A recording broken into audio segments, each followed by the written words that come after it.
we are moving into the next chapter, that is capital gains. We are moving into the next chapter, that is capital gains.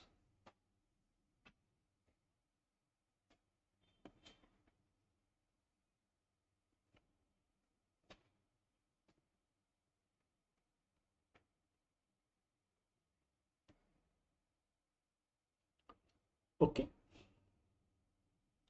In the last chapter itself, I told you what is the meaning of gain. Surplus from rare or isolated transaction is known as gain. Income tax law defers profit as gain as profit from a recurring activity, whereas gain is surplus from an isolated activity. So, any activity which is of capital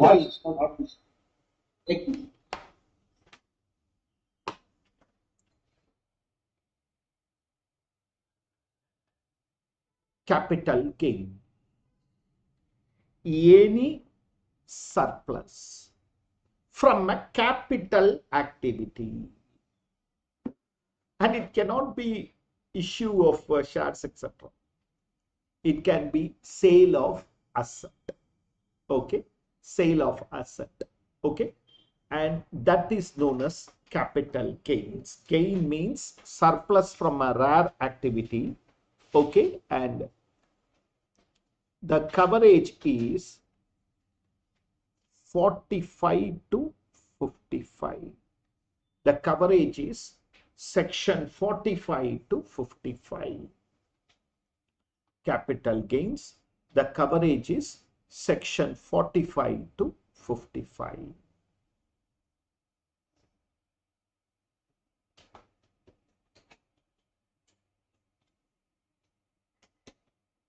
Shall I?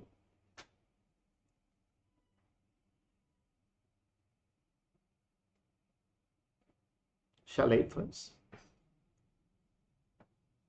Section 45 gives us an important aspect. Section 45, basis of charge. Section 45 talks about basis of charge. There are two conditions to tax an income under capital gains. There are two conditions to tax an income under capital gain. It should be a capital asset. It should have been transferred.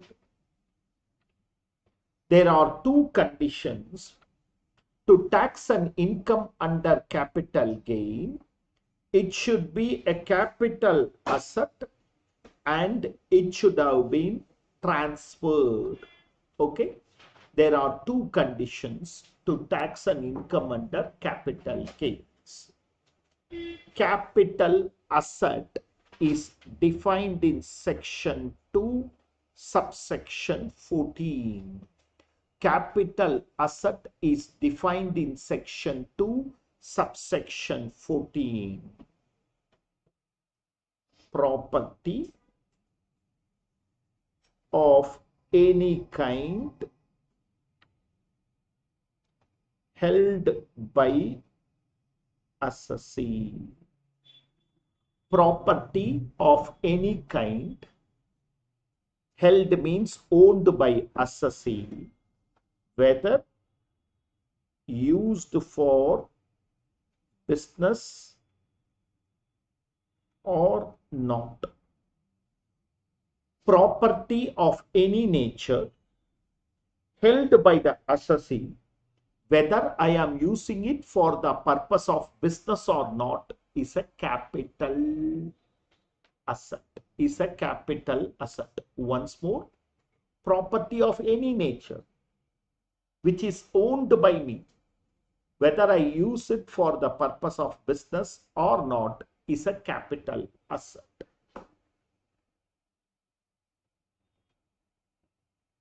Following are not capital assets. Following are not capital asset. Stock in trade. Stock in trade is not a capital asset because you are taxing it in the previous chapter. That is PGBP. If you sell stock, you get his profit and not capital gain. Movable personal assets. Movable personal assets other than jewelry, work of art, architecture, and painting. Movable personal assets. Domestic assets which are movable are not capital. So immovable is obviously capital asset. Other than jewelry, work of art, architecture, painting. Your vehicle is not a capital asset. Your home consumer durables like refrigerator, television sets are not capital assets. That's what they mean. Movable personal assets other than jewelry, work of art, architecture, painting. Rural agricultural land. A land located in the rural area. A land located in the rural area. Gold bonds issued by Government of India. Special bearer bonds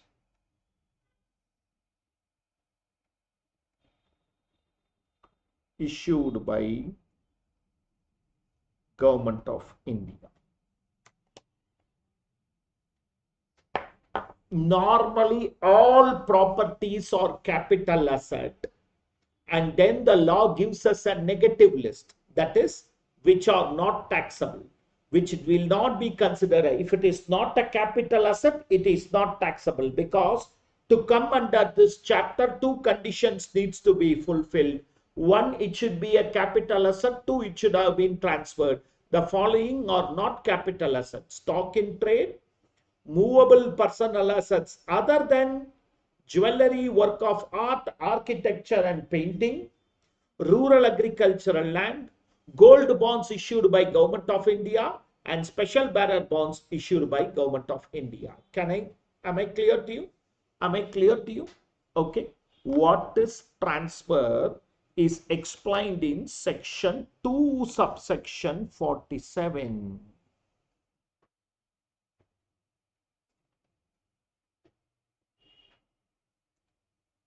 Includes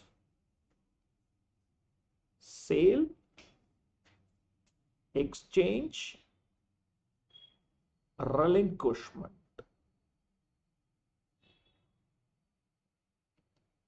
Sale, exchange, relinquishment. Relinquishment means giving up a right. Relinquishment means giving away a right. Sale, exchange, relinquishment. Extinguishment. Destroyal. That's what it means. Extinguishment is not transfer. Destroyal is not transfer. Is transfer. Sorry. Extinguishment. Conversion into stock in trade. Conversion of capital asset into stock in trade is transfer. Conversion of capital asset into stock in trade is transfer.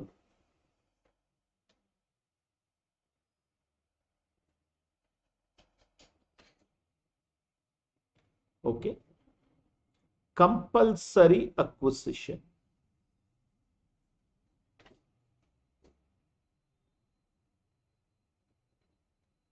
So government has this power to compulsorily acquire any property, compulsory acquisition.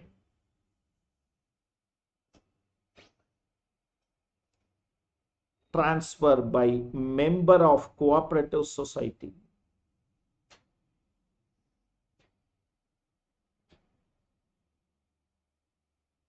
Transfer by member of cooperative society.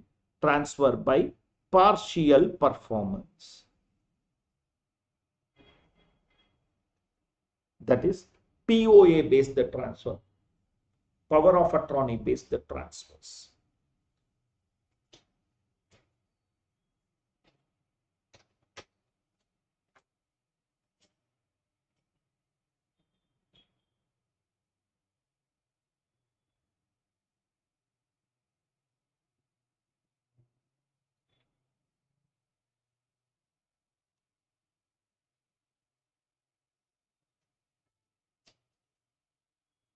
Am I clear? Am I clear? Okay. So these are regarded as transfer. These are regarded as transfer.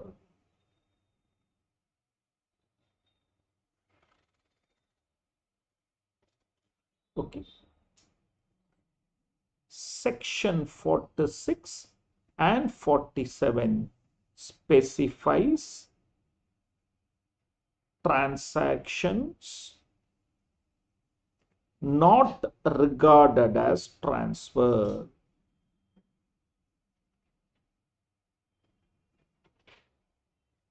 Section 46 and 47 says transactions not regarded as transfer.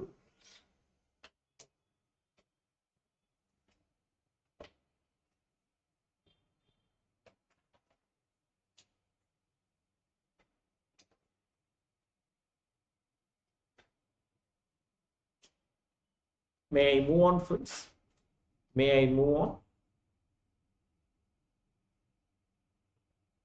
Section 46 and 47 specifies transactions that are not considered as transfer. Can I, friends? Can I? Okay.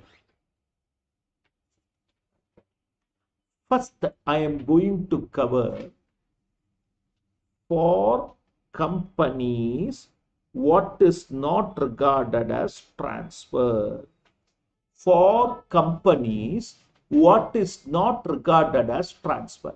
First, I am going to cover what is not transfer for companies. Liquidation is not regarded as transfer. Liquidation is not regarded as transfer. Amalgamation is not regarded as transfer. Demerger is not regarded as transfer. Conversion into LLP. Conversion into LLP. Liquidation is not regarded as transfer. Okay. Amalgamation is not regarded as transfer. Demerger is not regarded as transfer. Conversion into LLP is not regarded as transfer for a company. Is the class clear? Okay. Interestingly, liquidation for a company only, it is not taxable. Taxable for member.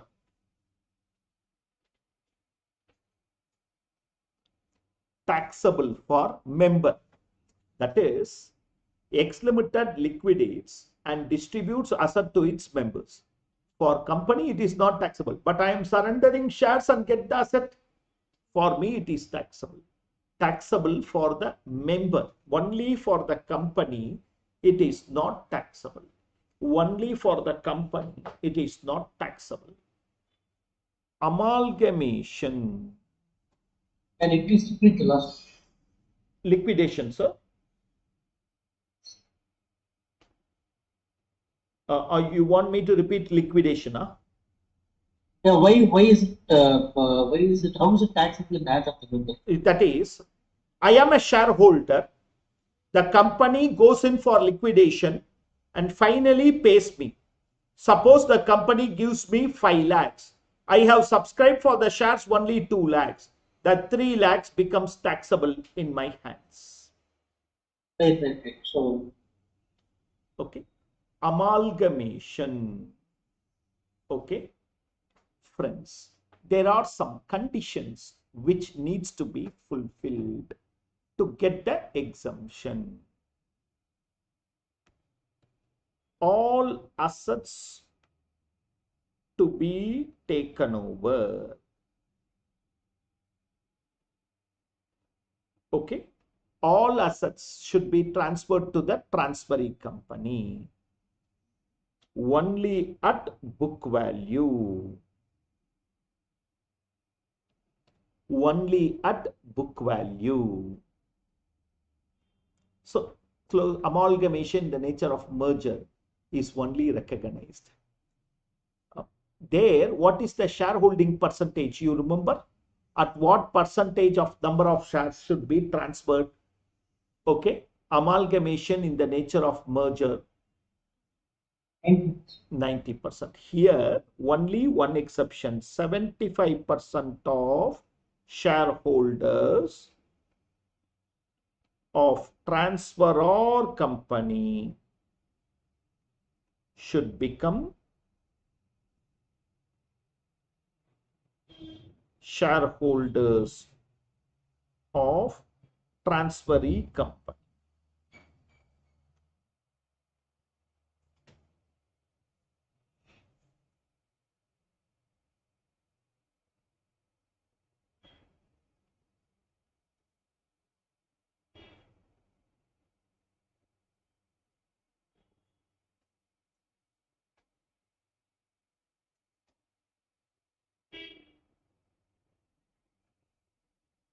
Okay. Demerger. Same. All assets of that unit should be transferred, should be taken over. All assets of that unit to be taken over. Taken over at book value. 75% of the shareholders of that demerging company should become the shareholder of the resultant company. Should become the shareholders of the resultant company.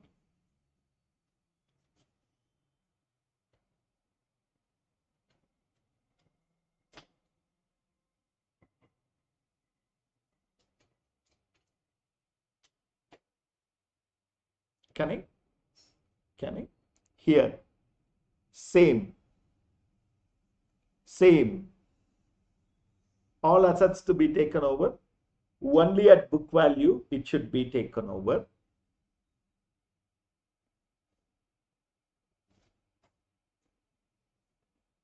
Are you understanding? Okay. Shareholders should become partners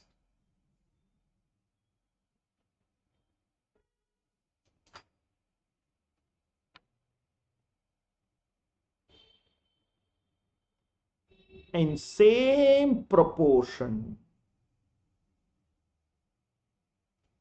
of holding.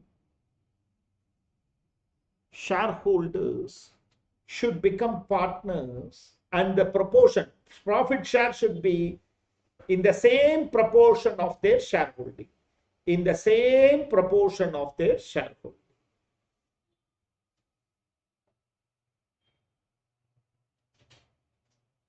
100% of the shareholdership. Sir? Yes, sir. 100% of the share. All the shareholders. Yes, sir. All the shareholders.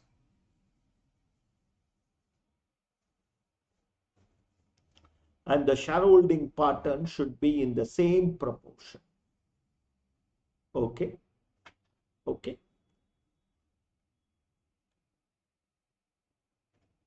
should continue as partners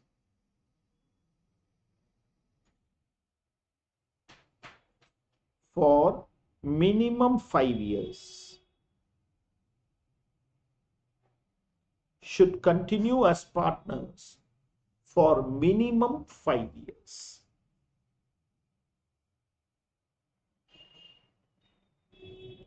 Should continue as partners for minimum 5 years.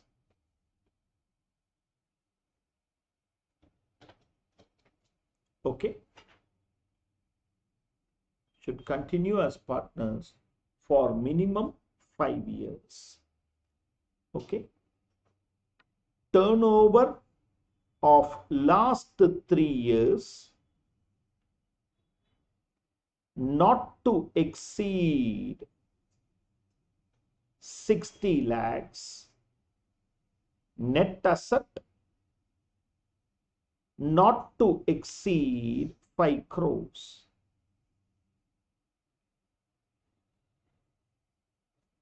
Turnover of last 3 years not to exceed 60 lakhs per year. Okay. And net assets not to exceed 5 crores.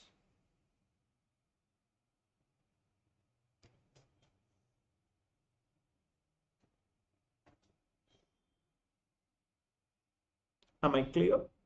Okay. Okay. So in succession,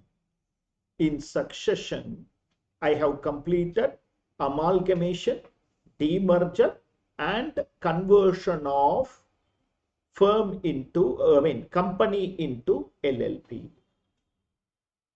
Okay, company into LLP. Progressing forward. Yeah, these conditions is not satisfied, then it will be considered as a sale by the company to the LLP. Capital gains will arise. Yes, sir. Continuing with succession.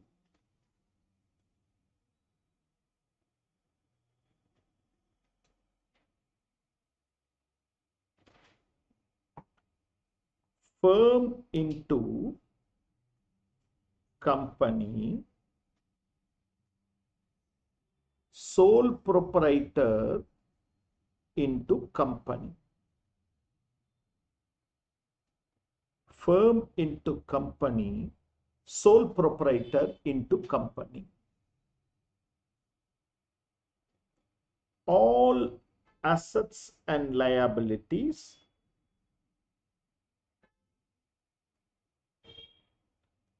to be transferred. All assets and liabilities to be transferred. All assets and liabilities to be transferred. Same condition. Okay. All partners to become members. Sole proprietor to become member. Sole proprietor to become member. Book value to be recorded.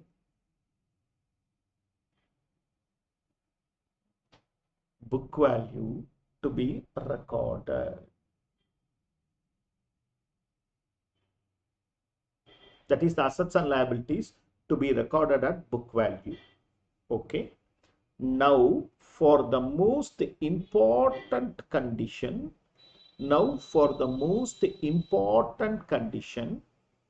partners should together own at least 51% of voting power for 5 years.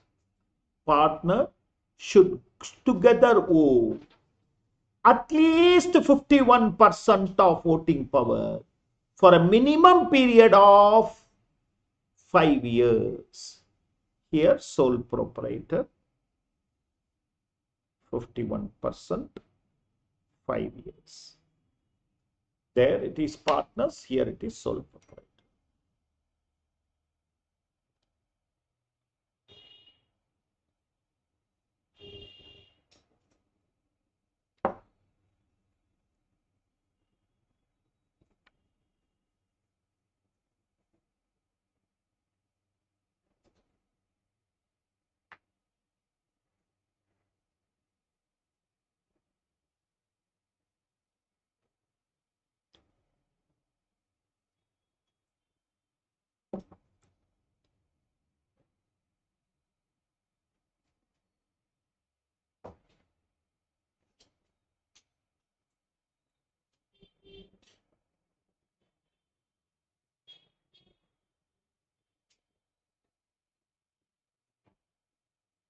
Logically, any reason why so many conditions for conversion into LLP?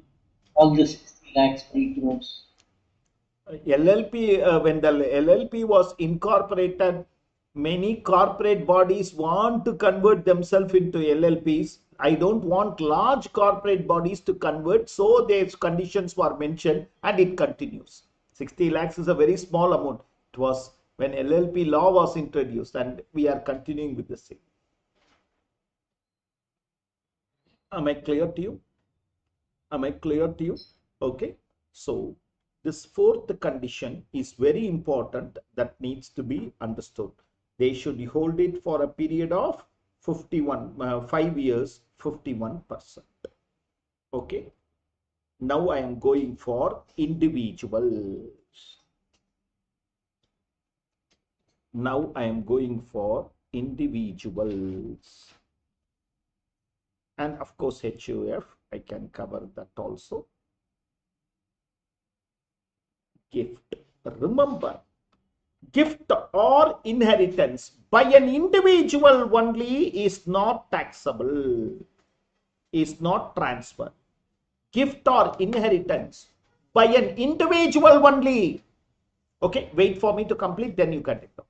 Okay, gift or inheritance by an individual only is not no more a company giving gift taxable in the hands of the company. It will be regarded as transfer only for individuals.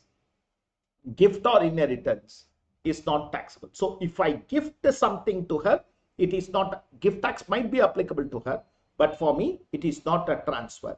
But whereas a company gifting to something, for the company, the fair market value will be taken as the full value of consideration and tax will be computed. This gift provision is only for individuals, gift or inheritance. Exchange of shares in amalgamation. Wealth tax is still there, sir. Sir? Still a wealth tax. No wealth tax. Nowadays, wealth tax is not this. Exchange of shares in amount. That is, I am the shareholder of the transferor company. I surrender the shares and get the shares of transferee company. I surrender the shares and gets the share of transferee company. Not a transfer. Not a transfer. Am I clear to you? Not a transfer. Reverse mortgage. This is a scheme available for senior citizens. They can mortgage the property to a bank. The bank is ready to fund to the extent of 60% or 80% depending upon the property value, which they can get it as lump sum or on installments. On death of that person, the bank will take over the property, sell it and give the balance to the legal hand. That is known as reverse mortgage. It is not regarded as transfer. Reverse mortgage is not regarded as transfer. Transfer to HUF or HUF to member. Both are not regarded as transfer. Taxable in the hands of the legal resident. Taxable in the hands of the seller. It can also be bank.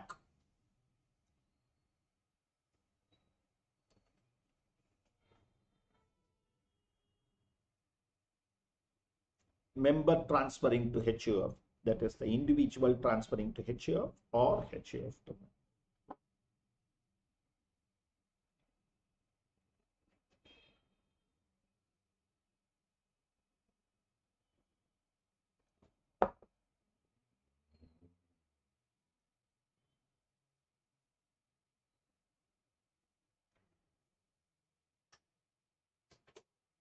Am I clear? Am I clear?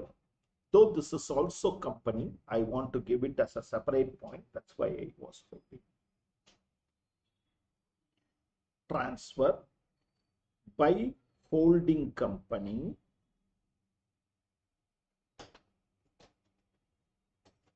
to 100% subsidiary company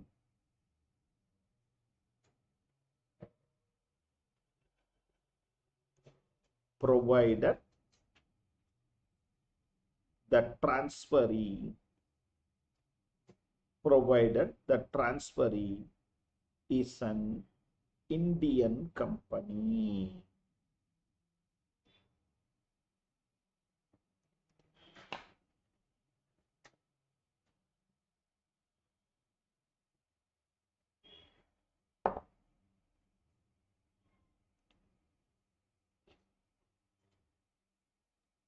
Once more, transfer by a holding company to 100% subsidiary company, not subsidiary company. It should be 100% subsidiary company, not just subsidiary company, provided the receiver is an Indian company. Oh, sorry, if possible, add this or vice versa.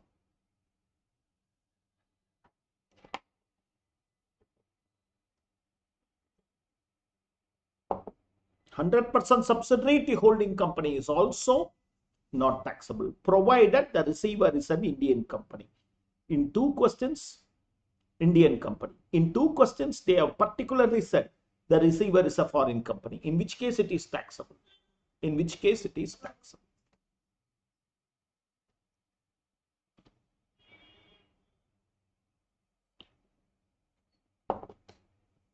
Anything other than this, don't read. Anything other than this, don't read.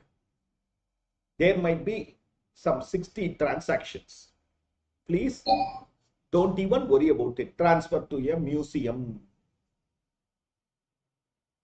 Okay. Transfer of work of art to government.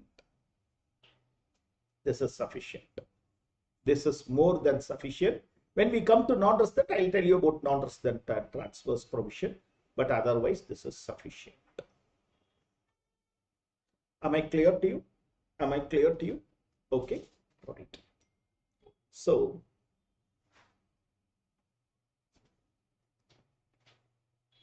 it is a boom or it is a not so happy aspect, but you are the batch which is studying capital gains both under the old provision and under the new provision, because the budget was passed on 23rd July 2024.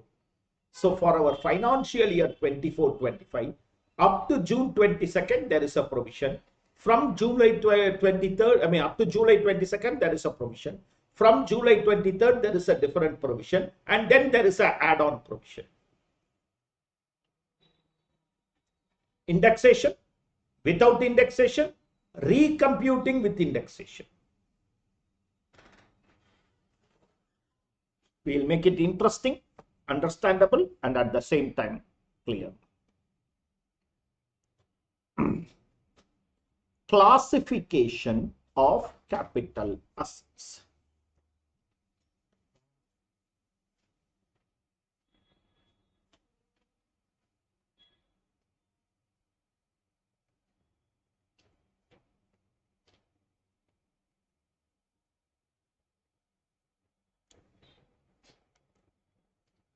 classification of capital assets. Classification of capital assets. Okay. So basically, assets are classified into short-term capital asset,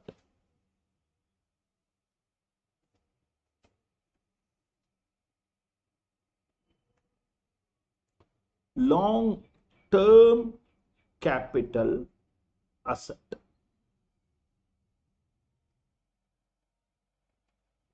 Basically, short-term and long-term. Now, why do I classify? Why should I even classify? Okay, reason is mode of computation is different. Of course, now it has been standardized. Rate of tax is different. Set of provisions is different. The reasons for classifying into LTCA and STCA is, the reasons is the mode of computation is different, rate of taxation is different, set of provisions. STCL can be set off either against STCG or LTCG, whereas LTCL can be set off only against LTC. Okay, set of provisions are different. That is the reasons for classification. Am I clear? Okay. Now please understand. Okay. The mind-blowing aspect of LTCA is very simple. That which is not STCA.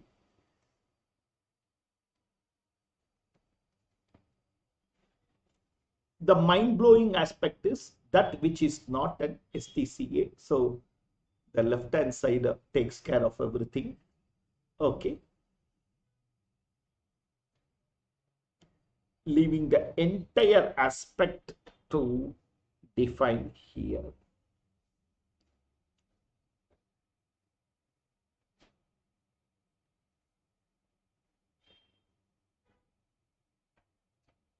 Up to 22/7/24, up to 22nd July 24.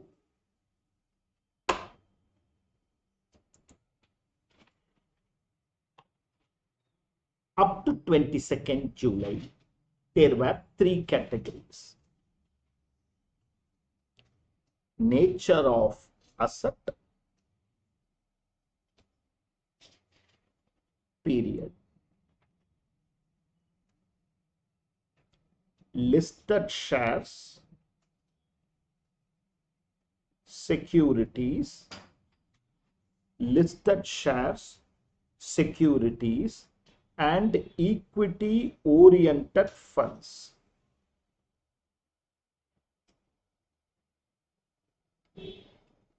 $12 months. Up to 12 months, it is short-term capital asset.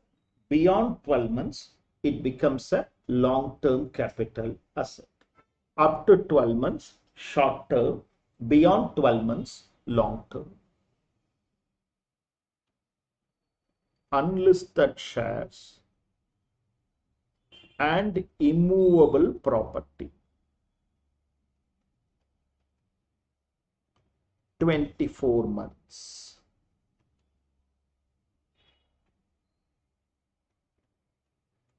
Others, 36 months. Like jewelry, work of art, architectures, all these things, 36 months.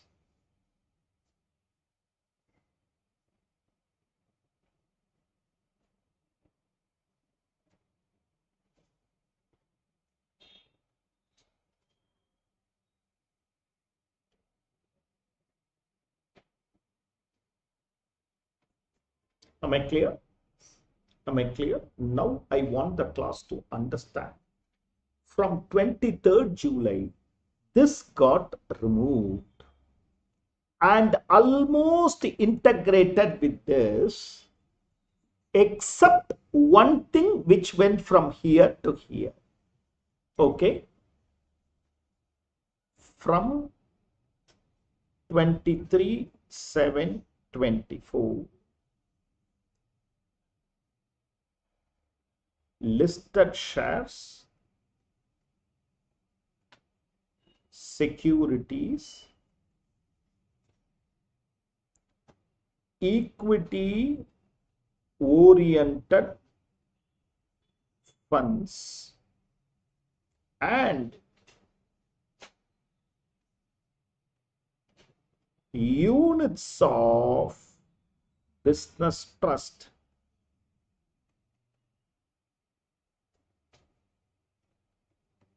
(12 months). Others 24 months.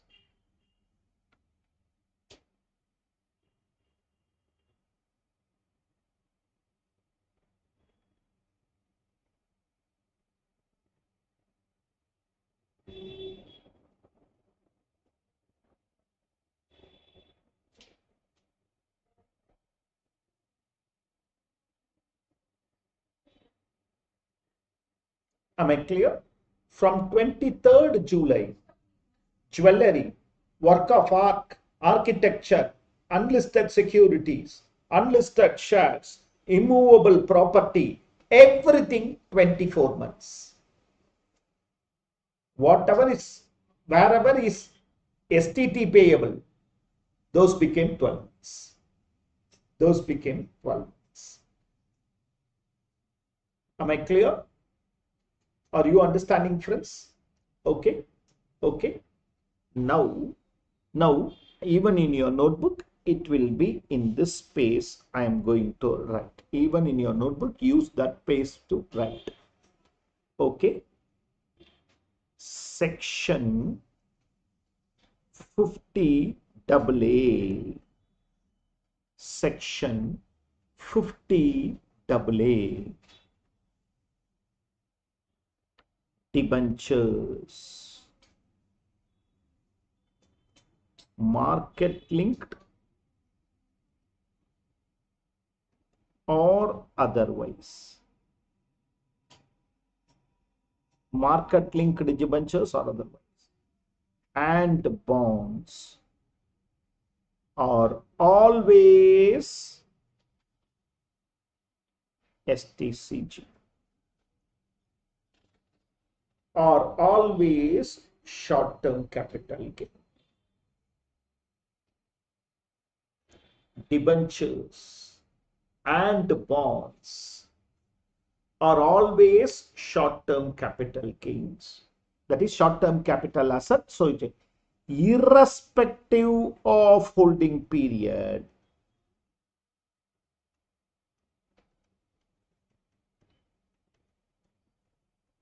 the result will be STCG or STCL. Irrespective of holding period, the result will be STCG or STCL.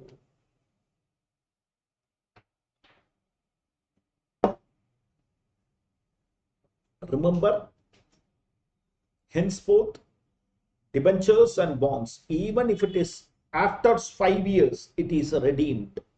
After 5 years, it is sold. The result will be either short-term capital gain or short-term capital loss. There will not be any long-term in the case of debentures, even if it is held for 36 months. Is the class clear? Okay. What are market-linked? Market-linked debentures are debt-oriented funds.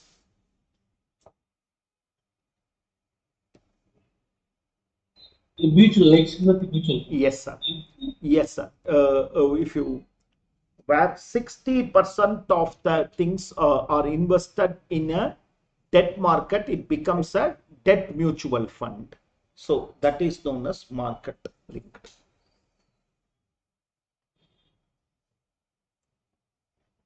May I, friends? May I?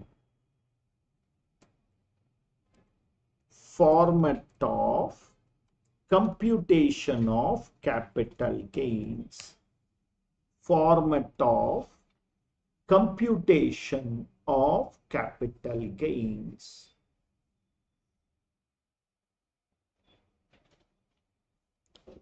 Roman 1.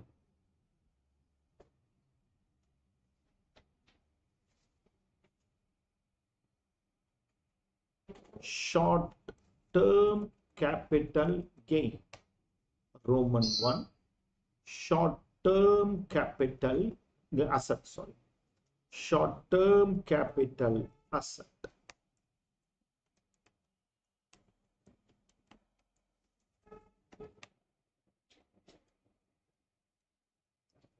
Full value of consideration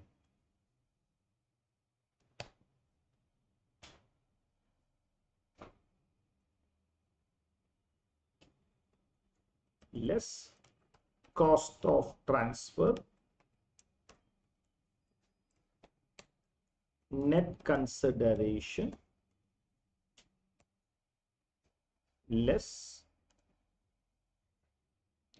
cost of acquisition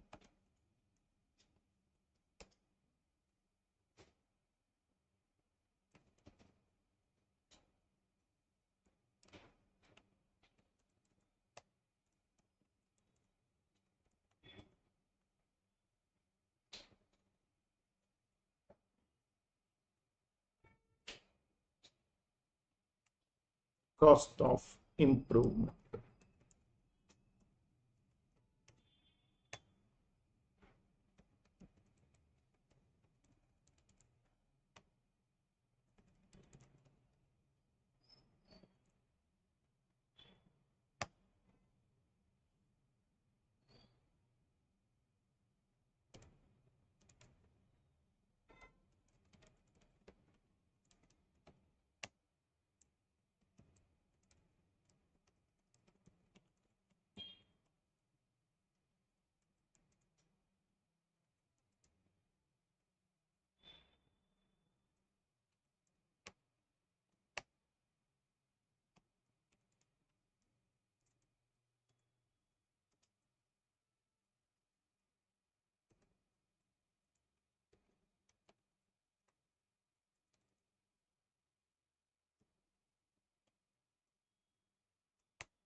What is indexation? Indexation is the benefit given to counter inflation.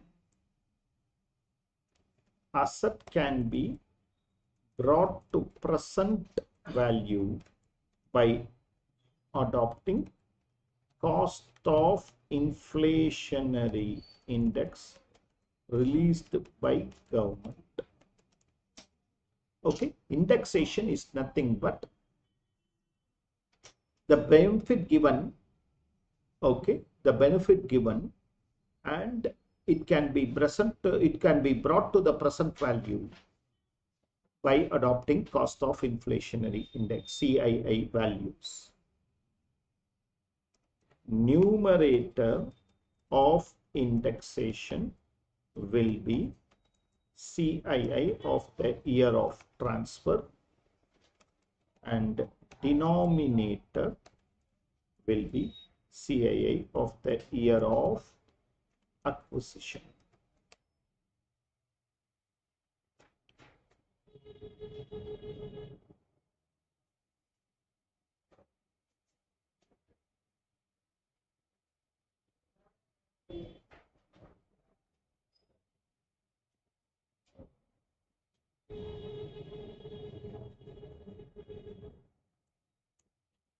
On and from 23rd July, indexation is removed for LTCA also. So the change that happened is on and from 23rd July, indexation is removed for LTCA also. No more. If the asset is transferred on or after 23rd July, you can no more claim the benefit of indexation.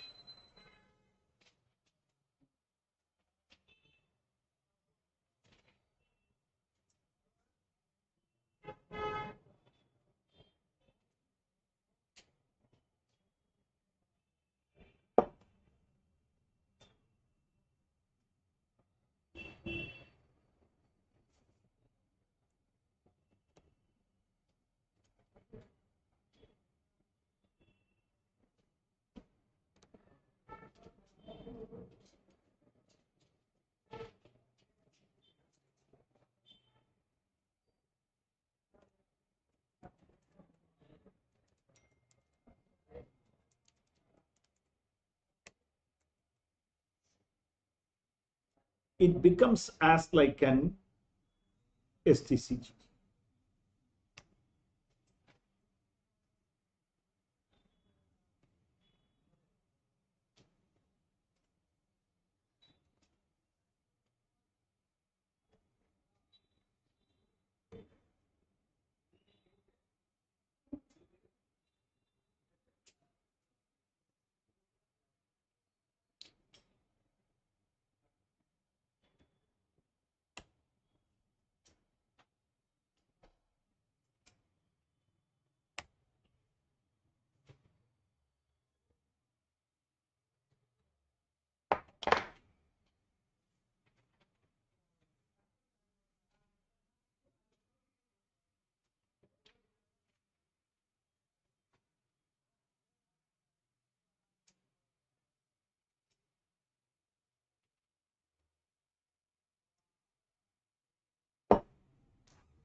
May I? May I, friends? May I? Can I?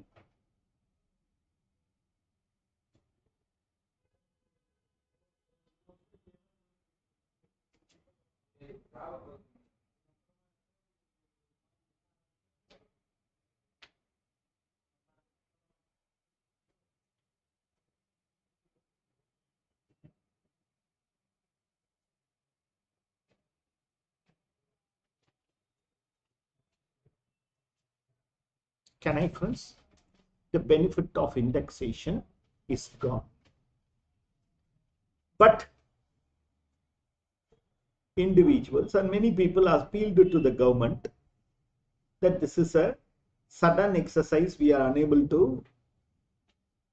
So Madam Finance Minister said she will reintroduce it, and did it in part, did it somewhere else. Let me be very clear to you. At the time of computation, no more you can index a long-term capital asset. At the time of computation, no more you can index. Okay? But at the time of computing tax,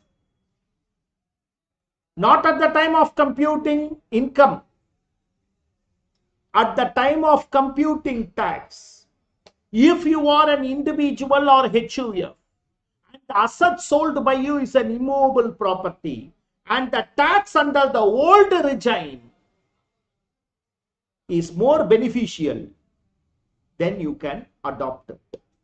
Then you can adopt it. Allow me to explain again.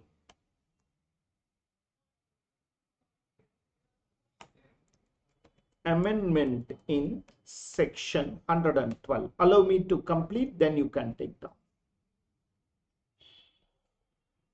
Okay. Rate of taxation of LTCG other than LTCG on which STT is paid. That is dealt with in 112A. This is 112. Up to 22nd July, okay, it is 20%.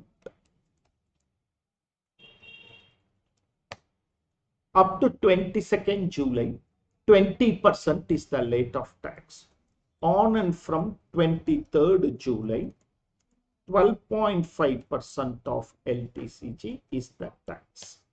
They reduced it to 12.5%. Am I clear to you? However, in the case of an individual or HUF, and the asset transferred is immovable property on or after 23rd July, repeating, in the case of an individual or HUF, asset transferred is immovable property on or after 23rd July, tax computed under the erstwhile regime, that is by indexing at 20%, okay, is lesser than tax computed under the new regime, that is 12.5% without indexing. Then the extra tax is ignored. Then the extra tax is ignored. So if I use indexation and 20% tax comes to 1 lakh, if I use not indexation and 12.5% tax comes to 1,05,000, 5,000 you need not pay. So people started interpreting 20% or 12.5%, whichever is less. I'm okay with it. I'm okay with it. This is the law. When is this? Not at the time of computation. Sir, computation over. Why I am saying this? My salary income 45 lakhs. My LTCG without indexation 10 lakhs. My LTCG with indexation 4 lakhs. Please understand, without indexation 10 lakhs, because now I will come under surcharge regime because my income exceeds 50 lakhs. While computing the LTCG, I might go for the 4 lakh into 20%, 80,000, or 10 lakh into 12.5%, 1,25,000. The 45,000 extra I need not pay. That is only at the time of computing tax.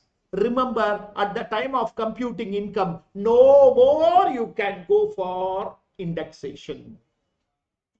No more you can go for indexation. Please take them.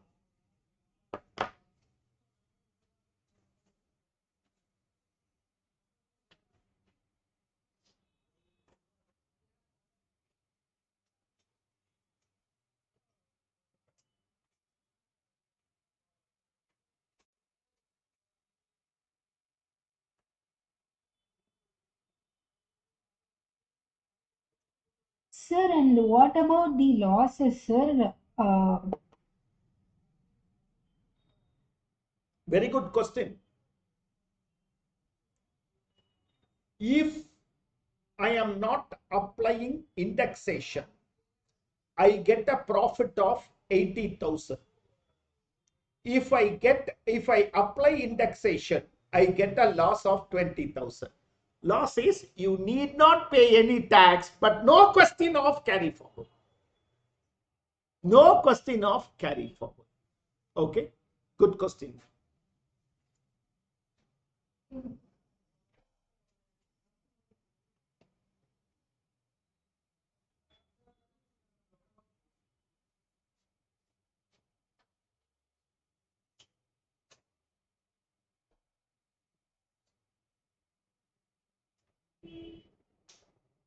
Remember, this is only for your immovable property.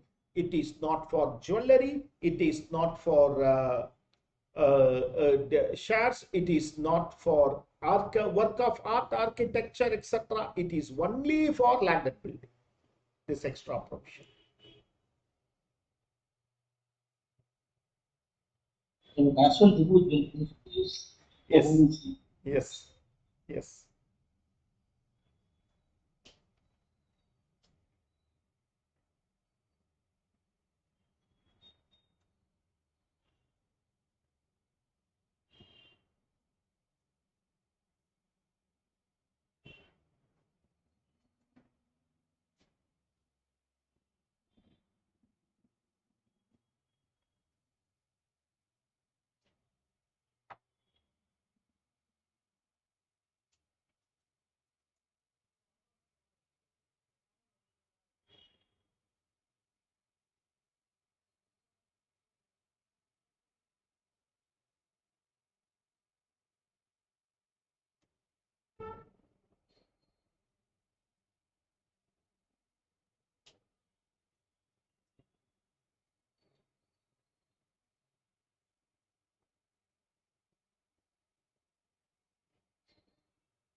Can I move on?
Shall I?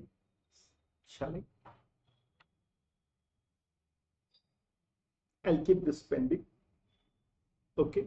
full value of consideration. As of now, understand it as sale value, but it is lot of other things are there. Cost of transfer, expenses incurred for the purpose of transfer, brokerage, commission, stamp duty. Sometimes I need to sell my property, and I'm settled outside India. I come here only for the purpose of selling the property. The travel expenses is allowed. Cost of transfer, but for that expenses. Mortgage charges by the successor. Mortgage clearance charges by the successor is allowed because it is also cost of transfer. Like that, any expenses incurred for the purpose of transfer is allowed. Okay. Cost of acquisition is nothing but the purchase price. Cost of acquisition is nothing but the purchase price of the property. Is nothing but the purchase price of the property. In some cases, it is going to undergo some changes. Stamp duty is usually paid by the buyer. Stamp duty? Usually paid by the buyer. If it is paid by, no sir, if it is paid by the seller, it is allowed as the, if it is paid by the buyer, for him it is cost of acquisition. That's what I am going to write. Friends, cost of acquisition.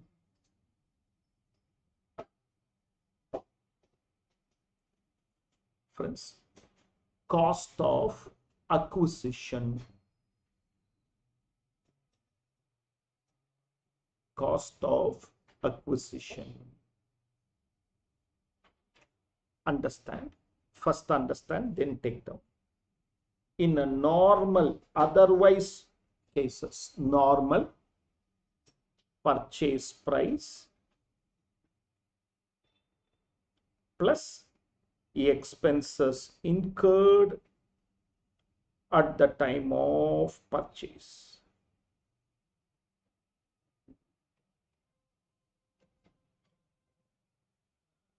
Plus expenses incurred at the time of purchase. Purchase price plus all expenses incurred at the time of purchase. Am I clear? Okay. For purchase before 1/4/2001. For purchase before, why? Because 2001-2 is the base year of indexation. So we have brought this provision for purchase before 1/4/2001, actual purchase price or fair market value as on 1/4/2001, whichever is higher. Actual purchase price or fair market value as on 1/4/2000. However, FMV on 1/4/2001 should not exceed stamp value. Suppose this is actual purchase price is 3 lakhs, fair market value is 5 lakhs, stamp duty value is 4,50,000. I will only take 4,50,000. Stamp value 550. I will take 5 lakhs. Okay. Actual price or FMV as on 1/4/2001, whichever is higher. However, fair market value should not exceed stamp value. Succession.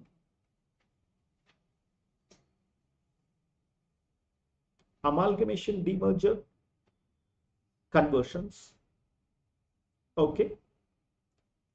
Gift or inheritance. Holding subsidiary transaction. In all these cases, cost of previous owner.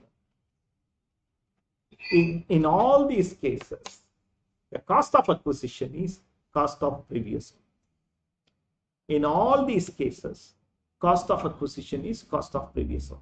Write down.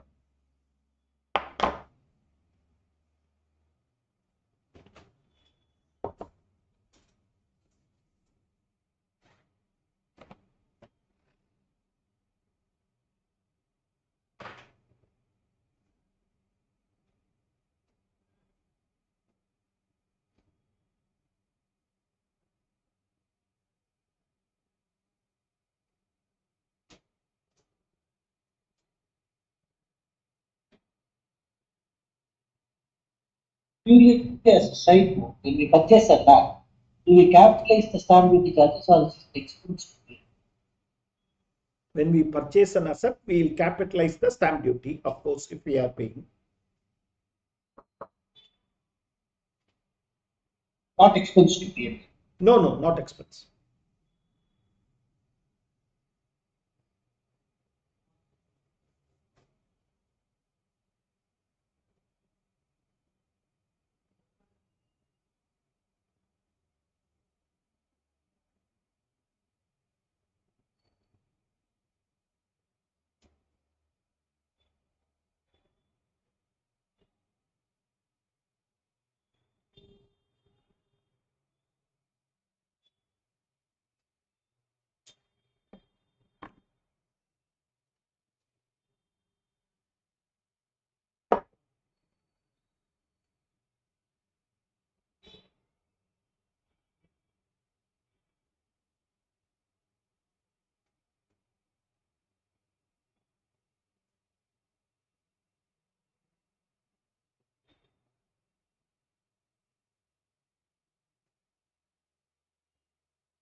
Vice versa also.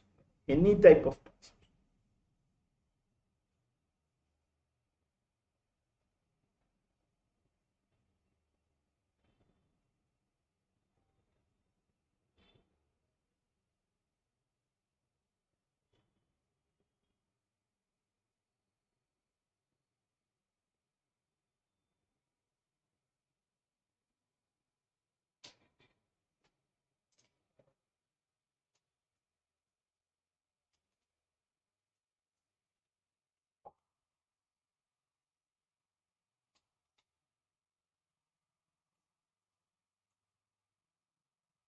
Sir, here the subsidiary means who only own the subsidiaries. Huh? Yes, sir.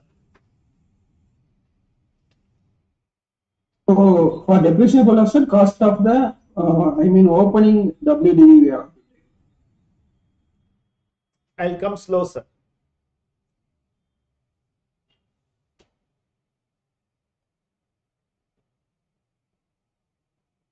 Can I, friends? Can I?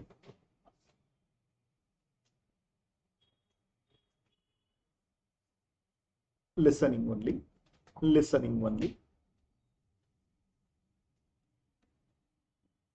Law versus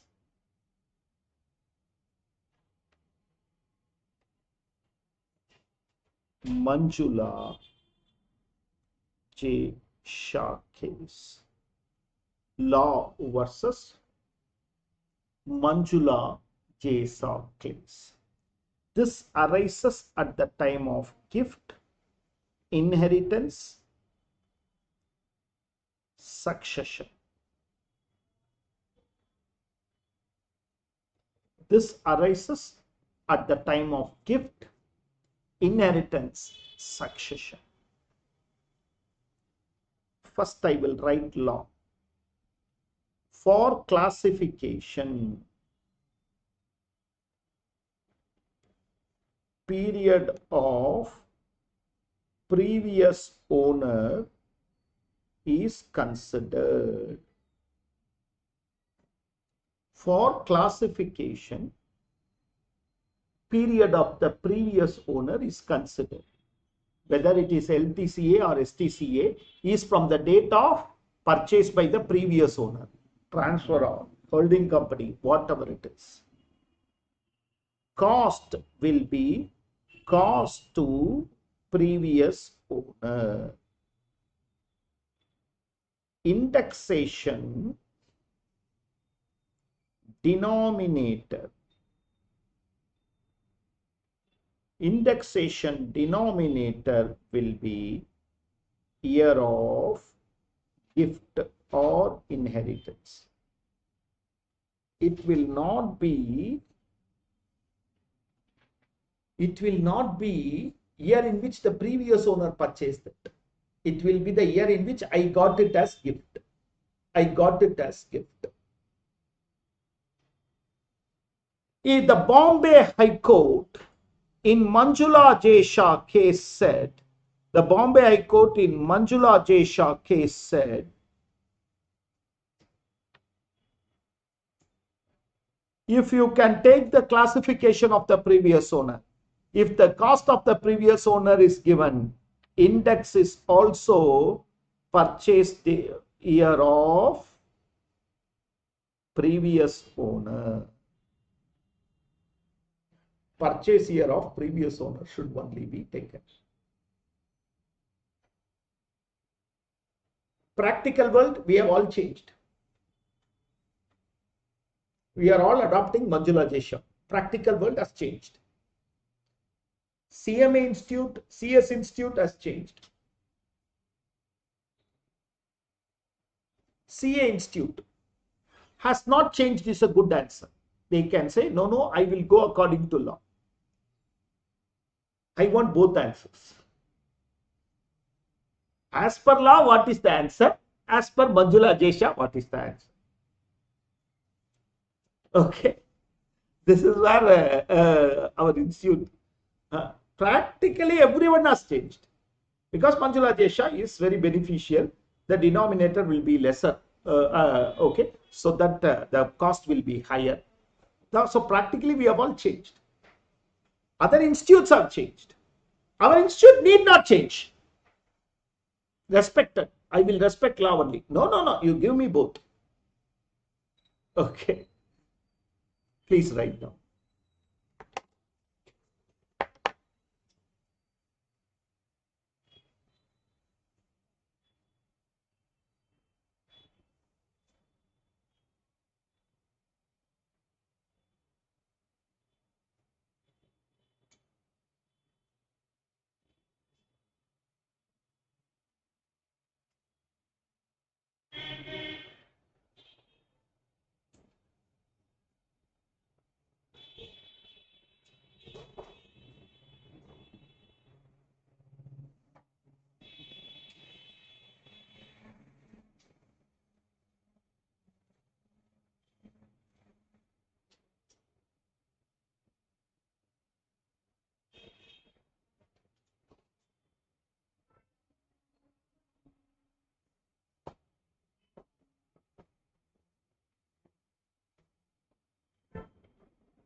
Am I clear? Am I clear?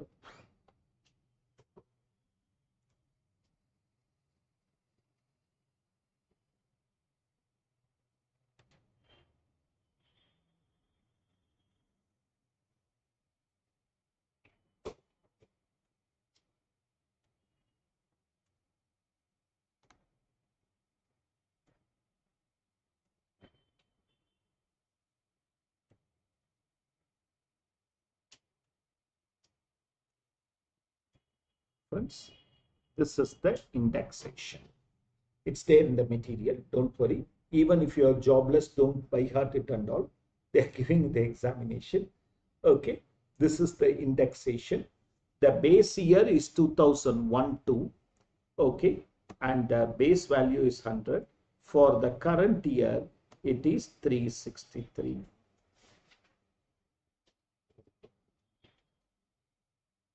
It is 363.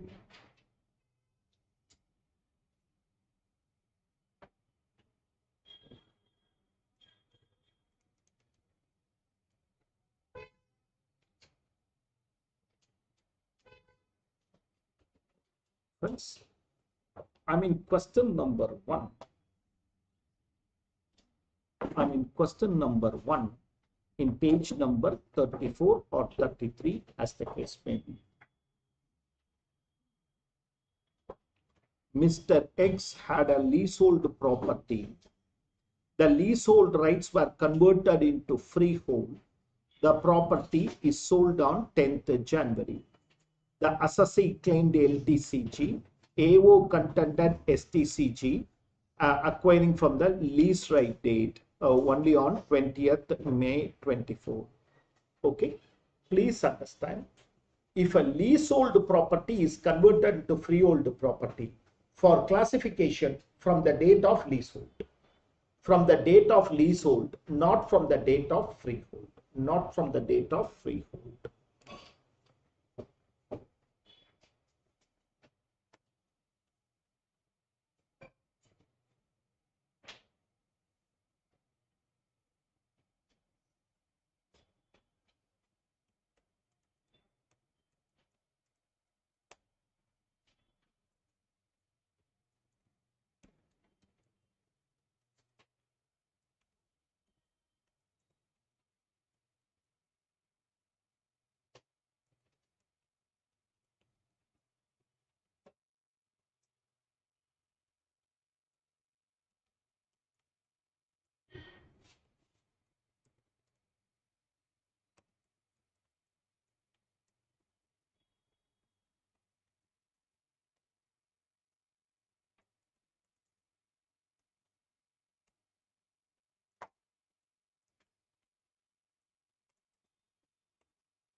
Once more.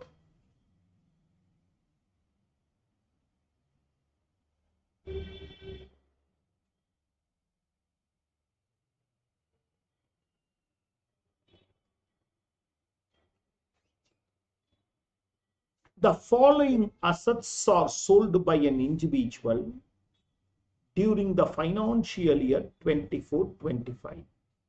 Compute the total capital gains. land was sold before 22nd July, on or before 22nd July. So I can get the indexation. Land 2 was sold, okay, no indexation. Gold was sold on 1st July, yes, I can get indexation. Here, no indexation, no indexation. Having said that, for this alone, there will be an option which we will write it as an answer.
$17 lakhs into 363 year of transfer divided by 2014-15. 2014-15, 240.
We'll take the break. Time now 9:55. Approximately 10:20 we will meet. Online students will meet back by 10:20.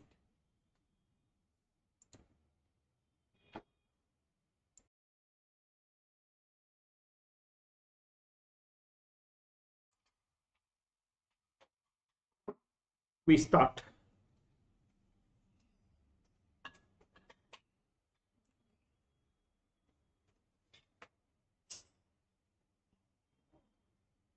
Question number 3, which talks about gift or inheritance. Aruna received a diamond ring from her uncle during her wedding on 16th June 2015. Her uncle had purchased it for 51,000. The fair market value on the date of gift is irrelevant for us.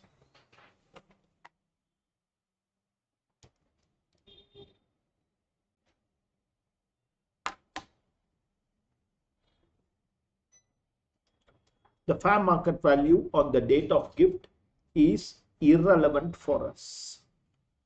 Aruna's father died on 23rd December, leaving behind house, shares and land to Aruna. The house was purchased in 96 for 240 fair market value and stamp value, and additions were made in 2009-10.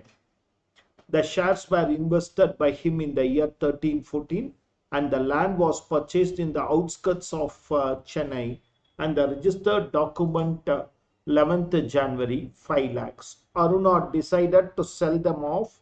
Everything is sold after July. Diamond ring, house, unlisted shares, land. She had to clear mortgage of the house property 40,000. Brokerage paid on shares 2%, land 3%, compute capital gains. Read through.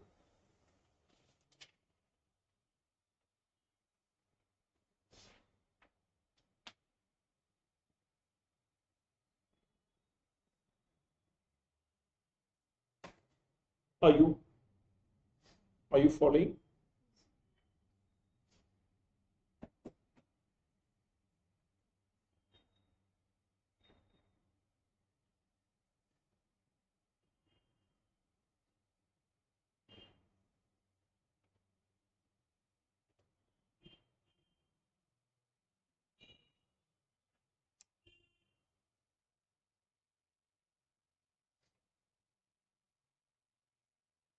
I want you to understand one thing. The land was purchased on 11th January 23 and it is sold on 7th January 25, and it is sold on 7th January 25. Okay.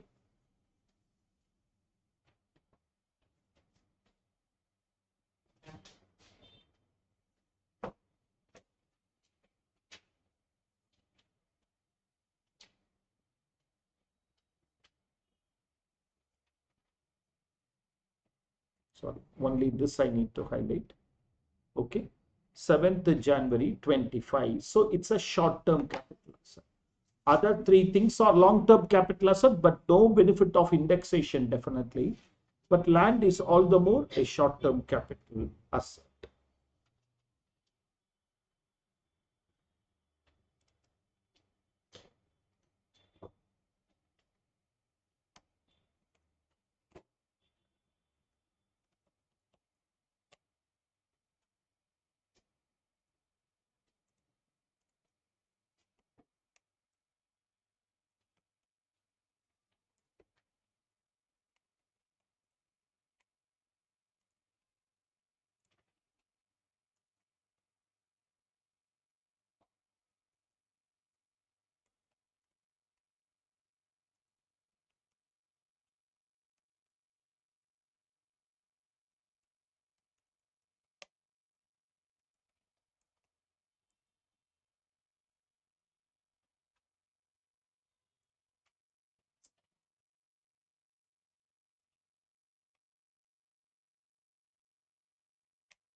2% is the brokerage.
Are you clear? Are you clear? Okay. It's a straightforward, nowadays straightforward working.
Are you all understanding, friends? Shall I move on?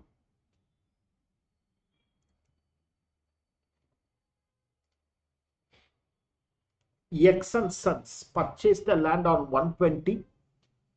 A partition takes place and it is member allotted to one of the member for 150. He incurred 235 for fencing, sold this for 15 lakhs.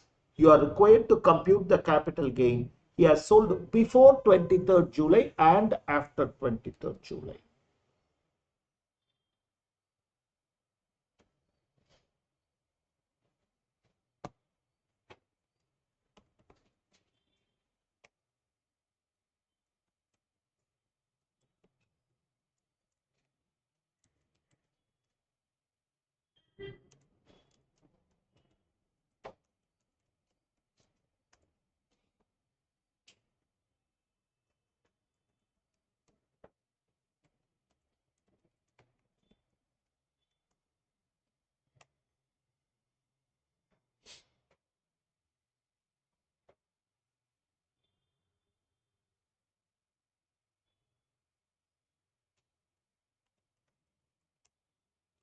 As per law, as per Manjula J. Shah,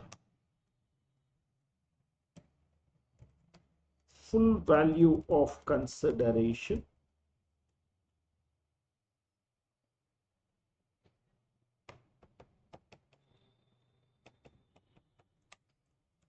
plus indexed cost of acquisition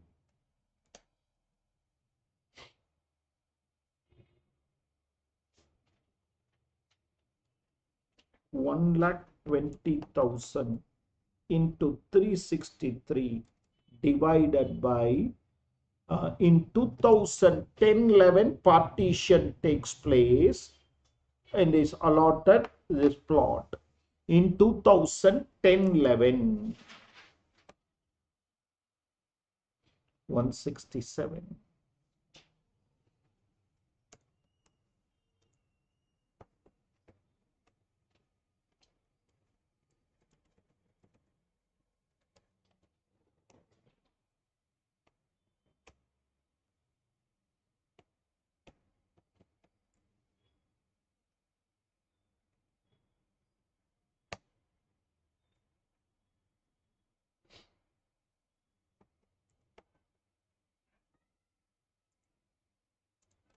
Original purchase 67. Original purchase 67.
Taxation is considered for 2006 only.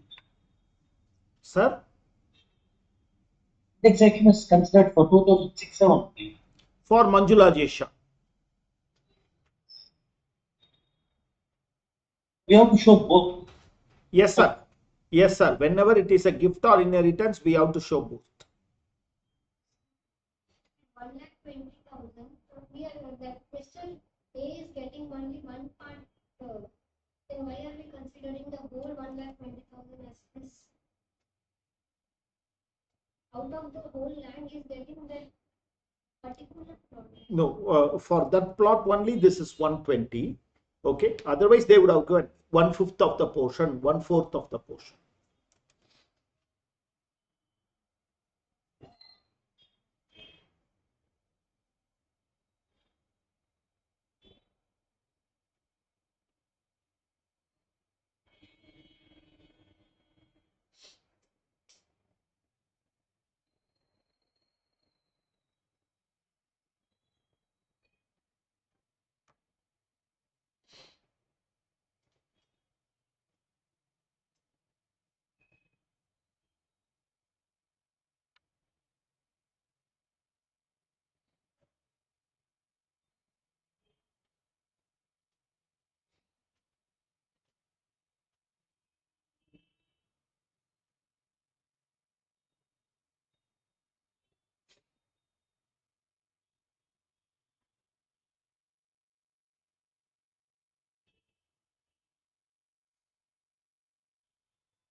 Shall we? Shall we?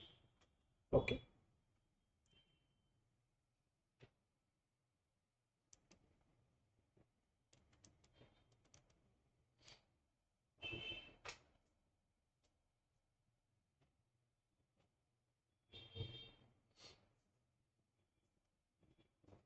You want the answer?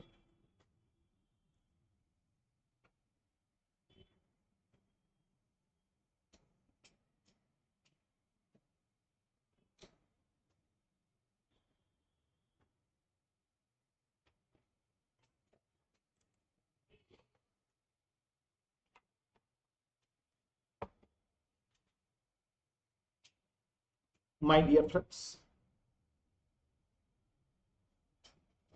numerator is the year of transfer, which will be 363. But in many circumstances, it is not going to be, or in 4 cases, it is not going to be 363. In 4 cases, it is not going to be 363. These are cases where transfer has already taken place, but tax did this year. Transfer might not be in this year. Transfer has already taken place. So which means the numerator will not be 363, but in the year in which it is received, it becomes taxable. Okay.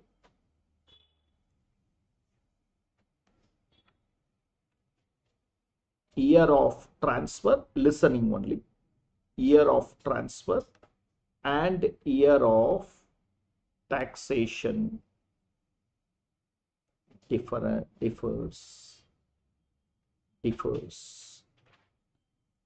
Okay. There are 4 cases in this. Extinguishment, that is destroyal of the asset. Extinguishment. Compulsory acquisition.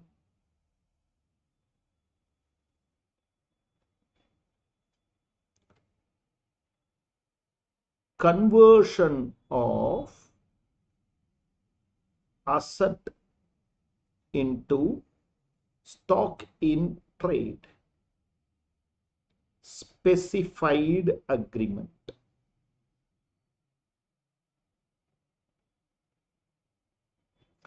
In these 4 cases, numerator might not be 363. Why I again saying this? Probably in all these cases, we will get indexation because transfer is before 23rd July.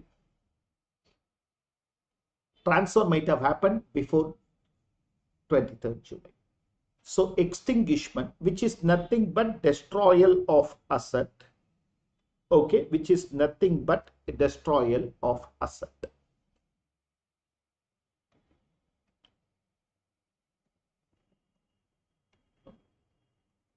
Full value of consideration, insurance compensation.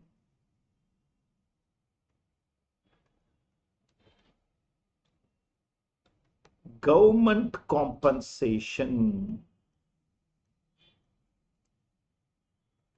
FMV on date of conversion. I'll write JDA also. Okay, I'll explain JDA, that is Joint Development Agreement. That is, I have a landed building. I give it to a person who is a developer. He demolishes it and allot me some 2 apartments plus some monetary compensation. Okay, so I'm having an independent apartment, independent house. I give it to him. He demolishes and constructs apartments. Am I clear to you? Okay, specified agreement.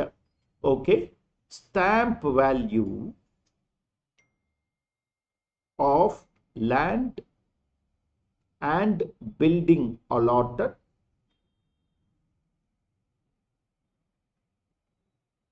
plus monetary consideration.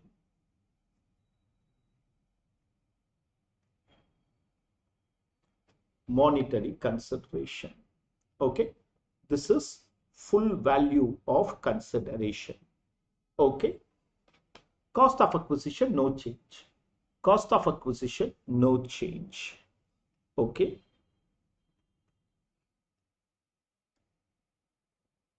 year of taxation. When the compensation is received. When the compensation is received. When stock is sold. When new house handed over. When the new house is handed over. Year of taxation. Year of taxation need not be the year of sale, year of transfer. Okay. Numerator for indexation, my dear friends. Numerator, year of destroyal, year of compulsory acquisition, year of conversion, year of old property handed over. Up to this, write down.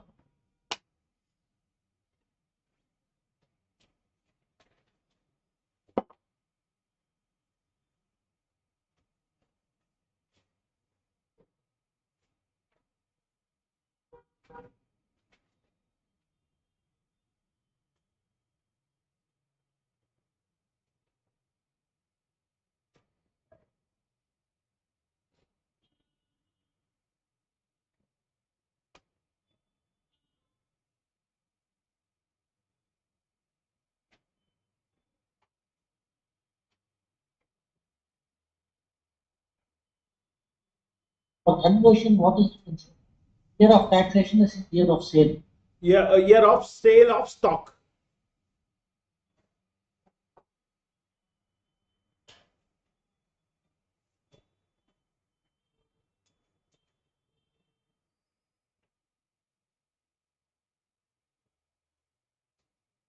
And for joint development agreement, it is when property is handed over. Yes, when new property is handed over.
Shall I?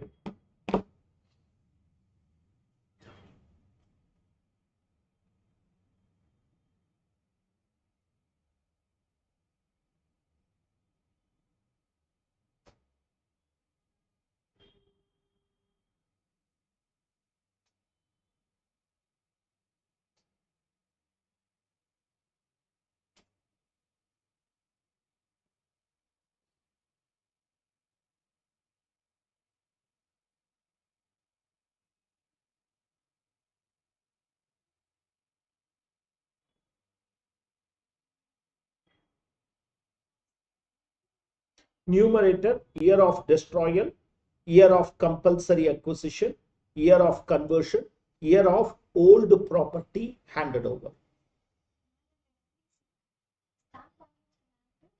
Plus stamp value of land and building allotted, plus monetary consideration.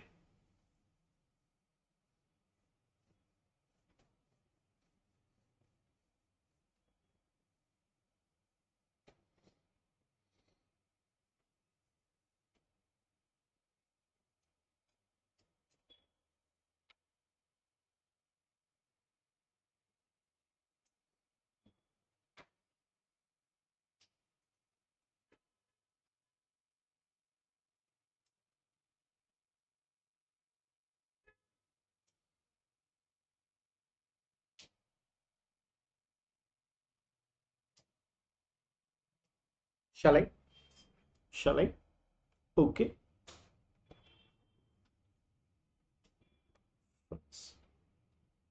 Additional points. Same. I'm still remaining in the same column now. Additional points. Okay. If it is depreciable asset, reduce compensation from block. In the first case, if it is depreciable asset, same 4 columns only I'm continuing. If it is depreciable asset, no, continuing, okay. If it is depreciable asset, reduce compensation from block.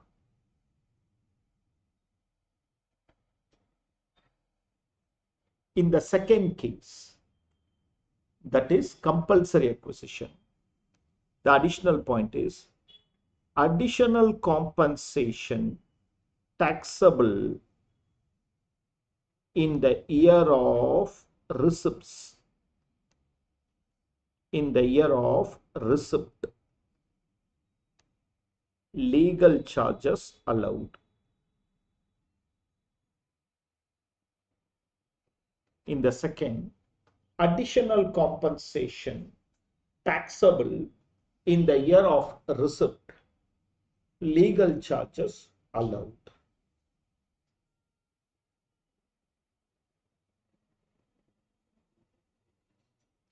In the third, difference between sale value of stock and FMV of asset is business profit. Difference between sale value of stock and FMV of asset is business profit. For fourth, there is no additional point. For fourth, there is no additional point. So whenever we mention FMV, the lower of stamp duty value of FMV. No, sir. FMV on the date of conversion, sir. That is purchase only price. for 2001 stamp duty value. Yes, sir. Yes, sir. TDS provision. Here, there is no TDS provision. 194 LA. 194 LA. Okay. Threshold 2,50,000. Rate 10%. Here there is no TDS. 194 IB. Threshold, IC, sorry. IC. Threshold nil, rate 5% of monetary consideration. Not for any other thing. Monetary consideration. 5% of monetary consideration. Take your time and read it. Take your time and read it.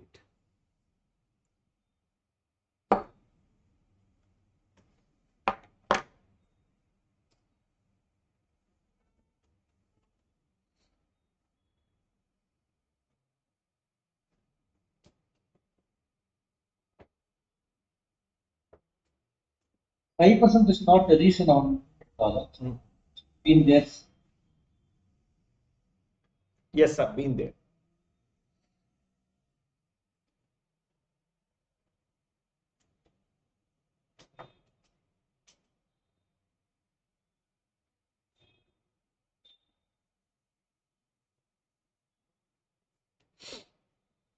If there's a lower deduction of TDS in the preceding year, can be adjusted to the coming year. You get a certificate, you can.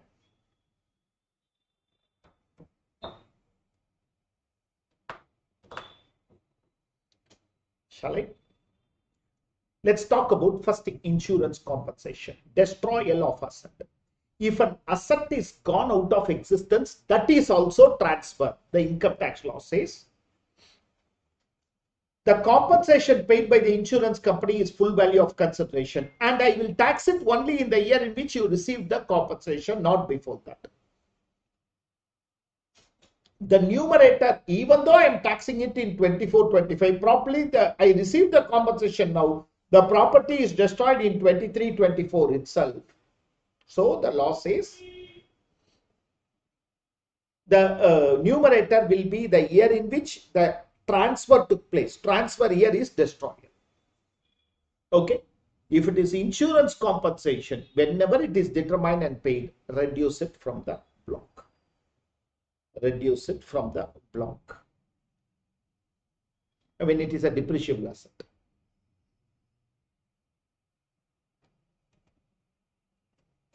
Let's understand this problem. Practical execution will mostly be short-term capital gain because it will be the block only. And Yes, building sir. up. Yes, sir. Yes, sir. Yes, sir. I'm doing it. Question number 5. House property pertaining to an individual was completely destroyed on fire on 11th April 23. So the destroyal took place on 23-24. They can now claim indexation. In all these 4 cases, indexation is a possibility. The said property was acquired for 42,30,000. After all formalities, the insurance company paid a compensation of 5160 on 7th January 25. Compute capital gains.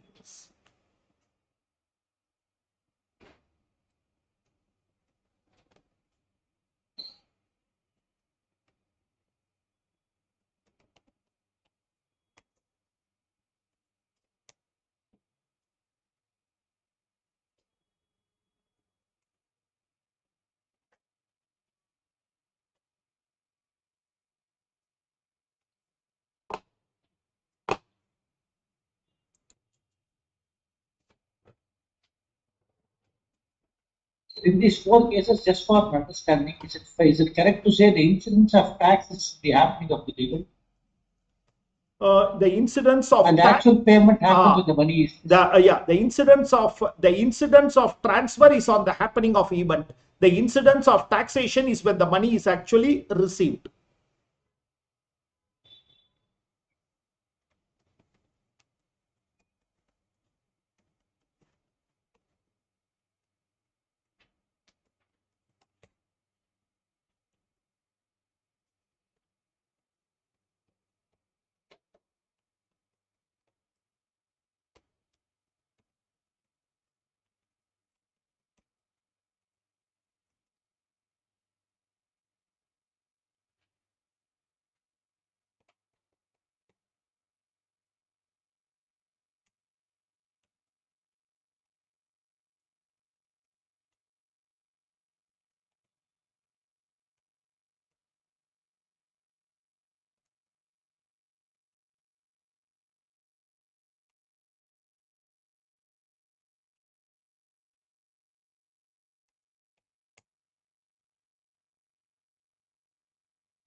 42,30,000 into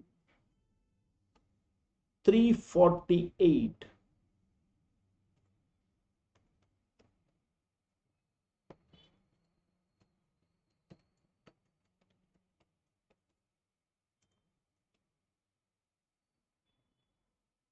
Fifteen, 16.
If the property has been purchased by his father in 1516 for the same value, and the said individual is only inherited in 1819, how will your answer change? That is where the two answers come.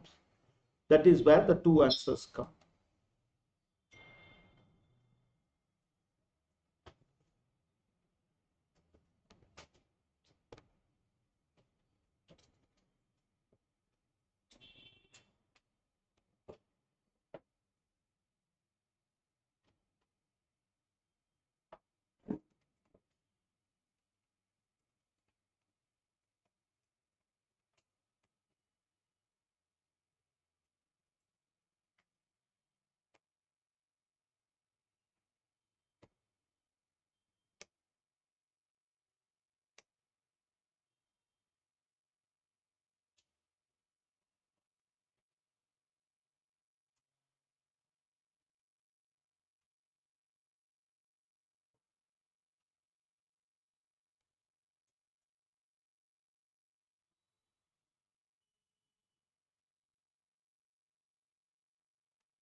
this case we can conclude by saying the carry forward clause will be 638 as per methodology.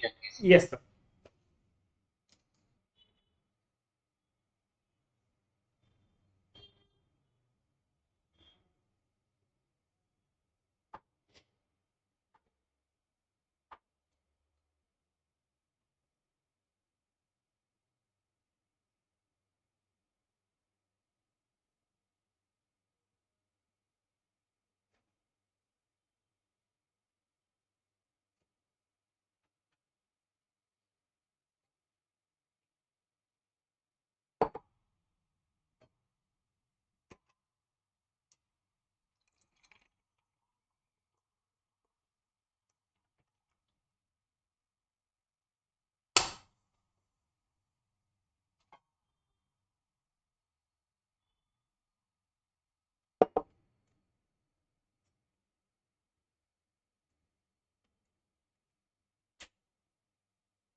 Can I?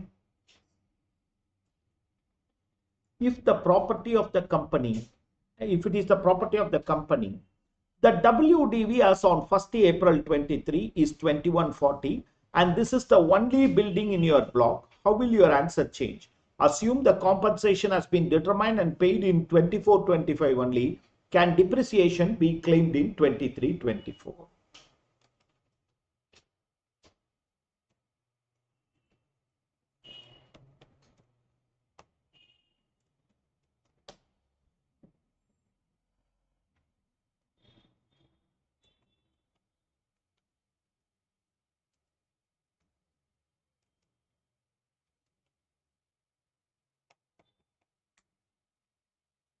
Can I claim depreciation for 23-24?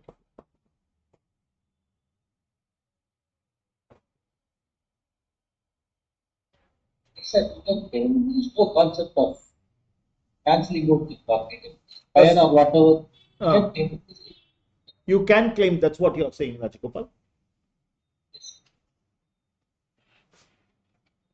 Unless you have a value, you cannot take it out of block. Please remember, unless you have a value. I told you, a machine discarded. Unless you will continue to claim depreciation. Less depreciation for 23-24. Yes, depreciation can be claimed even if building gets destroyed, as the same continues in the block. 10% is the depreciation building. Opening WDV as on 1st April 24. Less insurance compensation received.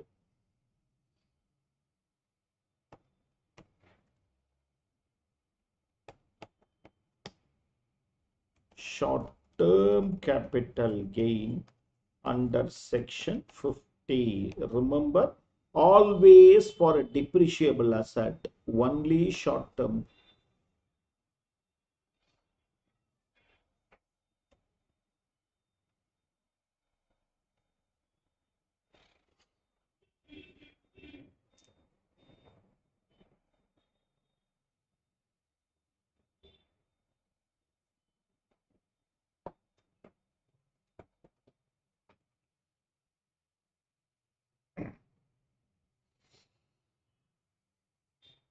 Are you understanding? Anybody not understanding? Ask.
May I?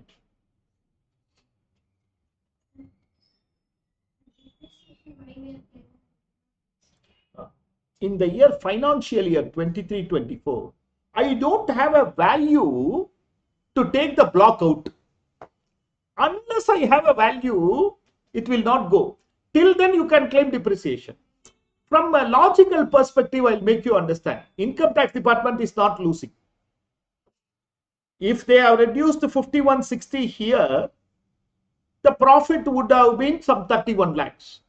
Allow you to claim depreciation. Now the profit becomes 32 lakhs. That income tax logically thinks, let them claim depreciation. Anyhow, when the insurance compensation comes, it is going to be the profit that will be offset. That's why they are allowing you also. Logically also, it is correct. Practically also, unless you have a value, the block cannot go out.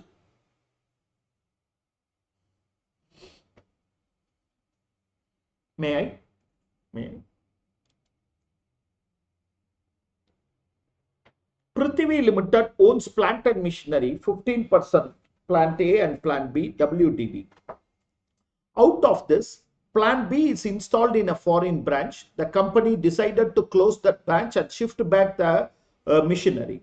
Unfortunately, the ship drowns due to engine failure. The insurance compensation the insurance company agreed to pay a compensation of 24 lakh. Determine the impact if it is paid in March, paid in April, and determine the income if the company purchases another plant on 15th October and the compensation is received in March. Read through.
Here it is only 7.5 because the last purchase machinery.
You understood this? The same. The same. I received the compensation only in April 25. Allow the depreciation for 23, 24, 24, 25 and tax it in 25, 26. Had I taxed it in 24, 25, I would have got only 970. Now I am getting 1184, 500. Why? Because of this depreciation getting added here and getting taxed the next year.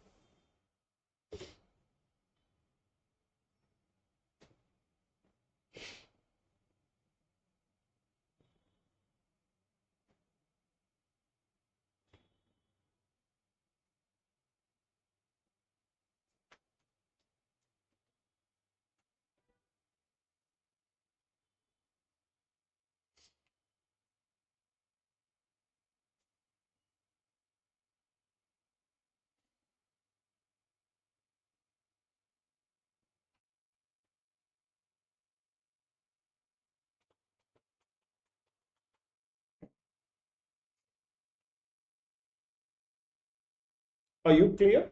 Are you clear?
May I?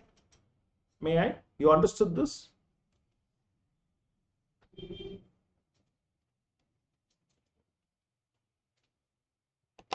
X converts his capital asset into stock in trade on March 10th, 24, which means 23, 24, it has been converted. And remember, the transfer is before July 24. The FMV on the date of conversion. He subsequently sells it for 6 lakhs. Examine the tax implication. If the question is simple like that, that means our institute material question. Okay, study material as such questions.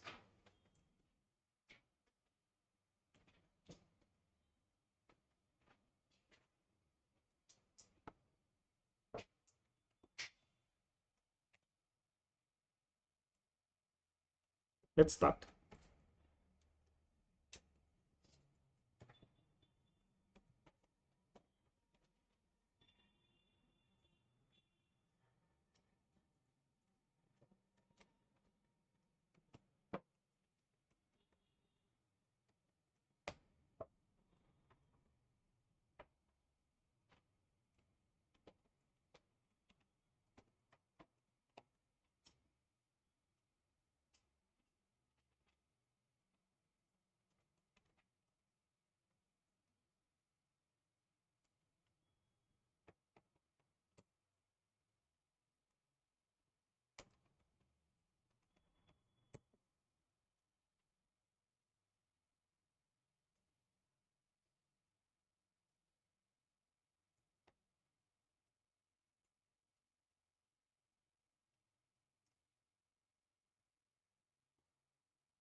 Hi, Saurabh. I'm in class till 1.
Can I?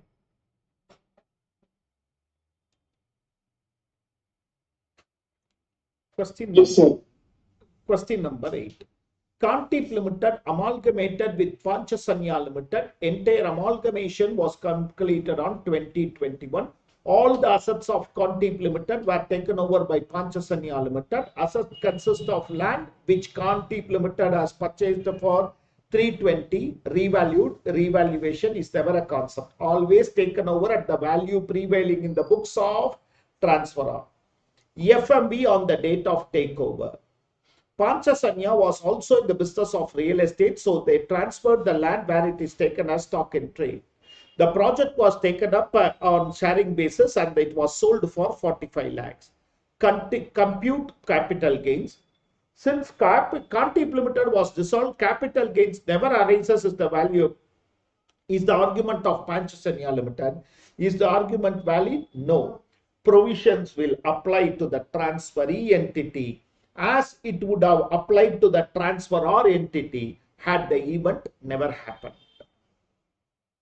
Compute capital gains. Year of takeover is 2021. Okay, 2021. Okay, that is the numerator. Denominator is the year of purchase. Year of purchase. This is the fair market value on the date of conversion, and this is the sale value.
May I?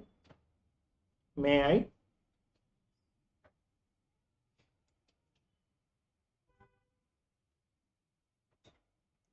Okay.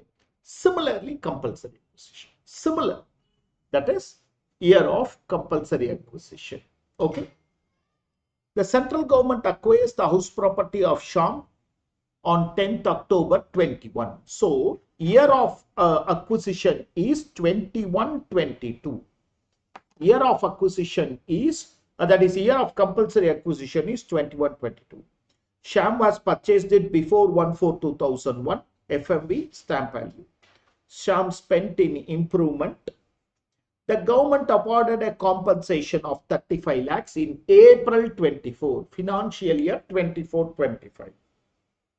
Sham went on an appeal against the government and the court increased the compensation by another 1750. The said amount was received in April 25. Sham spent legal expenses. Compute capital gains for various assessment years. Read through. In all these cases, indexation is a possibility. That's what I want to say. And in all these cases, the numerator might not be 363 because it would have already happened and now only receiving. That's why indexation is also possible. If numerator is 363, then we have to see if it is 22nd July or after that, etc.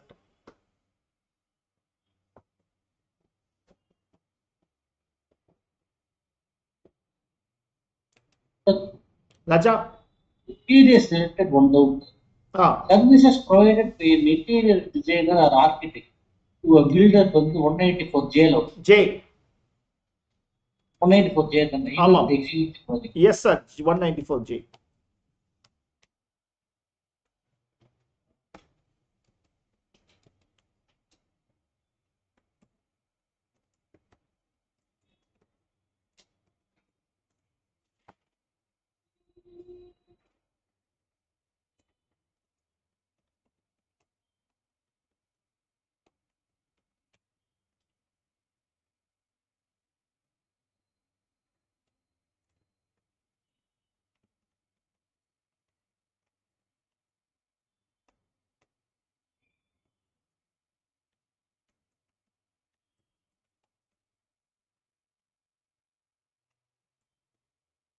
Right, 23, Because it is received in April 24-20. No, sir. April 24. Sorry, sir.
March 2010 means 9-10.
So whenever there is an additional compensation received, that is taxable in the year of its receipt. In the year of its receipt.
Am I clear? One is like a long-term capital gain. Additional is also long term because it is for that asset only. That asset is a LTCA, LTCH. Any interest paid IFRS. Yeah, I'll come to this.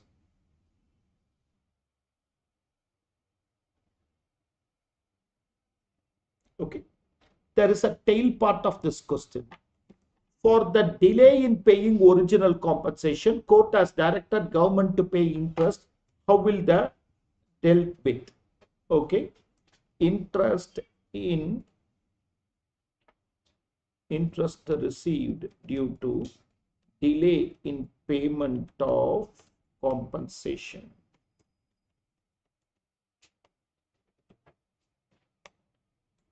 Such interest is taxable in IFOS.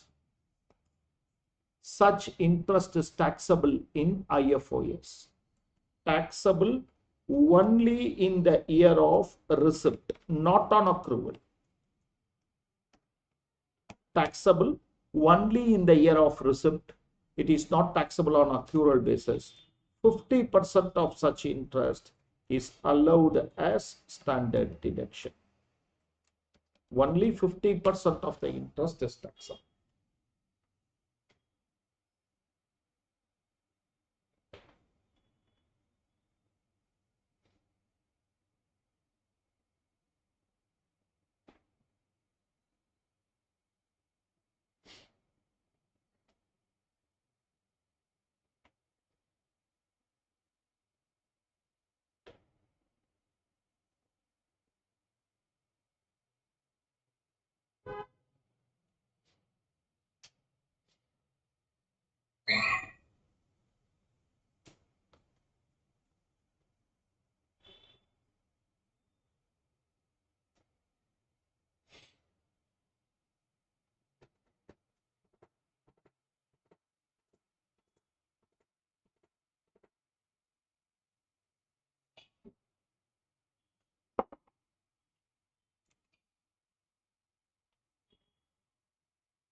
We'll wind up with this question today.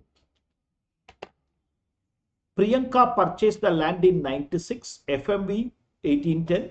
She handed over the physical possession of the property to a real estate dealer in the financial year 23-24 for development.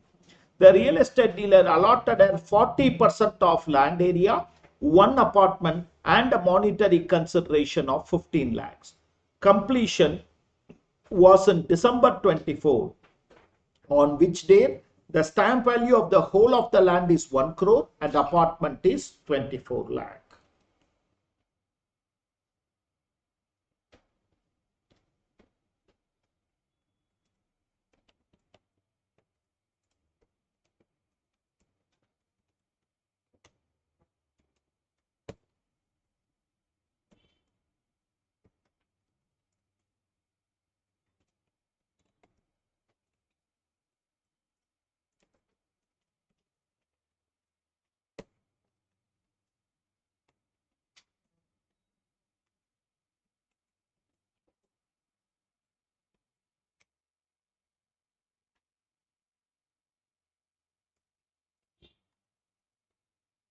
what is the full value of conservation?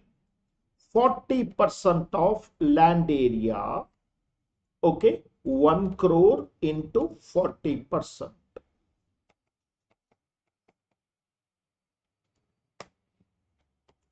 Apartment, how much? 24 lakhs.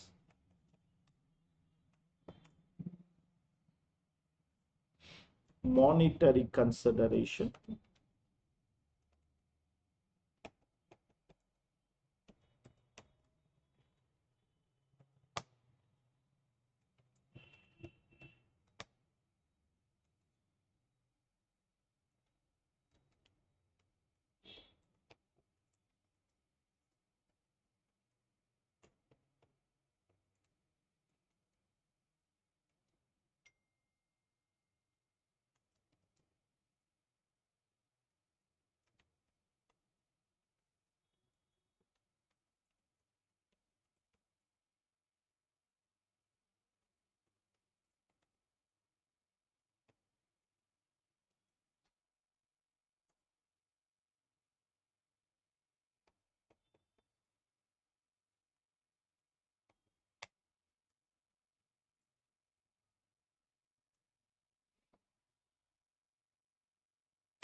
what changes computation will undergo if handing over is in it. Okay, computation will not undergo any change. Taxability of capital gain will be in 25, 26. That's the difference. Because computation numerator, denominator will not undergo any change. Taxability is later.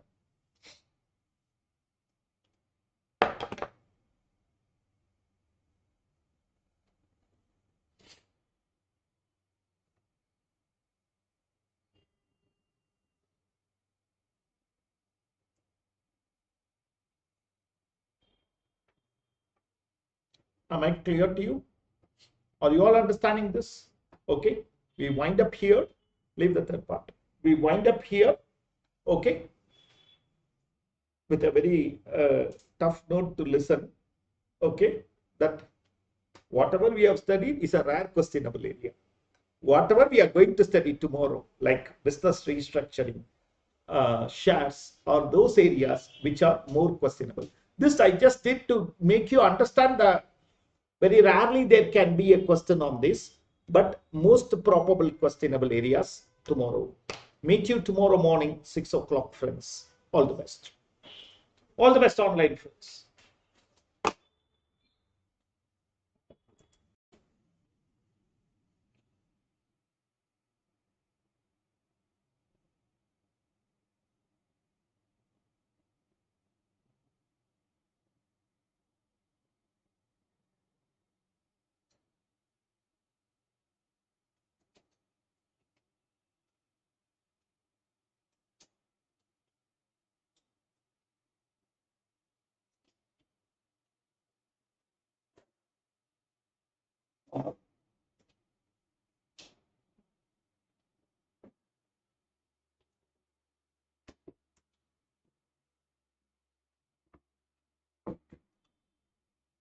Namaste.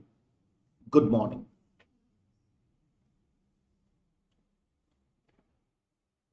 As I was telling you during the winding up of yesterday, today is the key day of our capital gains. That is the most questionable areas. We are going to discuss it today more than yesterday. Yesterday was just a warm up of capital gains, a provision which is more tested at the inter level. Though I'm not at all saying that it is ruled out. Okay, but now today this is the key area of questioning in capital gain, where we are going to see some arenas of shares, slump sales, liquidation of dissolution of a firm, like that, those arenas. Okay, but slowly, clearly, let's start. Okay, I start with the special case of liquidation of companies.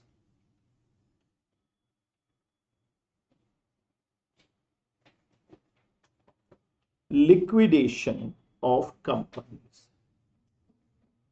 Okay, on liquidation of a company, how does the provisions apply is what we are going to see. Okay, if you remember, I told you that if I am distributing it to the members, it is exempt, it is not a transfer. So for the company, it is getting exempt. Okay, where assets are distributed to the members,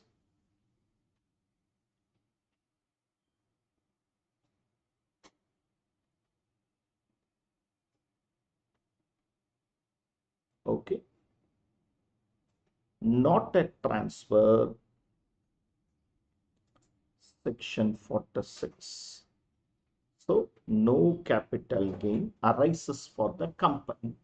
Okay, no capital gain arises for the company. No capital gain arises for the company. For the shareholder, I told you it is taxable. For the shareholder, this is taxable.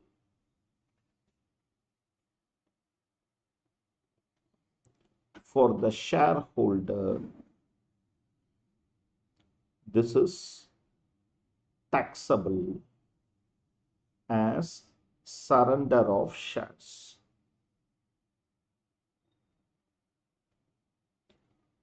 For the shareholders, this is taxable as surrender of shares.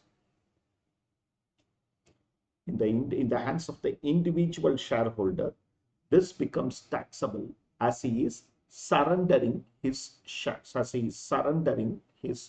shares, Okay.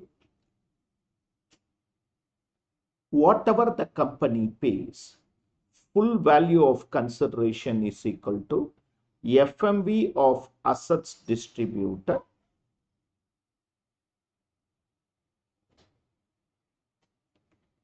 plus monetary consideration.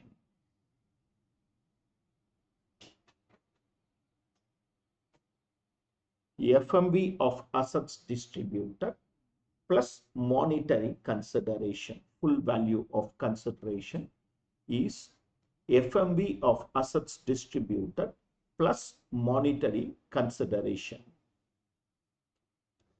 Cost of acquisition, FMV of asset distributed plus monetary consideration minus, friends. Here is what I am asking you to understand something. Let me tell you that I have a balance sheet. Share capital 10 lakhs. Reserves 50 lakhs. Assets some 60 lakhs.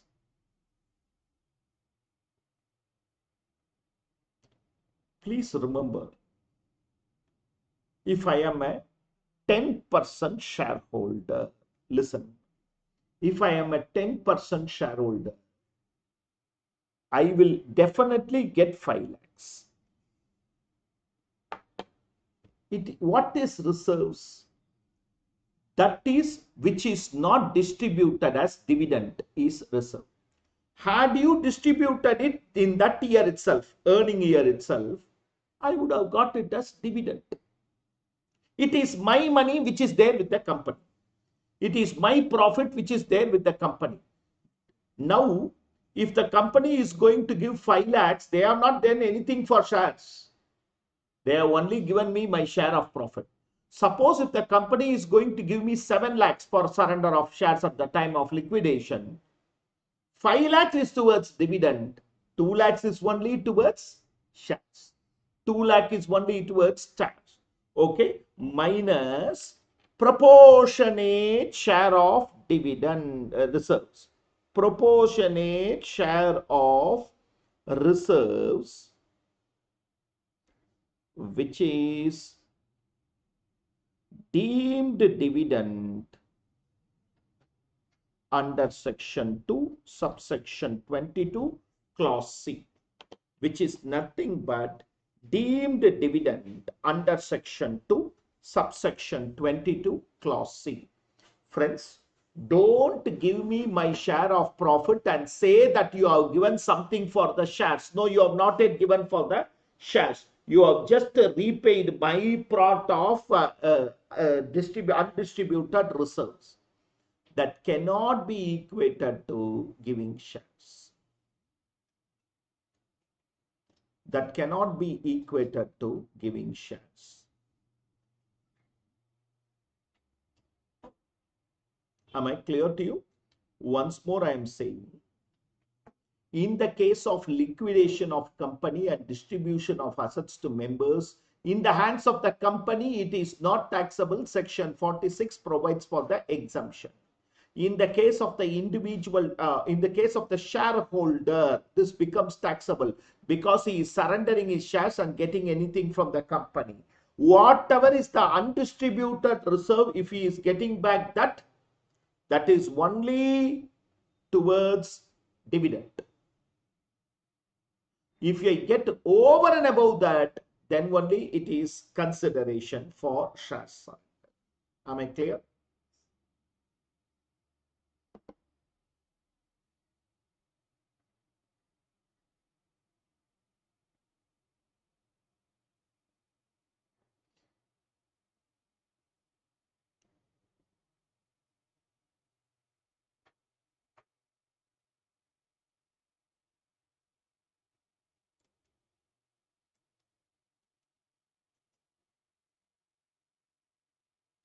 The balance sheet of Black Limited on 30th September is as follows. I mean, question number 11, page 38 or 39, as the case may be.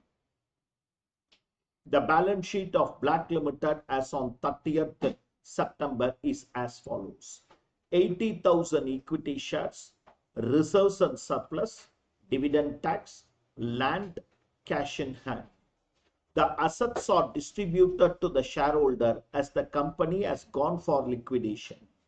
Vishal, a shareholder holding 16,000 shares, okay, gets 1/5 of land share and 2,50,000 in cash. He had originally acquired the shares for 10 in 15/16. Compute capital gain. If Vishal later transfers the land for 15 lakhs, what is the further gain? It is on 30th September and it is shares, so no question of indexation. Okay, okay, right. How many shares Vishal is holding?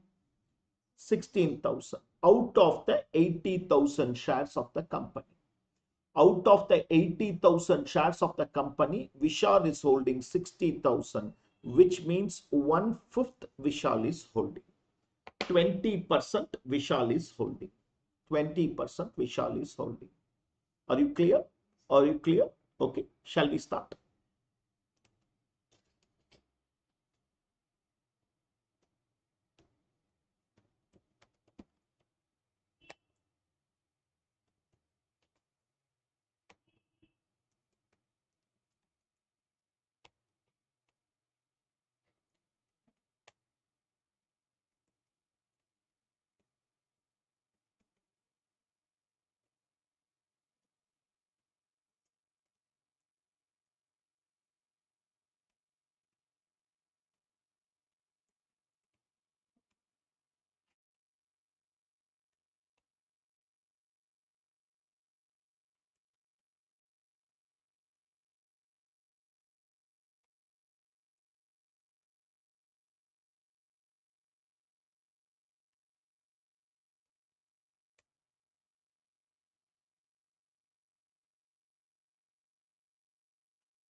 Please understand this. Less proportionate share of reserves, that is deemed dividend under section 2 subsection 22 clause C.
May I? Subsequent sale of land. Subsequent sale of land.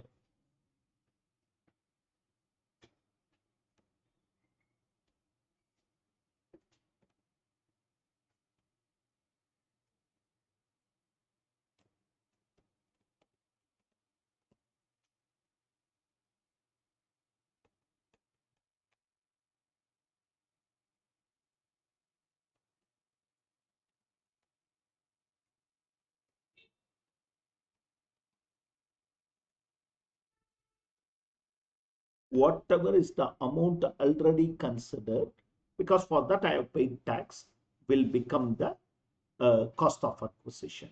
Whatever I have already considered, that is the price at which I purchased. That's why it is there already. Okay.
He got it from the company only in this year and immediately sold. It's a purchase. It is a transaction of purchase from. Is it clear? Is it clear, friends? Online friends, are you following? Online friends? Yes, sir. Thank you. Yes, sir. Thank you, Krishna.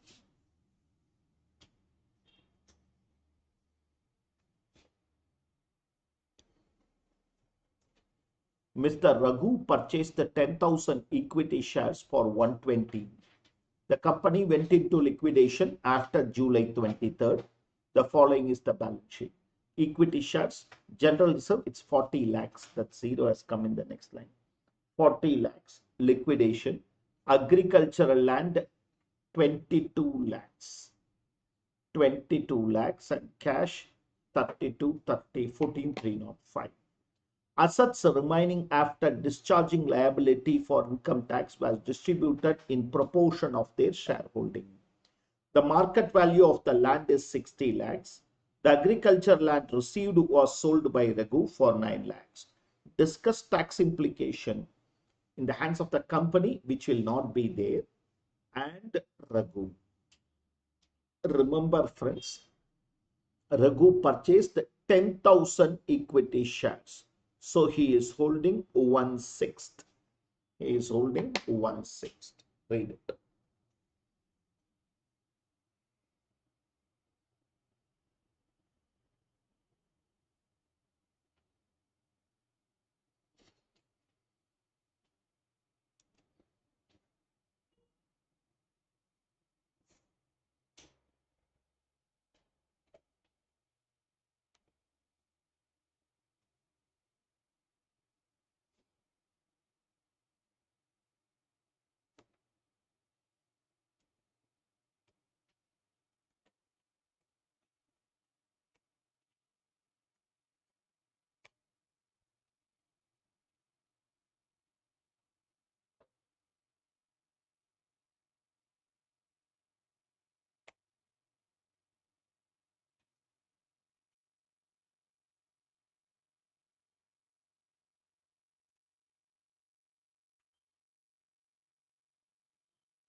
Sir, long-term capital gain should be 6,13,333, sir, in the total.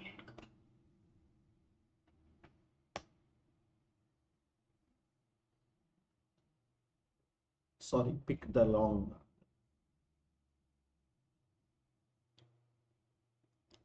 Is it clear? Okay.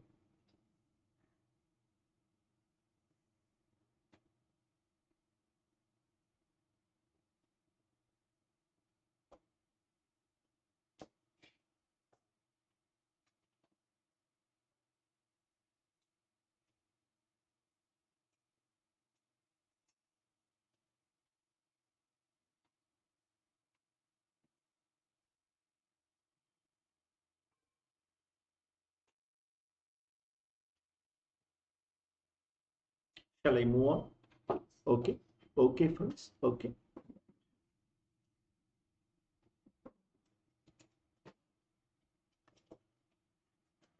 I want to continue to talk about shares. I want to continue to talk about shares, especially cost of acquisition of shares.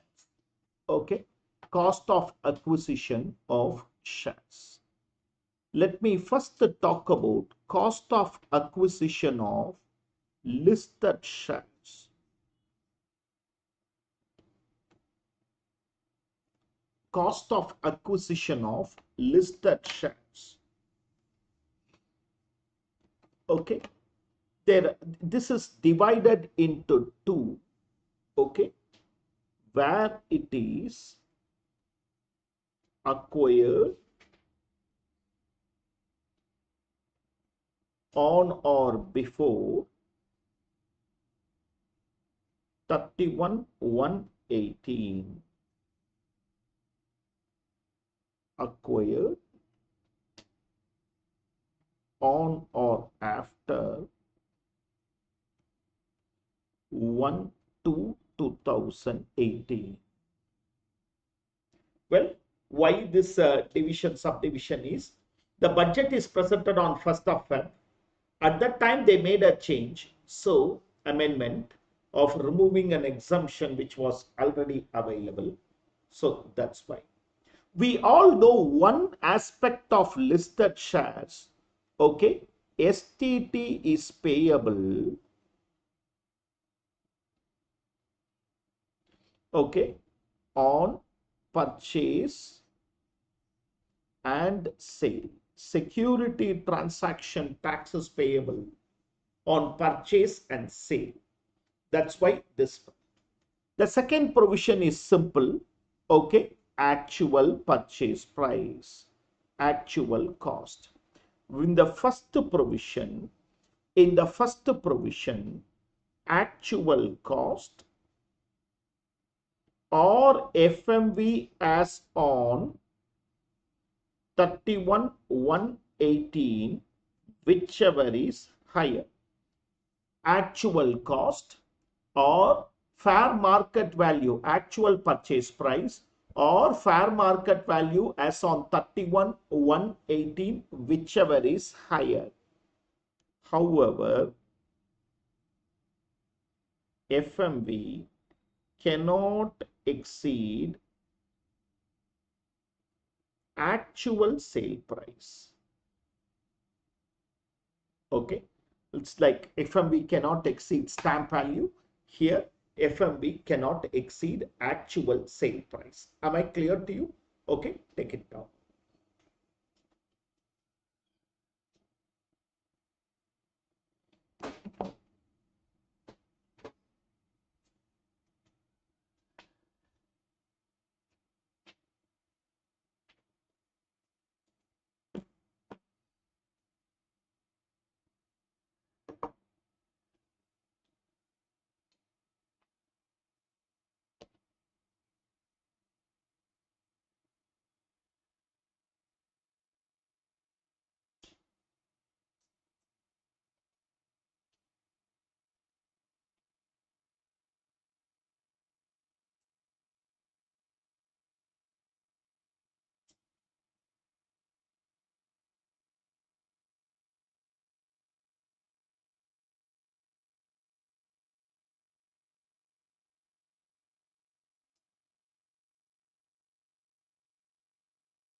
May I?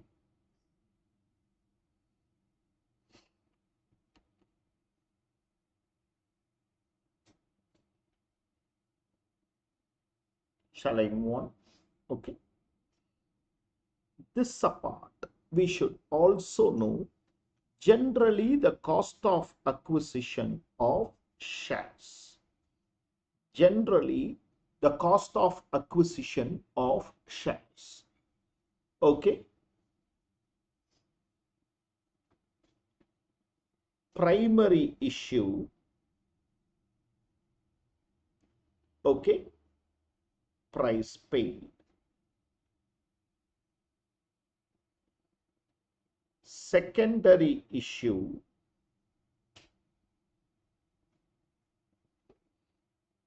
Price paid plus brokerage, that is any expenses. Price paid plus any expenses. Okay. Bonus issue. Bonus issue before 1/4/2001, FMV as on 1/4/2001. On or after 1/4/2001, remember nil. Remember nil.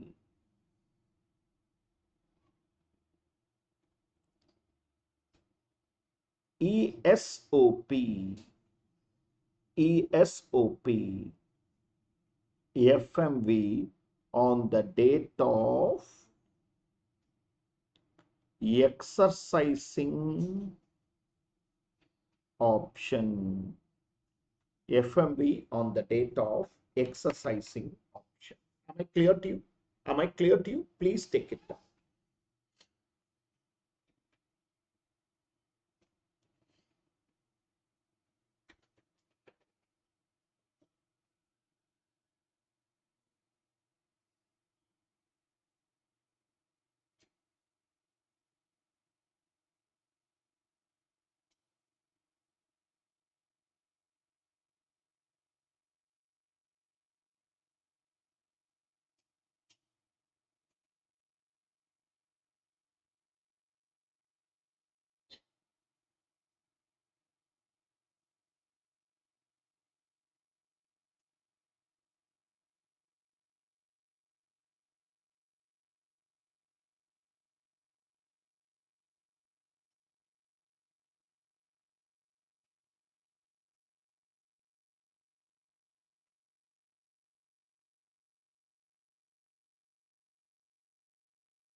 Can I? Can I? Are you understanding? Okay. Primary issue, price paid. Secondary issue, bonus issue, and ESOP.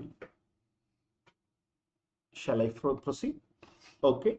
Remember, friends, remember renunciation of rights. Renunciation of rights. I am an existing shareholder of the company. The company goes in for further issue. I am eligible to subscribe for 500 shares. I am not interested, whereas he is interested. I transfer not shares, but my right to subscribe for shares. Renunciation of rights is also relinquishment. is also transferred. Okay, consideration received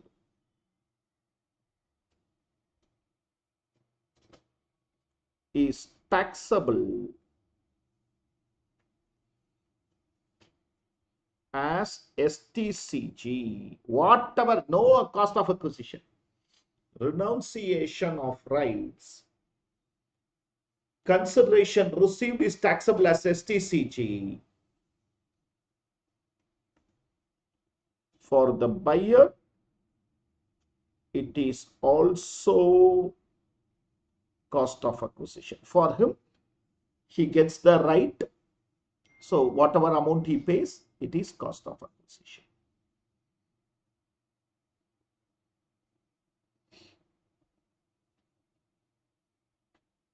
Am I clear?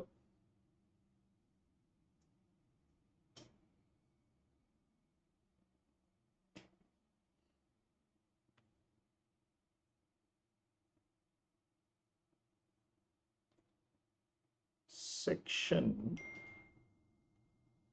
50A.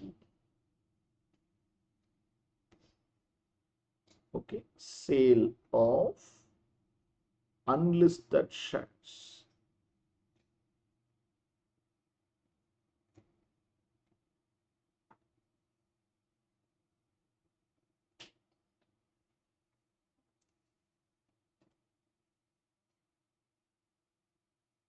C, sorry, 50CA.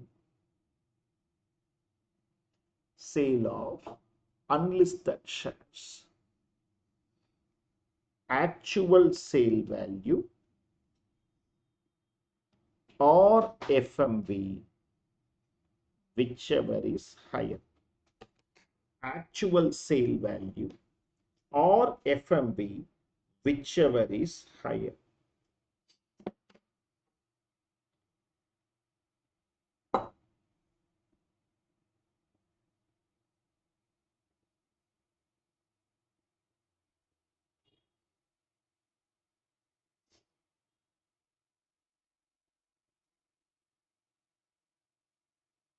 Are you clear? I'm just consolidating whatever about shares in a page. Okay, cost of acquisition in some circumstances, and 50CA in some, that is renunciation of rights and sale of unlisted shares. Now for a very nice, not so nice, questionable area. Buyback of shares. The provision was amended in the budget presented on 23rd July with effect from 1st of October. Okay, so the first 6 months had a provision, the next 6 months had a provision. Now, first listen. Buyback of shares. First, okay, listen. For the company, for the shareholder. Okay. Up to 30th September 2024. Taxable in the hands of the company. Okay. What is taxable? Buyback price minus issue price. This is taxable in the hands of the company at 20%. Okay, there was a section called 115Q which taxed this. There was a section 115Q which taxed it. From the from 1st of October, this section got slashed. So till that time, what happened? Up to 30th September, okay, in the hands of this person, it is exempt. In the hands of the individual, in the hands of the shareholder, it got the exempt. Okay, section 1034A was the section which gives the exemption, and this also went on.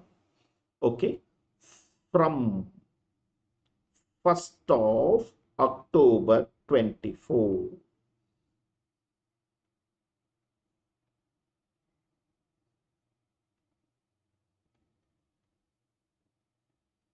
Remember, okay, exempt. It is no more taxable in the hands of the company, okay, from 1st of October 2024, taxable.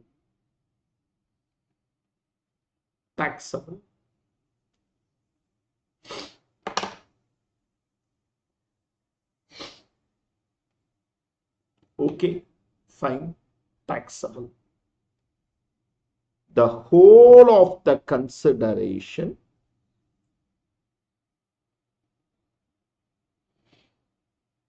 received is taxable as deemed dividend. Friends, section 2 subsection 22 clause F says whatever is the consideration, because how come the company is buying back from their reserves? From their reserves only the company is buying back.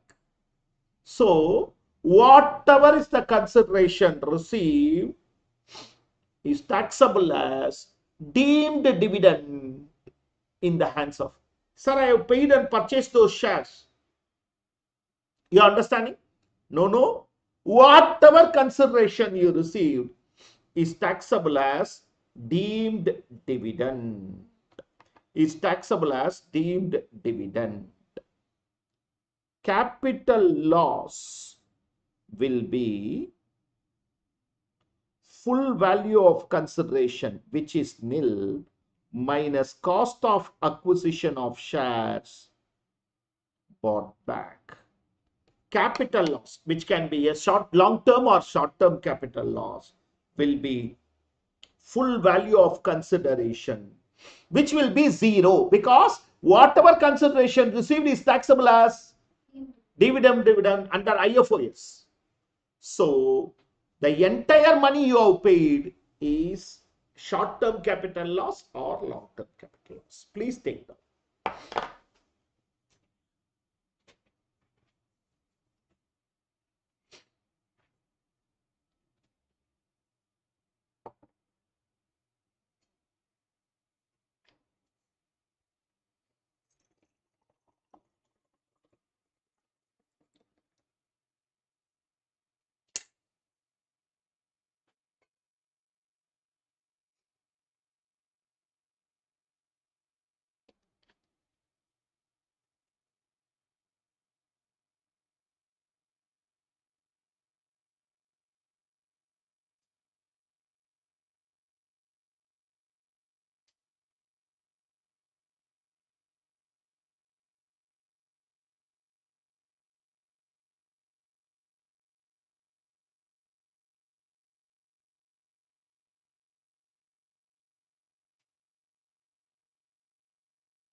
Any doubts? Any doubts? May I move on? May I move on? Okay. Okay.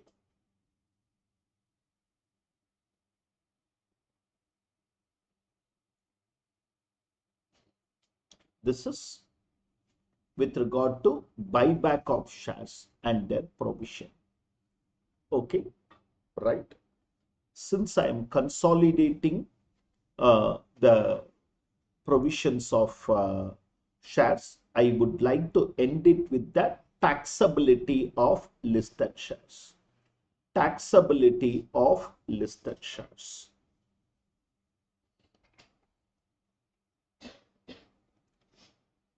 Taxability of listed shares.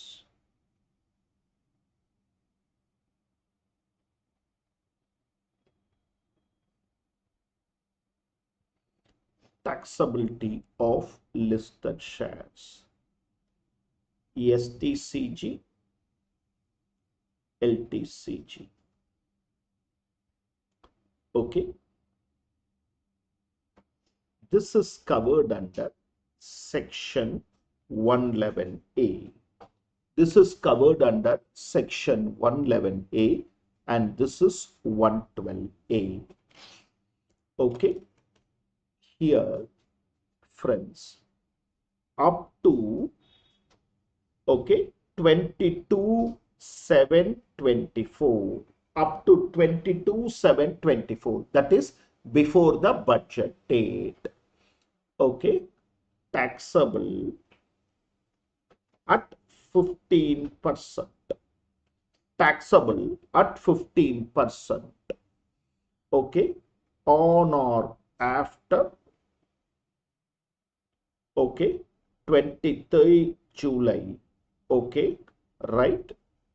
Taxable at 20. Taxable at 20%.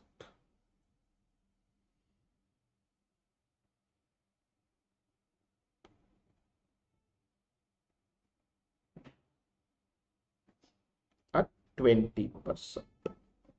Similarly here, okay, again divided into up to 22/7, okay, from 23/7, okay. First 125 nil. Here also first 125 nil. Otherwise, amount exceeding 1,25,000, 10%, 12.5%. The tax rates has been increased in both the cases. In both the cases. Am I clear to you? Complete it. We'll go to questions.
May I? May I? Okay. Let's do now some practical questions. Question number 12A. Shantaram purchased 14,000 equity shares of Pleasant Private Limited for 5,60,000. The shares of 10 each, originally issued by the company for 20. Out of this, 3,000 shares were acquired back by the company at rupees 35 per share. What will be the treatment if the shares are bought back by the company in September and in December?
Sir, the screen is blurred, sir. While typing, you can dictate, sir. Yeah. Okay, sure. In the hands of the company, purchase back price is 1,05,000, issue price is 60,000. So income in the hands of the company 45,000, taxable at 20% plus surcharge and plus HEC. The whole of the consideration will be exempt under section 10 subsection 34A in the hands of the shareholder.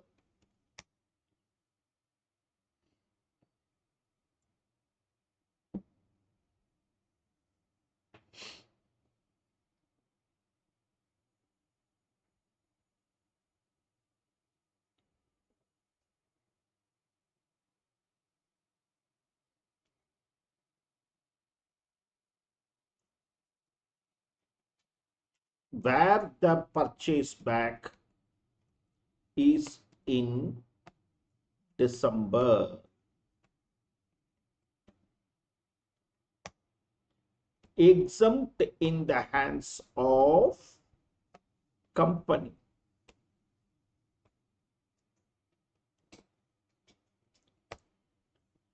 Exempt in the hands of company. in the hands of the shareholder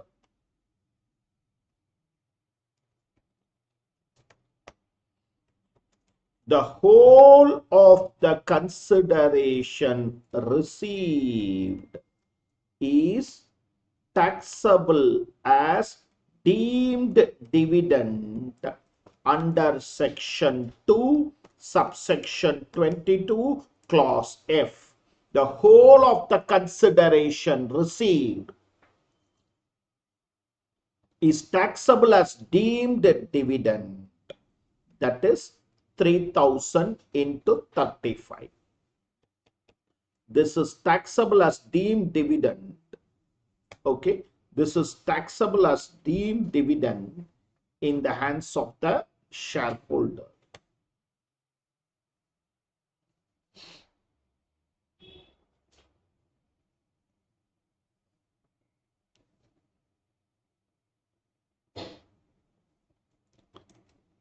Question says he has purchased the shares in 1516.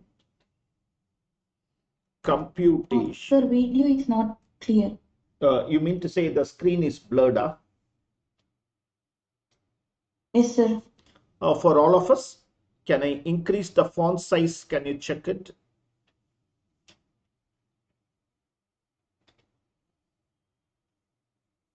Is it better now? No, sir, it's still the same. Yes, sir. Friends, computation of capital gains. Computation of capital gains. Remember, full value of consideration is nil. Less cost of acquisition. Less cost of acquisition. This 3000 shares into 20 rupees. 3000 shares into 20 rupees. Okay, this will be regarded as long-term capital loss to be set off or carried forward and set off. This will be treated as long-term capital loss, which you can either set off in the current year or carry forward and set off.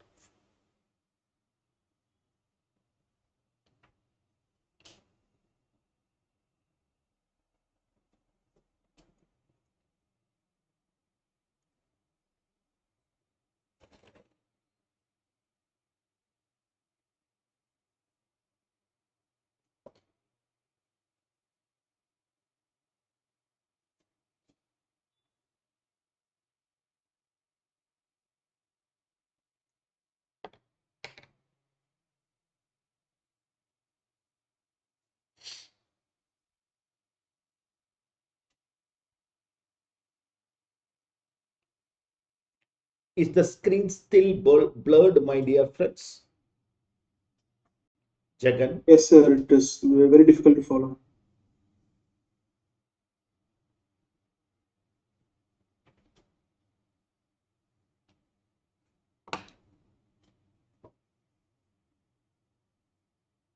Okay, just give me a minute. Yeah, friends, sorry for the time loss. Yeah. Let's move on to the next question. Usha purchased 1,000 equity shares of an unlisted company at a cost of 30 before 1/4/2001. She gets 100 bonus shares in 2002, which will be nil. Cost of acquisition will be nil. She gets 1100 bonus shares in Feb 2010, cost of acquisition nil. Fair market value of the shares was 80. On 1st January 25, after 23rd July, so there is no question of indexation. There is no question of indexation. She transferred all the shares for 200 per share. Compute the capital gain in the hands of Usha.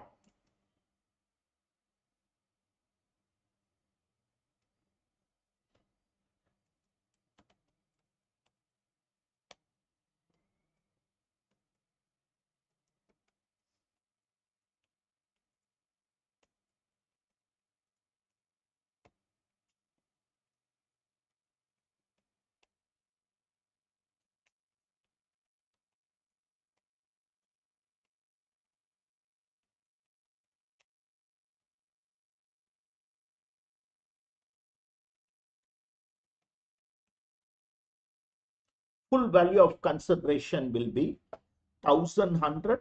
2,200 is the total number of shares. 2,200 is the total number of shares at 200 rupees into 200. 4,40,000. Okay. Less cost of acquisition. Okay. Transfer is after 23rd July. So no index benefit. Okay, less cost of transfer. The first, sorry, there is a cost of acquisition. There is a cost of acquisition. There is a cost of transfer.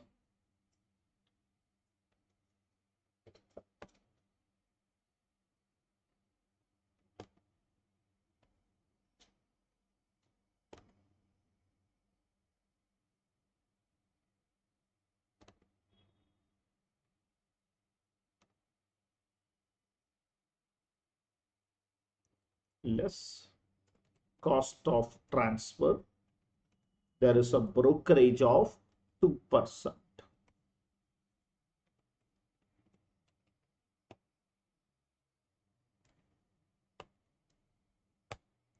Net consideration will be 440 minus 8,800.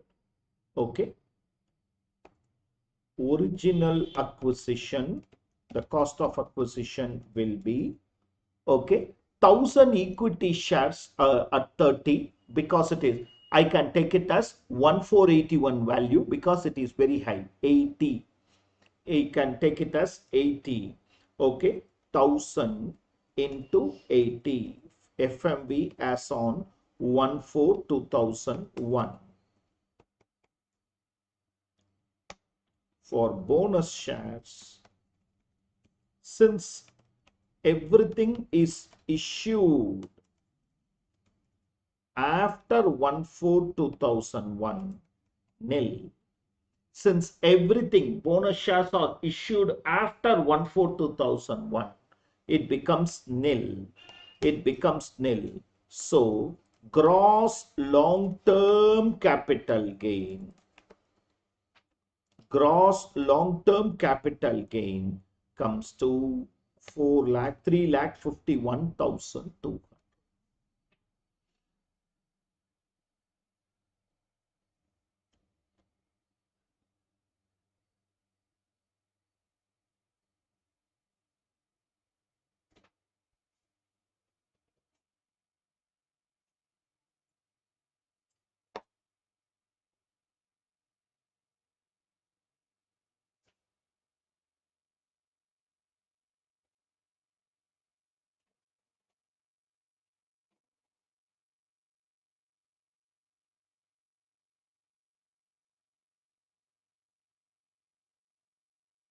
Sir, can you send a screenshot of this in the group, sir? Is that possible? The solution? You Yes, mean, sir. yeah, I can. You want it right now itself? That's I'm sorry, possible. we are not able to write now. Yeah. Okay.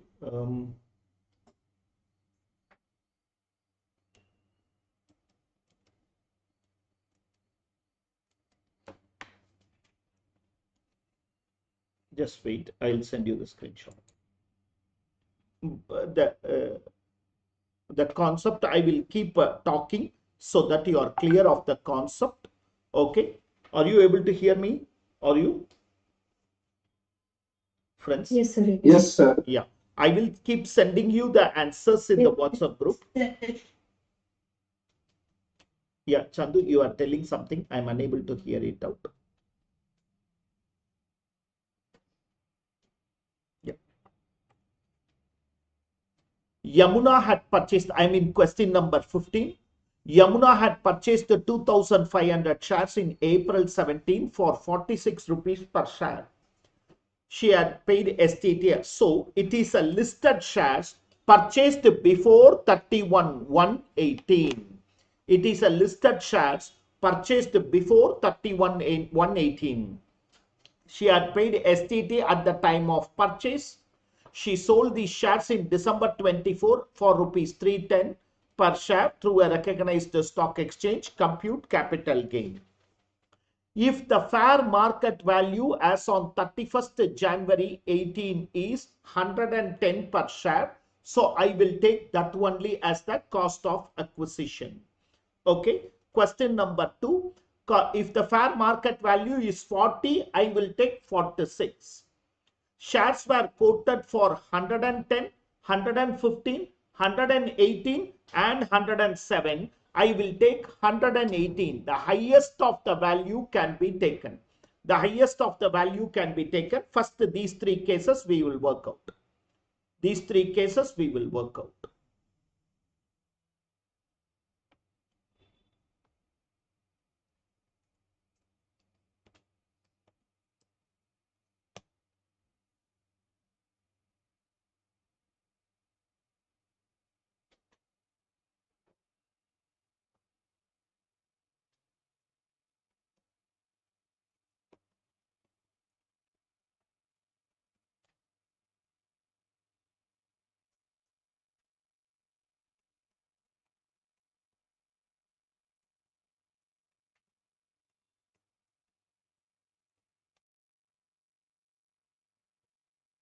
Full value of consideration.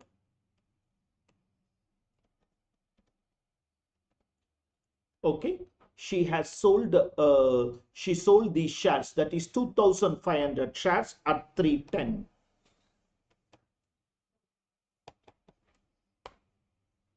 into 310. Okay, less cost of acquisition.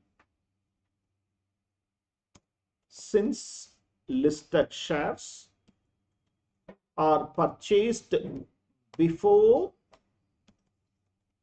31/1/18, actual cost or FMV as on 31/1/18, whichever is higher, okay, where multiple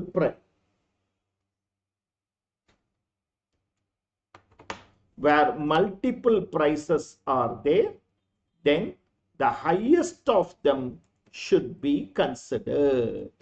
Where multiple prices are there, the highest of them should be considered. Actual cost or fair market value, whichever is higher. Where there are multiple purchases or multiple prices on the same day, the highest should be considered. So in the first case, case A, it is 2,500 into 110. The second case, 2,500 into 46, original cost. In the third case, 2,500 into 118. Because later part of the day, we are going to study slump sales.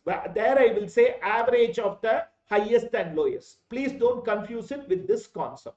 In this concept, highest of the price will be considered. Gross LTCG taxable under section 112A.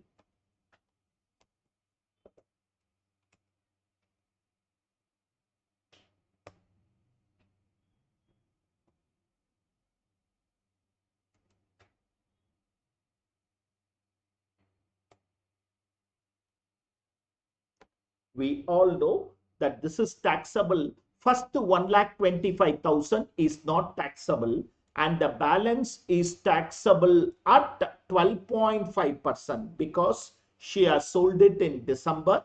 The balance is taxable at 12.5%.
May I?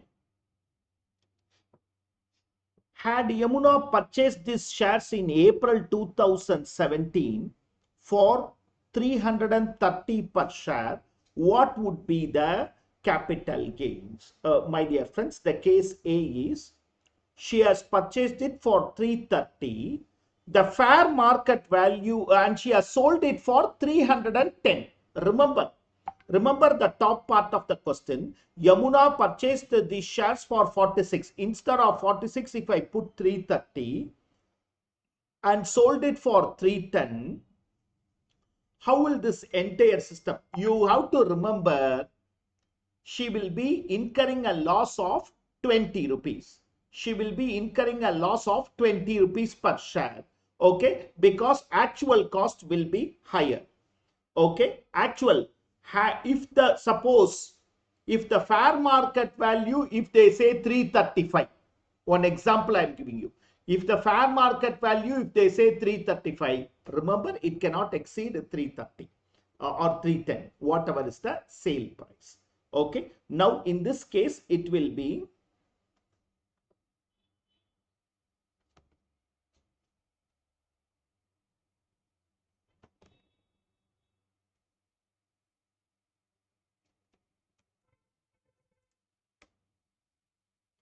it will be 330. It will be a loss of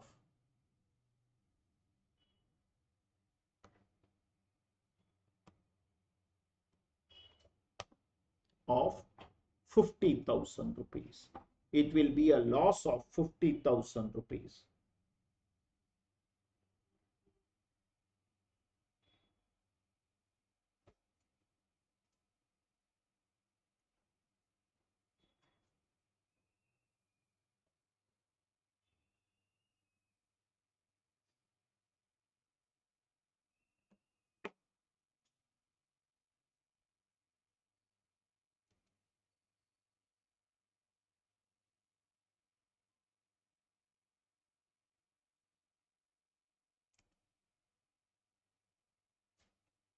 Shall I? Compute the tax payable in case A, that assuming that she don't have any other income and capital gain is her only source of income. Okay, computation of tax.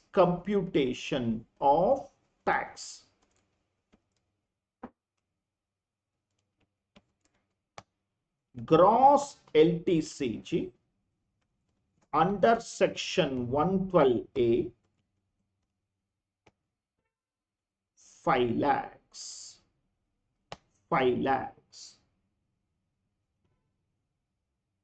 In case A, it is 5 lakhs. Less standard deduction, less basic exemption limit. Since assessee does not have any other income, the basic exemption limit can be adjusted against capital gains. I will take it as 3 lakhs. Okay, new scheme. I will take it as 3 lakhs. That leads us to 2 lakhs. Less, okay, or otherwise, first 1,25,000, the tax is nil. Balance 75,000 at 12.5%. Balance 75,000 at 12.5%, 25,000. Okay, add HEC at 4%. So tax payable 26,000. Okay, note against 112A, rebate cannot be claimed. Against 112A, rebate cannot be claimed.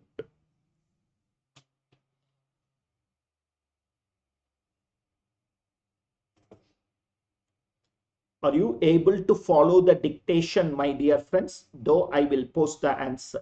Online friends, is there any improvement in the screen?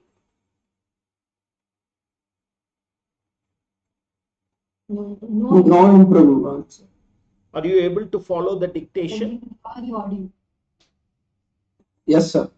Yeah.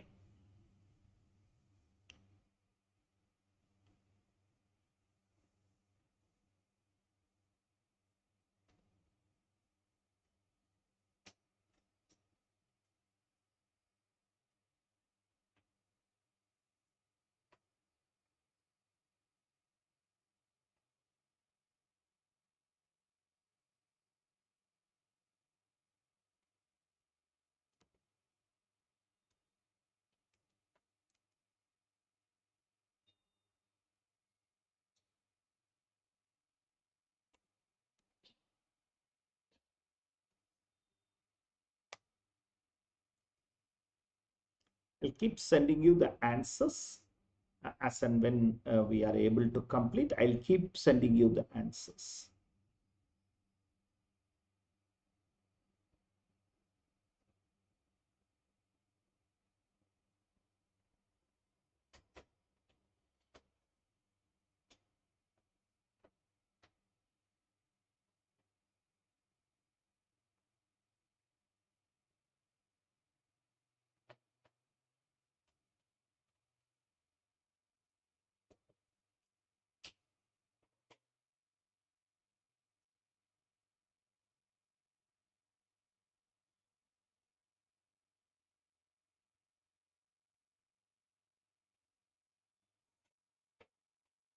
Sir, here the balance 75,000 at 12.5% remains 9,375.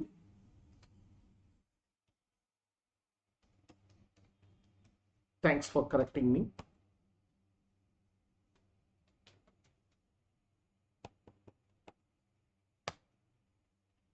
Yes, sir. 9750 after HEC.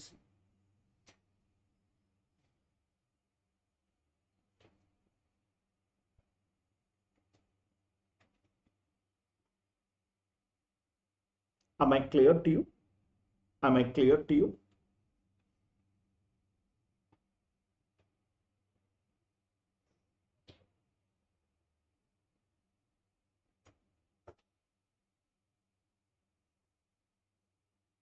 May I move on? Okay.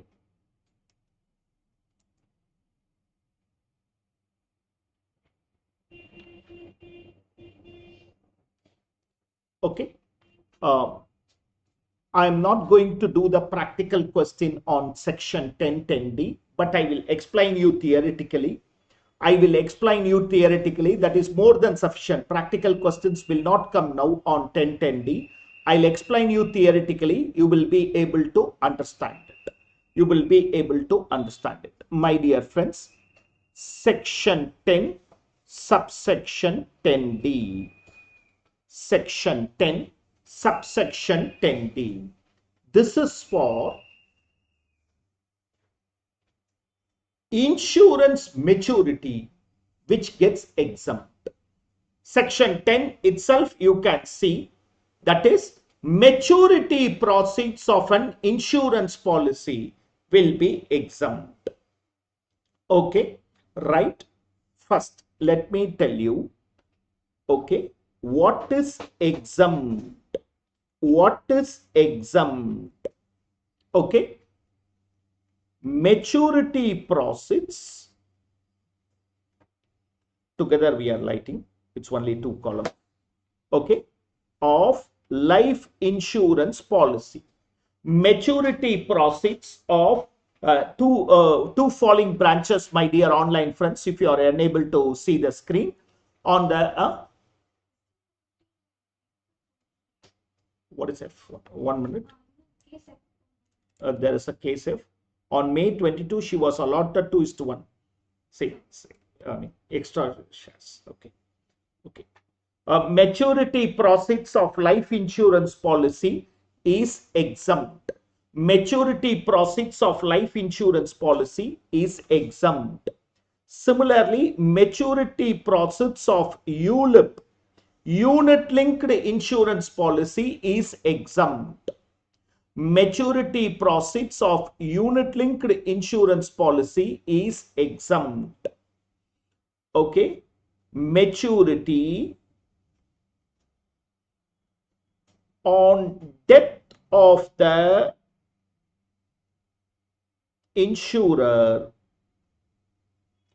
is exempt irrespective of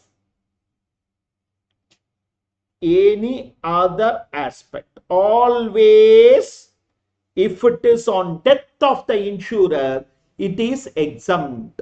If it is on death of the insurer, it is exempt. No doubt about it. No doubt about it. No doubt about it. Am I clear to you? Now, what happened is there is a taxability wing that came into effect for law. There is a taxability wing that came into effect. Some policies, see, on death it is always exempt. On death it is always fully exempt. What is the taxability part of this particular aspect? Okay. If premium exceeds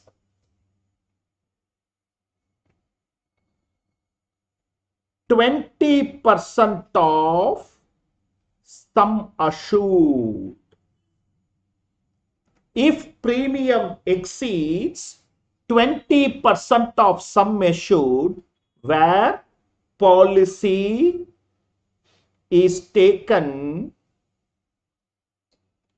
before 1/4/2012. If premium exceeds 20% of sum assured, policy, so I am taking a policy of 10 lakhs and I am paying yearly premium of 2,50,000. At the time of maturity, the life insurance proceeds becomes taxable. 1010D will not be applicable. 1010D will not be applicable. Okay. Next, if premium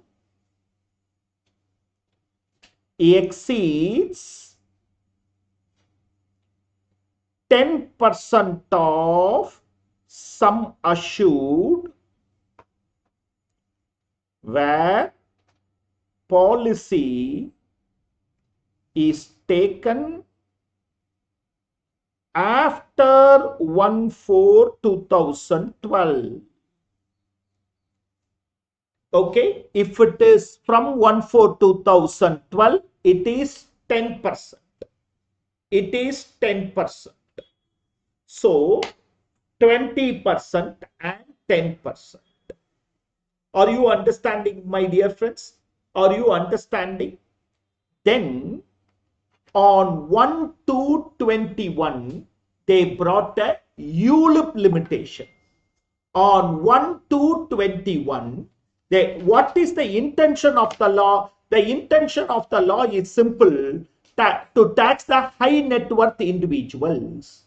To tax the high net worth individuals, because people are trying to put it in LIC or various policies and getting an exempt income, to ensure that they are not, okay, from 1/2/21. You all know why 1st February is taken as a date.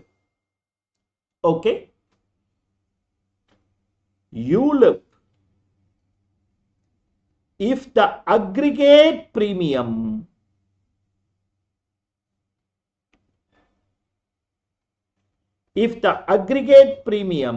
exceeds 2,50,000, then the maturity is taxable.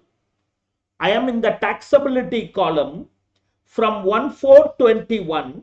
It is a 1/2/21. It is established.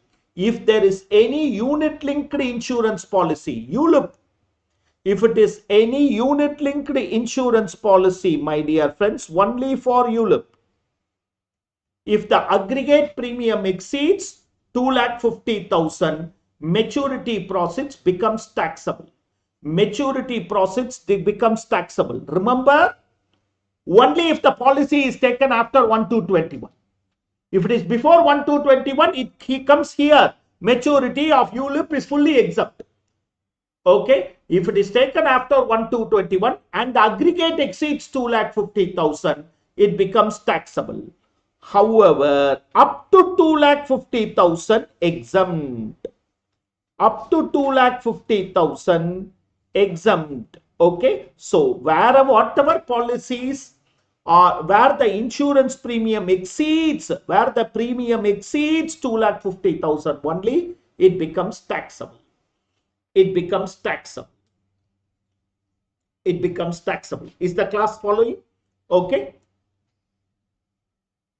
From 1/4/23, life insurance also brought into effect. From 1/4/23, they also brought life insurance policy into the scheme. Okay. If aggregate premium exceeds 5 lakhs, maturity is taxable. If aggregate premium exceeds 5 lakhs, maturity is taxable. If aggregate premium exceeds 5 lakhs, then that maturity is taxable. However, exempt up to 5 lakhs. Exempt up to 5 lakhs. If it exceeds 5 lakhs, it is taxable.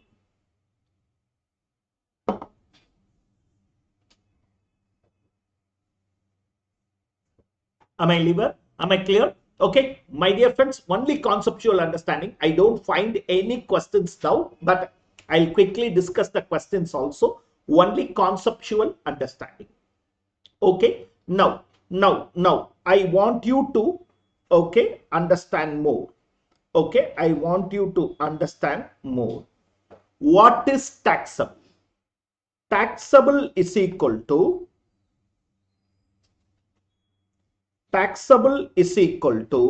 maturity profits minus premium paid. What is taxable? Maturity profits minus, that is the bonus, friends. That is the bonus. In the case of ULIP, it is taxable under capital gain. In the case of life insurance policy, it is taxable under IFOS. Don't ask me why, I also don't know.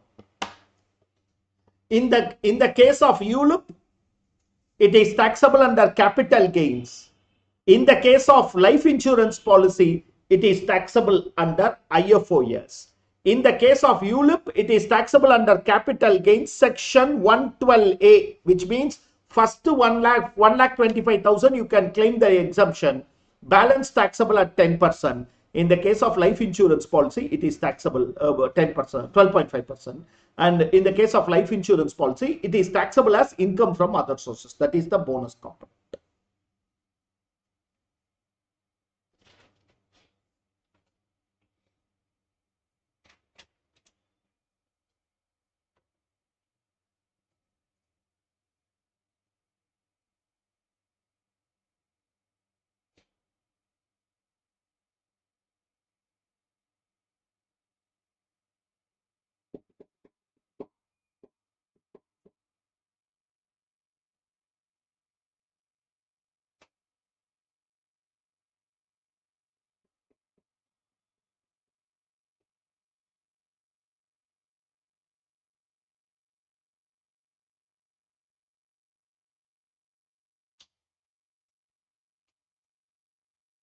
Is it clear?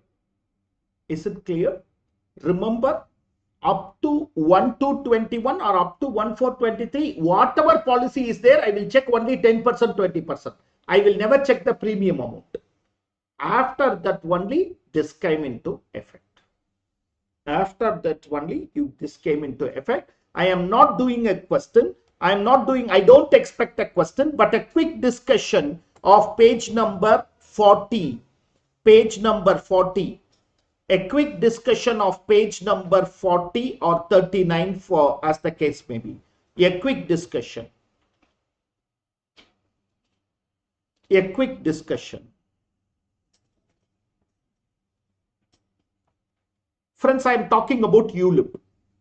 I am talking about ULIP. I am talking about ULIP. Policy A, B, C. If you take policy A, it has exceeded 10%. If you take policy A, it has exceeded 10%. So, my dear friends, maturity is taxable. It is taxable in that year only. That is year 33, 34 only. But maturity is taxable because it has exceeded 10%. It has exceeded 10%. The premium has exceeded 10%. Are you following? Are you following? Okay.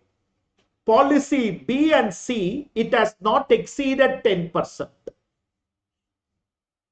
But the aggregate, listen please, but the aggregate has exceeded 2,50,000 because 250 plus 5 lakhs becomes 7,50,000. 250 aggregate, not per policy. It is aggregate, which is this and this has exceeded 7,50,000. But up to 250 I can claim exempt.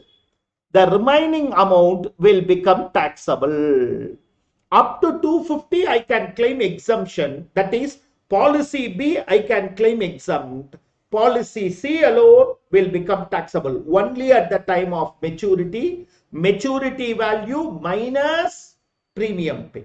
Maturity, it is only conceptual understanding as of now. I don't expect question. If at all there is a theoretical aspect of it, you can easily answer. It is maturity value minus premium. We don't know. Only in that year we will know what it is. But on death, always exempt. Case A taxable because exceeds 10%. Case B exempt. Case C taxable. Now I am going to the 17th question. None of the case I find it exceeding 10,000, right? 10%. None of the cases I find that the premium is exceeding 10%. None of the cases we find that the premium is exceeding 10%. Okay. But the aggregate exceeds to 250, 5,50,000 is the aggregate. Up to 250 I can claim exemption. So I will claim exemption for policy D and E, whereas I will tax it.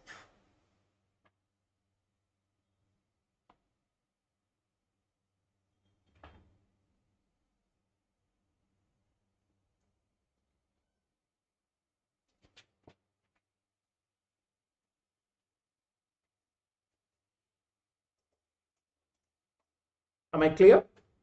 Am I clear? Okay. Next case. Next case.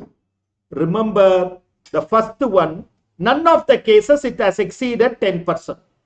None of the cases it has exceeded 10%. The first one is fully exempt, my dear friends, because it is taken on April 20 before amendment. Before amendment, it is fully exempt. It is fully exempt before amendment. The last three only, out of the last three, H and I can claim exempt because it has not exceeded 250. The last J alone is taxable. The last J alone is taxable.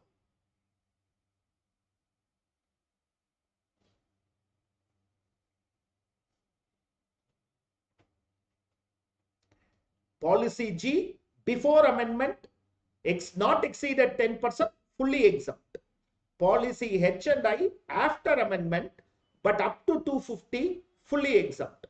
Policy J after amendment exceeds, so taxable.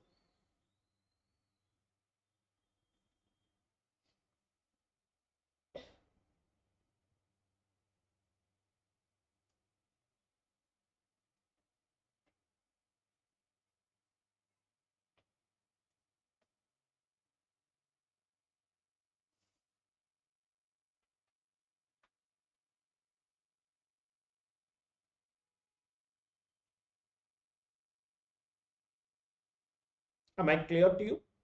Am I clear to you? These are about shares. Remember, shares can be a pass-through question also. In one of the adjustment, they might give you their listed shares are sold.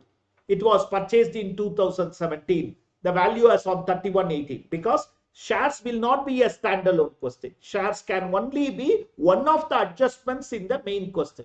Shares can only be one of the adjustments in the main question. Am I clear to you? Okay. I'm moving into section 50 related provisions. Section 50 related provisions. We have seen some provisions here. For depreciable assets, please remember section 50 related provisions. Okay. Section 50 depreciable asset. We already know the provision. If the block ceases to exist, a block ceases to exist in two circumstances: when all the assets in the block are sold, or when the sale value exceeds the balance available. Result is short-term capital gain. Section 50AA, we have already seen market debentures and other debentures. Okay, always short-term capital gain. Always short-term capital gain. Even if they are held for a longer time, it is treated as short-term capital gain. This also we have seen. 50CA, okay, unlisted shares sale, okay, either fair market value or actual sale, okay, whichever is higher. We have already seen these things. We have already seen these things of section 50 in various places. In various places. Okay. Of course, one major section which we have to see is section 50C. One major section which we have to see is section 50C. Shall we? Okay, friends.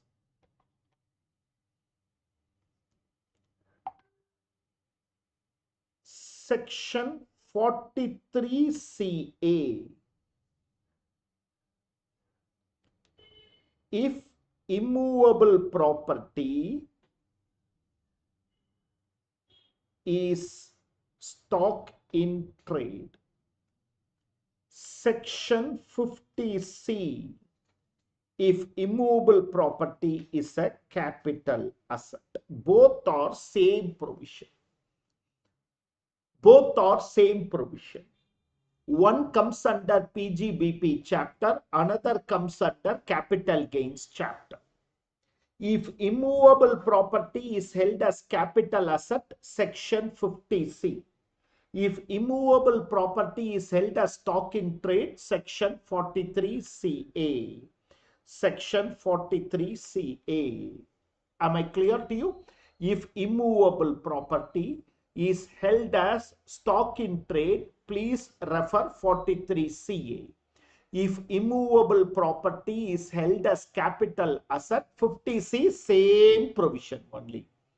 Same provision only. What is the provision?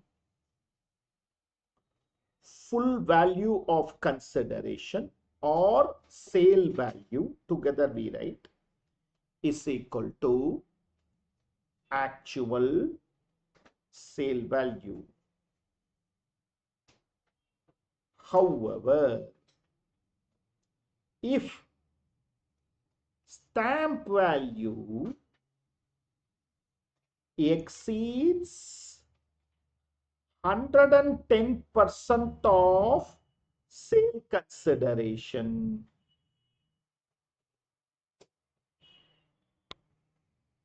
then stamp value.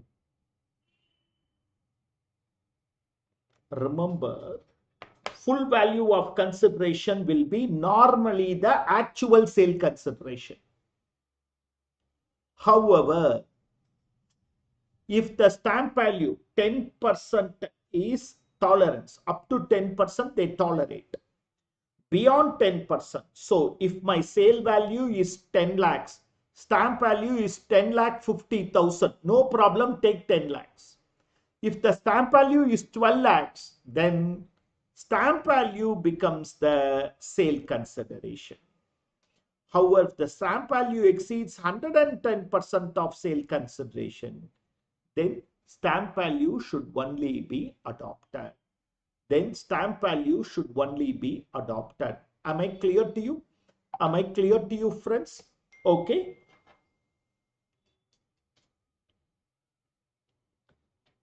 Stamp value on which date? Stamp value on which date?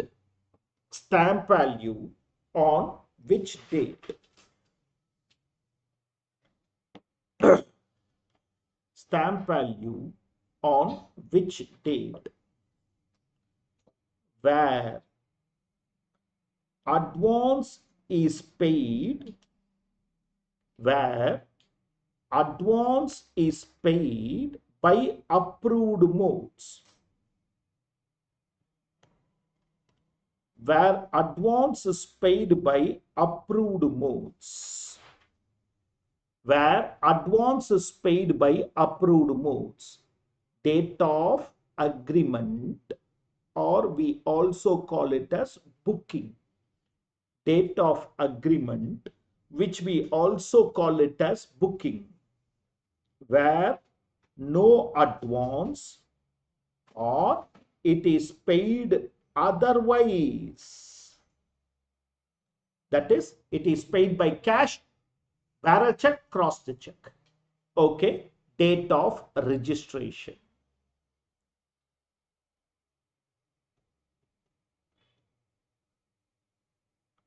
Date of registration. Read through.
Am I clear?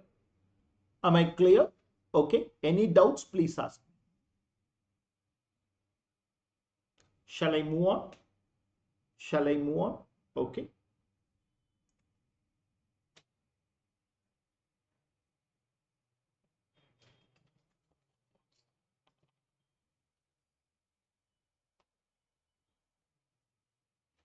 I'm in question number 19, page number 42. Question number 19, page number 42 or 41 as the case may be. Singhia and Co., a sole proprietorship concern, owns 6 machines put into use for business in March 24. The depreciation is charged at 15%. The written down value is 850. 3 of the old machines is sold for 11 lakhs. A second-hand machinery was purchased for 8,50,000. Determine the claim of depreciation, capital gains. Case if Singhia has sold the 3 machines for 21 lakhs, how will that say vary?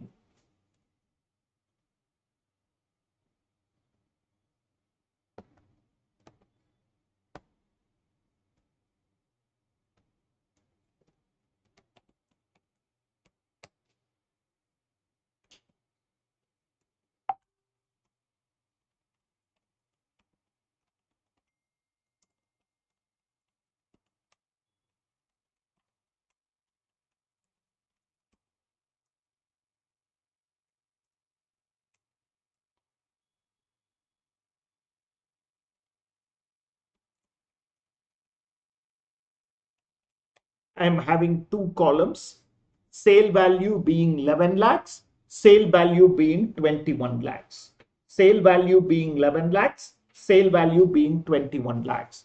Online friends, any improvement? Yes, sir. Clearly visible, sir. Thank you. Thank you, Chan. Thank you, friends.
In the second case, the block has ceased to exist, so we are getting a capital gain.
Sir, Nanda?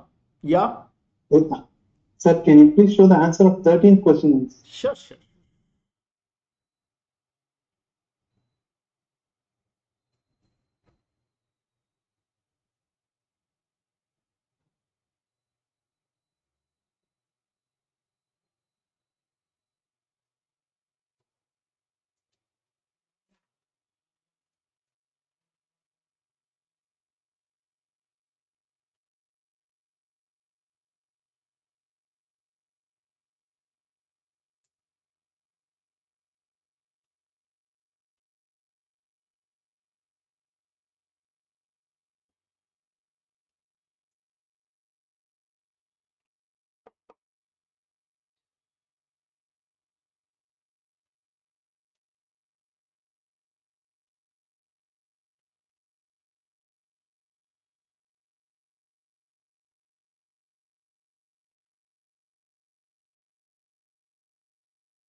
once again, I want to be very clear on this, that I never expect question in section 51. But once they asked, in spite of that, okay, a brief view of section 51. Advance money forfeited.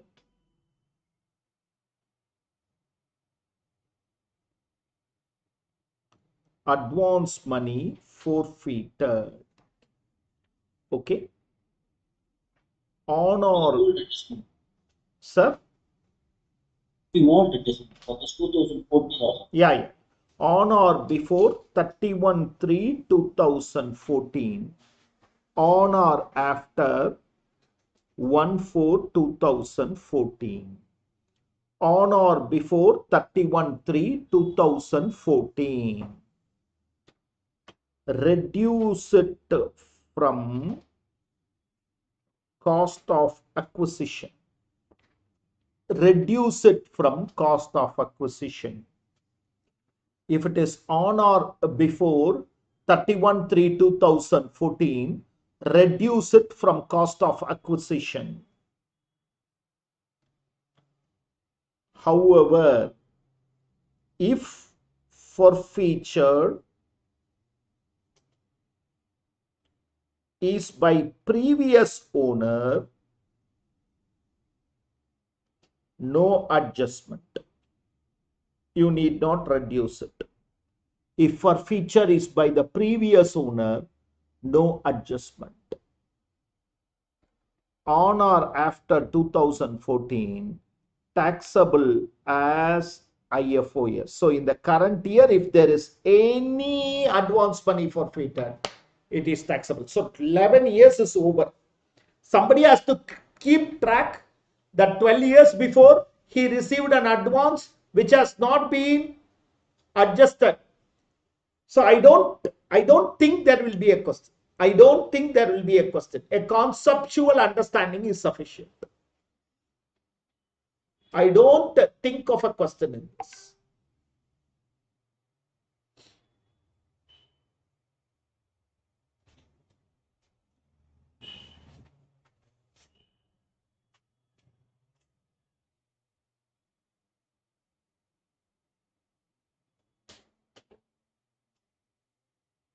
A conceptual understanding is sufficient.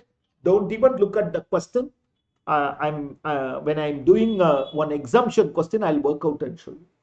I'll work out and show you. Don't even look at anything else. Business reorganization. In my opinion, definite questionable area. Shares is one thing I have told you to remember. After shares, business reorganization. Three things are covered here: amalgamation, demerger, slump sales. Amalgamation, demerger, slump sales. Friends, not a transfer, no capital gain for both company and shareholder. Not a transfer, no capital gain for both company and shareholder. We know the conditions. All assets should be taken over at book value. Okay. 75% of the shareholders should become the shareholders of the transferring company.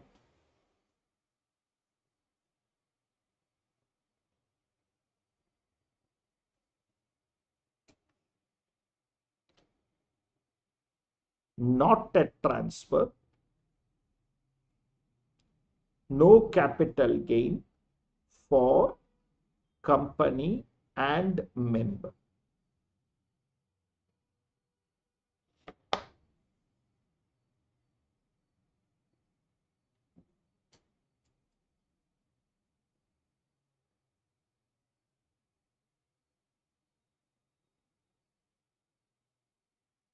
Am I clear to you?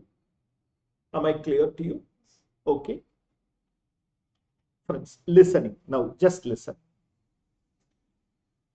I am a shareholder of A Limited. I purchased 1 lakh shares at rupees 30. So I paid 30 lakhs and purchased it. A Limited splits now, demerges as A and B Limited. I am given some, let us take 50,000 shares in B Limited. Just because I am the shareholder of A Limited, I am being allotted 50,000 shares in B Limited. Not a transfer. Not a transfer. No capital gain arises. For the shareholder and the company, no capital gain arises. Later, I sell these shares. What is my cost of acquisition? What is my cost of acquisition? Remember, I am still holding this 1 lakh shares. Amalgamation is different. I surrender the shares of X Limited, gets the share of Y Limited. No more X Limited is there. Whereas demerger is A Limited was in the business of films, televisions, OTT. OTT alone, they split and formed a new company called B Limited. A Limited is still existing. They are having films and television.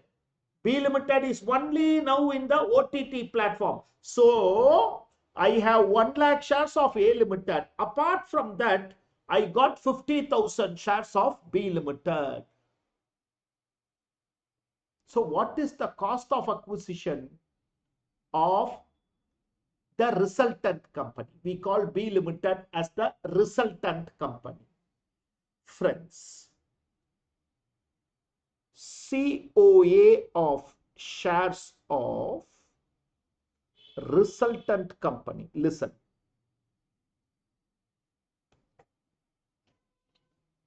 Cost of acquisition of shares of resultant company. What will be the cost of acquisition? Listen. COA of demerging company. Whatever is the shares, for that 1 lakh, I paid 30,000 into assets transferred divided by total assets. Into assets transferred divided by total assets. Once more, A Company Limited had 10 crores worth of asset. 2 crores worth of asset is transferred to B Limited, which means 1/5 of the assets is transferred. My cost of acquisition of B Limited will be 30 lakhs into 1/5. So 6 lakhs will be the cost of acquisition, asset transferred 2 crore divided by total assets 10 crore, 1/5. My cost of acquisition of B Limited shares will be 6 lakhs. You are understanding? You are understanding? Okay. COA of B Limited company shares is whatever is the cost of acquisition of demerging company share A Limited into numerator asset transferred, denominator total assets. Are we clear? Are we clear? Are we clear? Yeah, Jagan, are you clear? Yes, sir. Yeah, Jagan. Now, what will be the, after this, what will be the cost of acquisition of A Limited? After this, A Limited's cost of acquisition will be 30 minus 6. Because 6 lakhs you have transferred there. Now, my company's shares will only be 24 lakhs.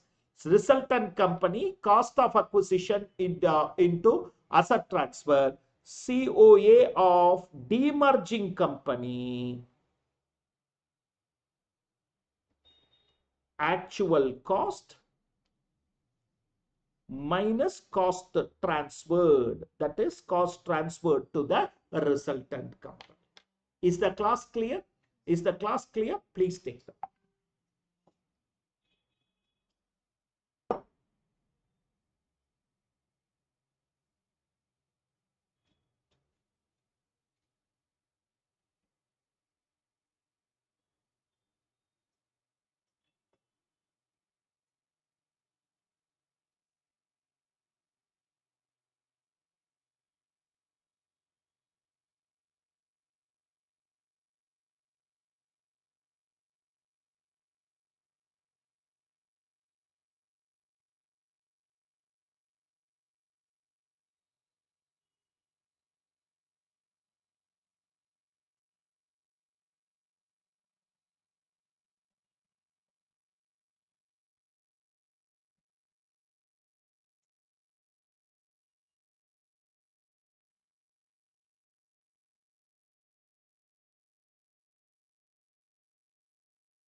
Am I clear?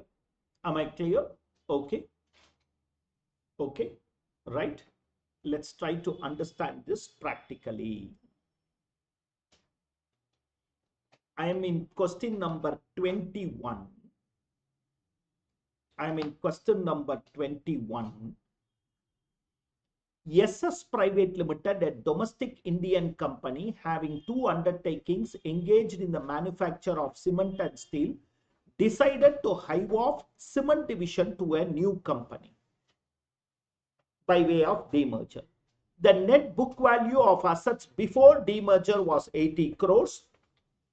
Assets transferred comes to 20 crores.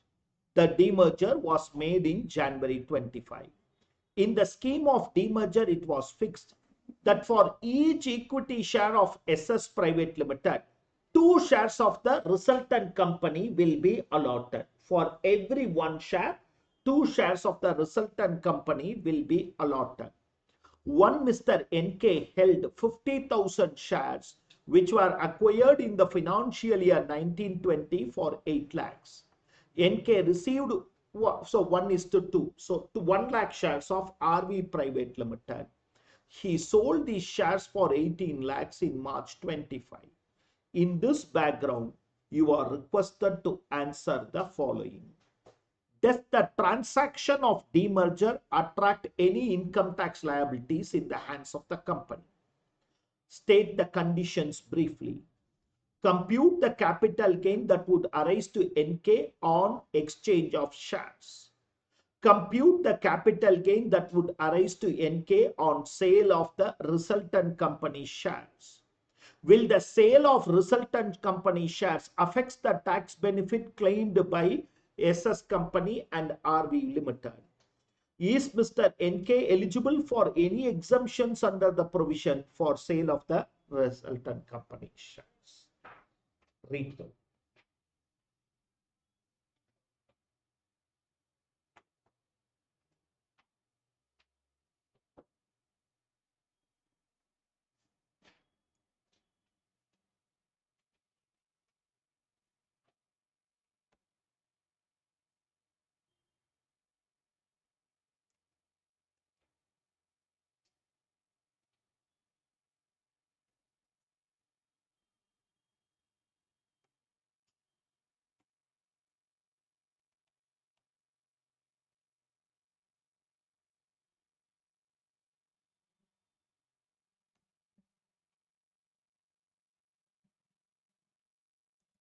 is A.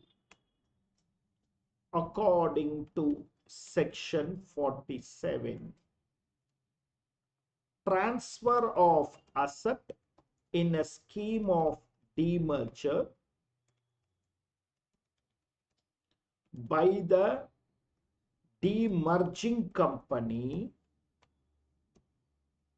to resultant company shall not be treated as transfer. Hence, no capital gain arises. Hence, no capital gain arises.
Okay. Case B. State the conditions for demerger. Conditions of demerger are in section 2, subsection 19AA. All assets of the unit, all assets and liabilities of the demerging unit is to be transferred to resultant company. All assets and liabilities of the demerging company or the demerging unit should be transferred to the resultant company. Assets and liabilities to be transferred only at book values. 75% of the shareholders of demerging company should become shareholders of resultant company.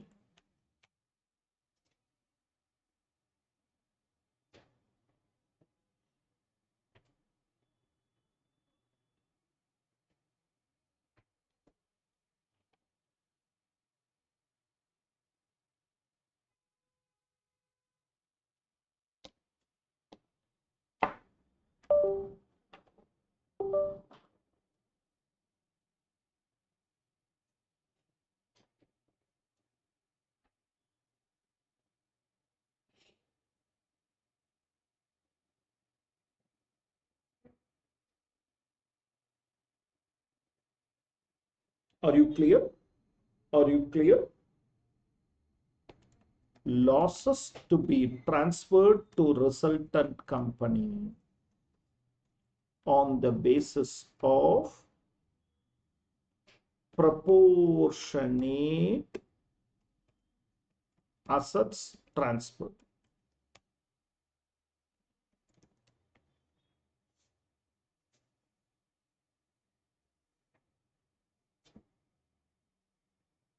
Same like now I told you. So suppose if the demerging company has 10 lakhs losses, whatever is the asset into asset transfer divided by total assets will be transferred to the resultant company.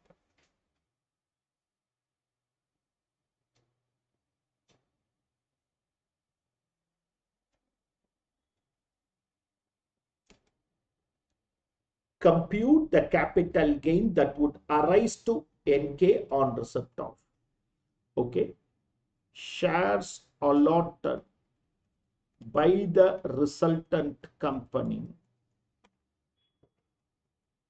to the members of demerging company shall not be treated as transfer. Hence, no capital gain arises in the event of allotment of shares to Mr. NK.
May I?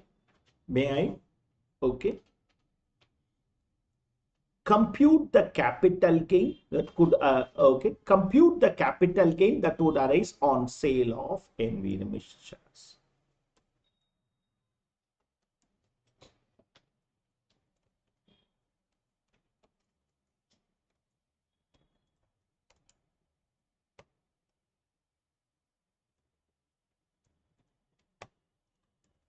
Full value of consideration. What is the value for which he sold the shares? 18 lakhs. Less cost of acquisition. Shares are sold after 23rd July. Less cost of acquisition. Okay. He had acquired these shares for 8 lakhs. 8 lakhs. Cost of shares of SS Private Limited into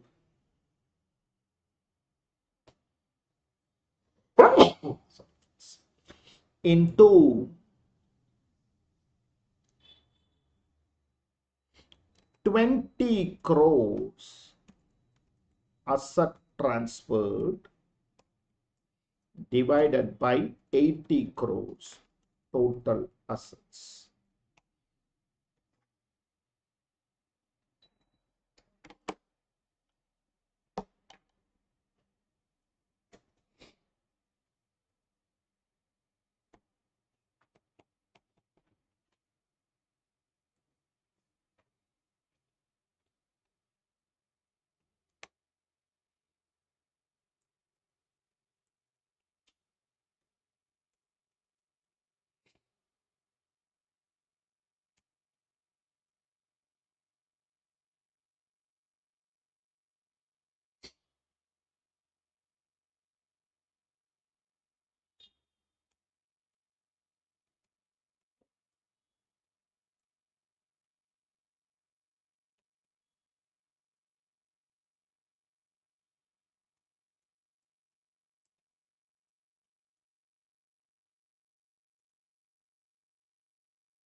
Am I clear to you?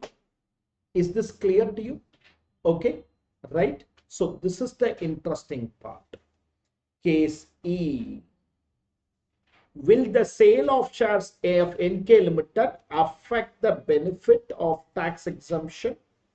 Sale of shares by member will not affect the capital gain exemption claimed by transferor or transferee company. Of course, for transferee company, there is no such benefit, but still.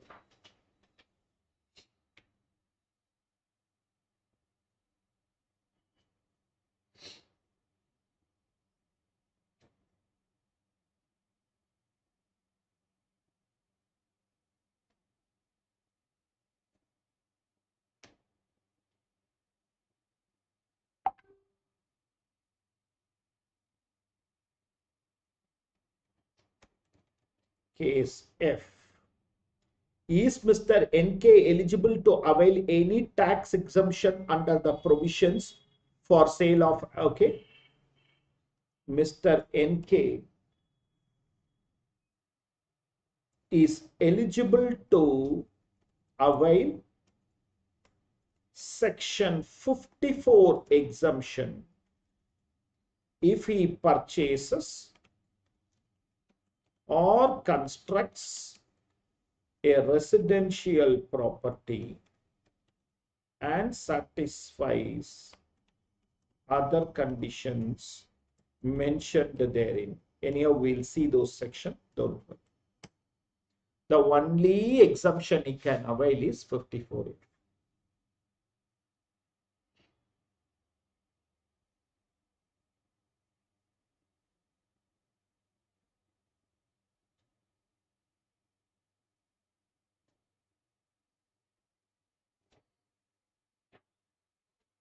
Is it clear? Is it clear? Can you look at from the top once? In your notebook also, this is an important question. Next to shares, not even I am telling anything else. Shares, after that, this is important. Leave alone leave alone other things you are just browsing through before examination. But this is important. Whatever we are going to do now in this session are important. Please mark a important so that if you look at this, you will understand the question.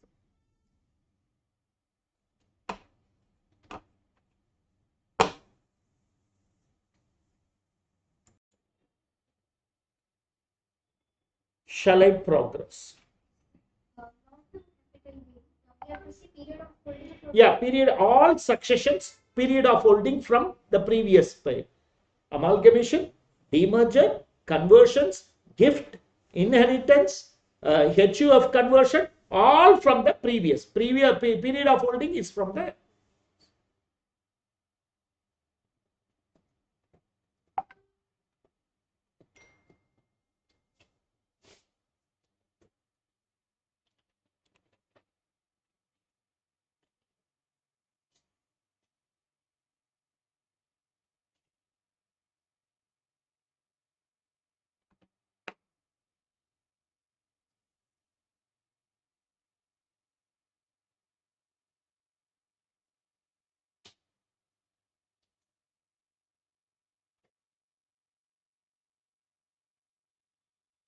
May I move on? May I move on?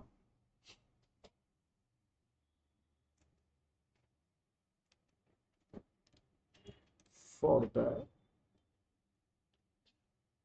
slump sale part of it. For the slump sale part of it.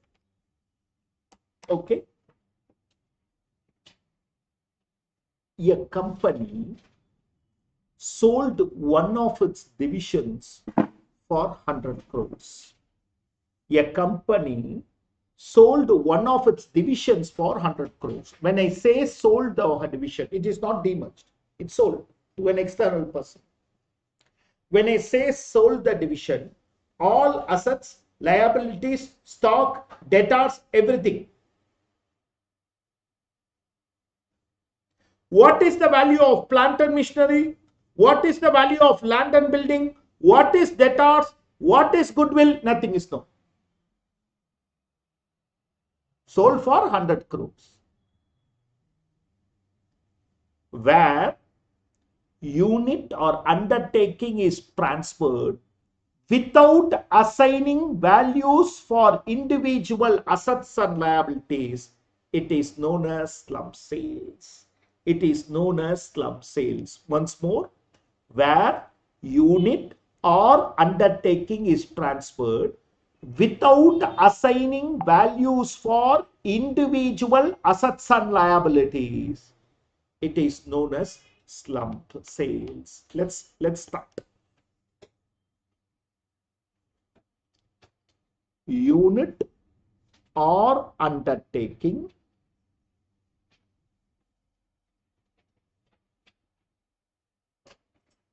is transferred without assigning values for individual assets or liabilities. Unit or undertaking is transferred without assigning values for individual assets and liabilities. That is known as slump sales. Unit or undertaking is transferred without assigning values for individual assets and liabilities. Now, section 50B. Section 50B. Full value of consideration. Listen for a minute. Full value of consideration will be FMV1 or FMV2, whichever is higher. Whichever is higher. Once more. Full value of consideration will be FMV1, outgoing assets. Whatever is the asset which I have transferred on slump sales, whatever is the asset which I have transferred on slump sales, I try to find out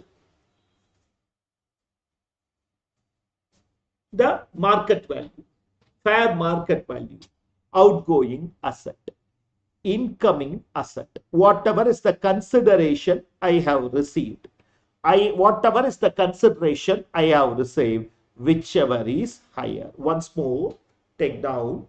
Okay, full value of consideration, FMV1, outgoing asset, or FMV2, incoming asset, which is nothing but consideration.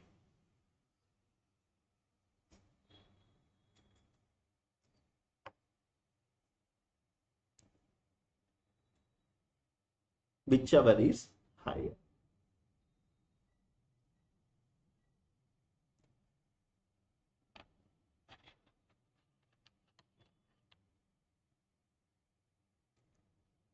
Cost of acquisition, net worth of undertaking transferred, net worth of undertaking transferred, cost of acquisition.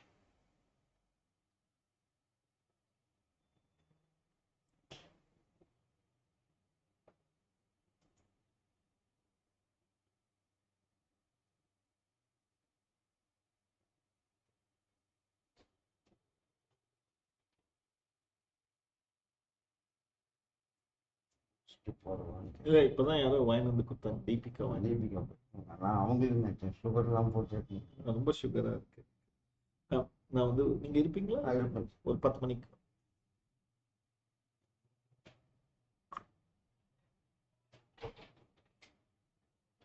Am I clear? Net worth of undertaking transfer. Now, how to find out this fair market value? Rule 11 UA. Okay, remember this rule which I am teaching you now is evident for 3 chapters. Here, exit tax return in a charitable trust and in non-resident taxation, I will tell you at a place. This is evident in three places. Rule 11 UA tells us how to value the fair market value of assets. Rule 11 UA. Friends online, hope you are following. Yes, sir. Thank you. Yes, sir.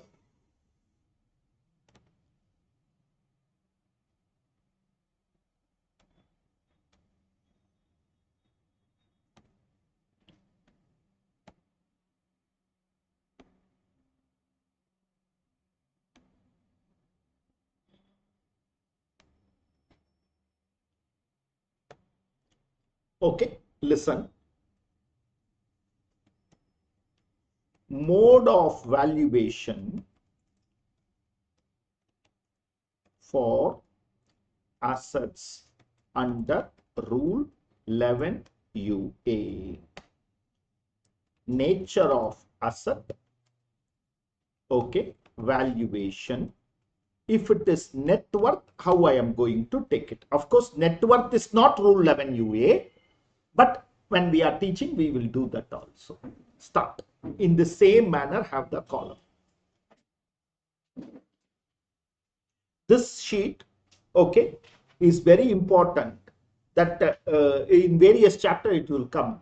Sometimes one trick I learned from one of our friends is, sometimes you should find time in your home to write down small things in a sticky note and stick it in your room. Okay, so whenever you are seeing it, you will learn it. Why should you read it? Sticky notes, your room should be full of sticky notes. Okay, that way I'll tell you as the class goes by, what are all the things you should put it as sticky note in various places of your room, so that okay, even if the paint goes, after becoming a chartered accountant, you can earn to paint your room.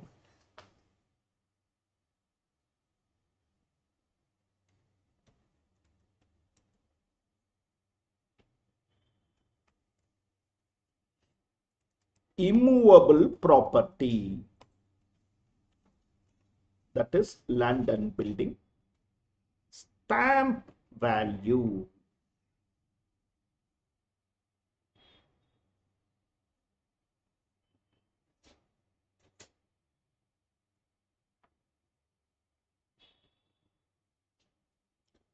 In the net worth for original cost, yes sir, for land original cost, for building WTV.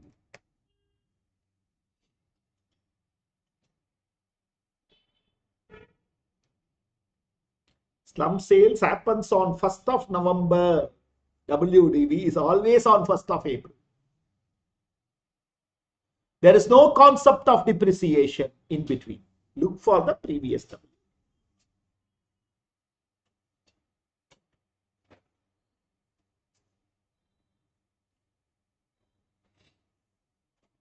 Depreciable assets. Book value WTV.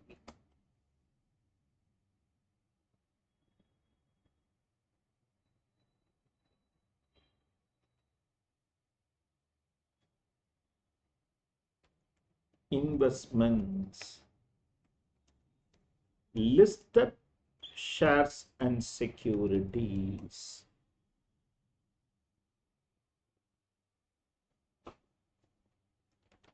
Average of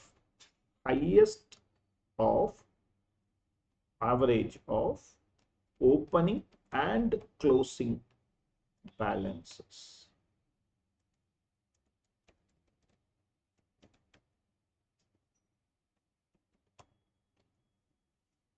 This is opening and closing balance of a particular year. Day, particular day. Particular day, okay.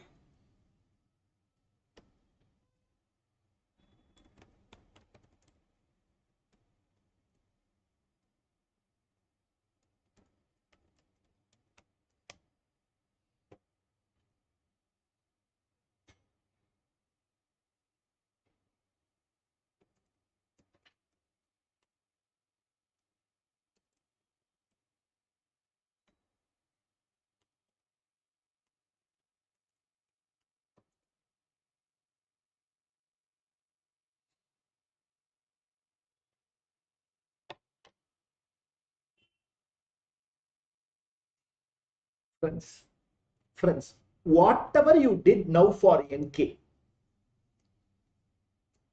I am holding 1 lakh shares of an unlisted company.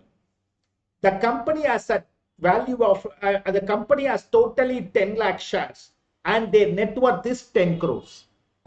Once more, I am holding 1 lakh shares of an unlisted company. The company's total share capital is 10 lakhs and the company's net worth is 10 crore. What is my net worth now? What is the value of my shares? 1 crore. Okay, 1 crore. Net worth divided by total number of shares into shares held by the company. That, okay, the company. Okay, net worth of the unlisted company divided by total number of shares into shares held.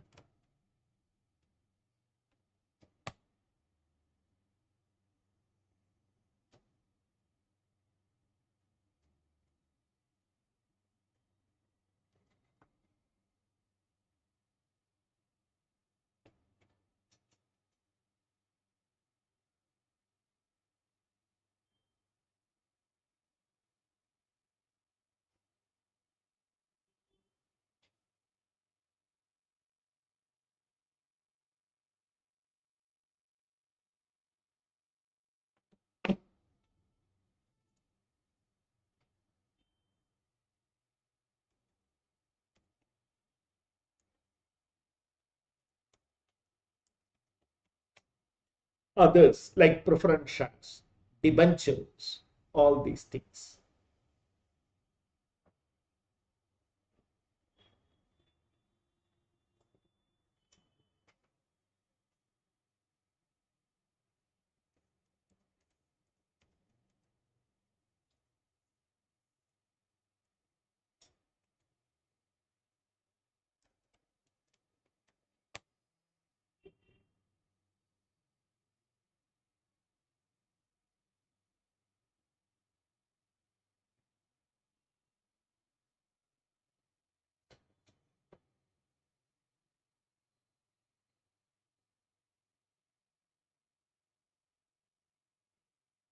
Am I clear? Okay. Remember, there is a difference between WDV and WDV is as per IT law. This is as per books of accounts. So that's why we are putting book value, because income tax does not have a different value for debtors or stock. Okay. That's why I take the book value.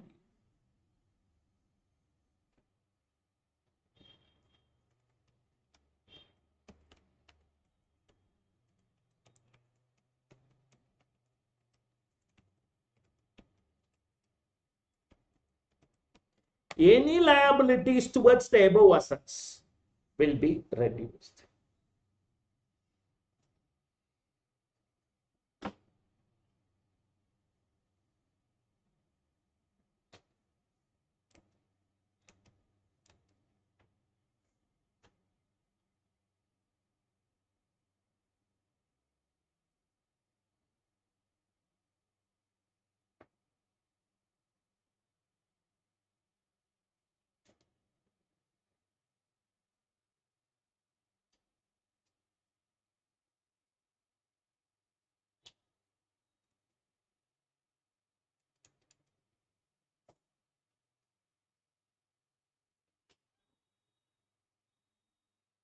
No, sorry, friends.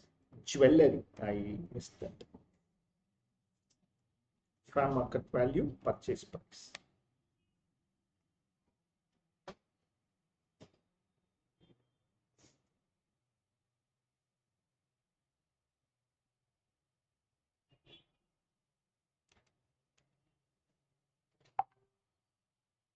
Am I clear? Okay. This is the valuation principle that determines the fair market value. Please read it once. Please read it once.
May I?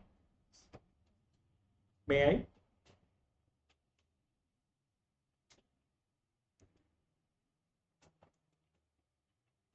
Okay.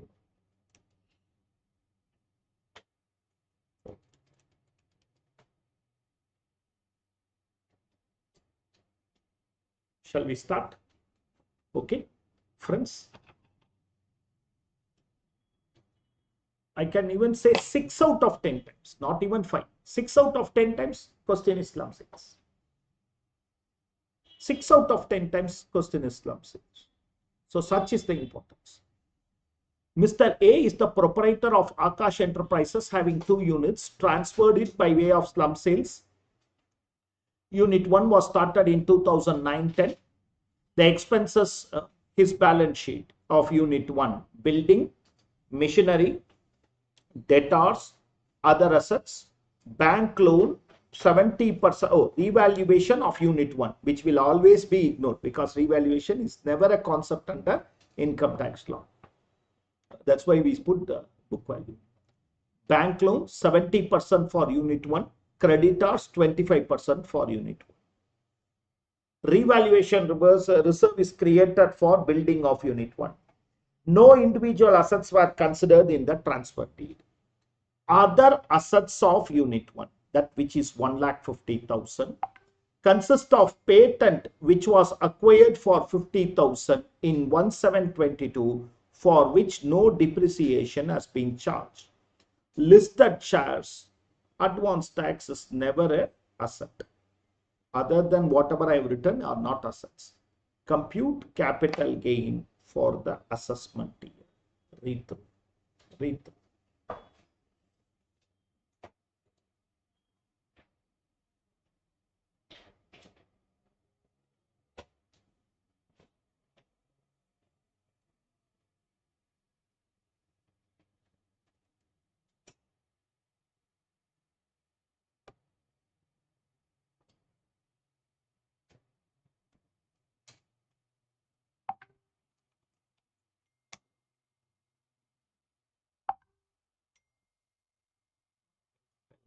Take out the WhatsApp aspect of it because we require it.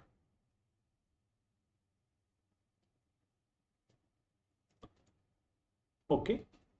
According to income tax law, depreciation is mandatory. Further,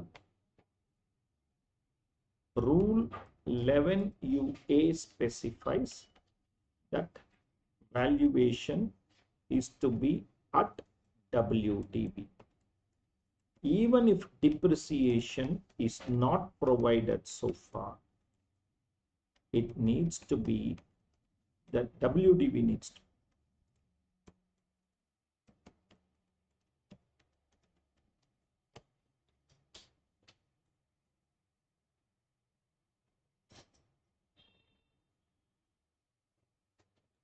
Patents purchased on 1st July 22 is 50,000 less depreciation for 22-23 at 25% intangible assets. WDV as on 1st April 23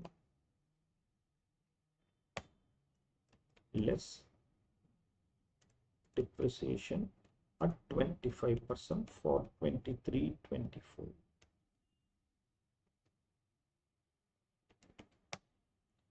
WDV as on 1st April 24.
building, ignoring revaluation.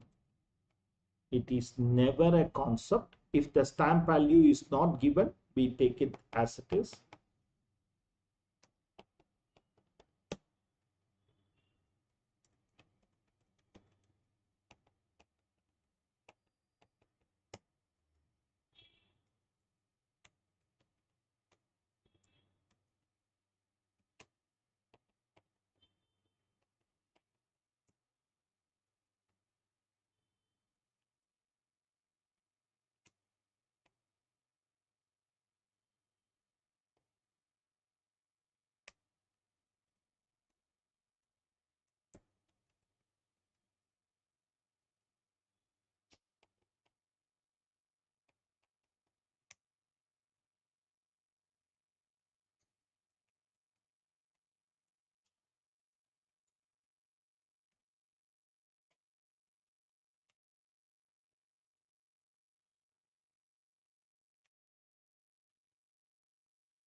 There is an expenditure which I forgot.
Can I?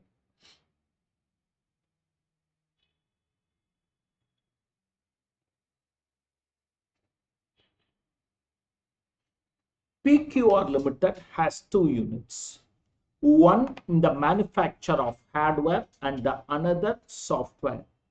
As a restructuring drive, the company has decided to sell off the software unit by way of slump sales for 3 crore 85 lakhs to a new company in which it holds 74%. The balance sheet of PQR Limited being the date on which software was transferred. Fixed asset of software unit seems to be 200 lakhs. Investment. Debtors of software unit. Inventory of software unit, current liabilities. There is a revaluation. We need to understand why this revaluation is. The software unit is in existence for long. From the additional information, you will get fixed asset investments wholly belong to software unit. This 100 of investment also. Let's see fixed asset. Land, market value or stamp value. Jewelry, depreciable assets other than goodwill,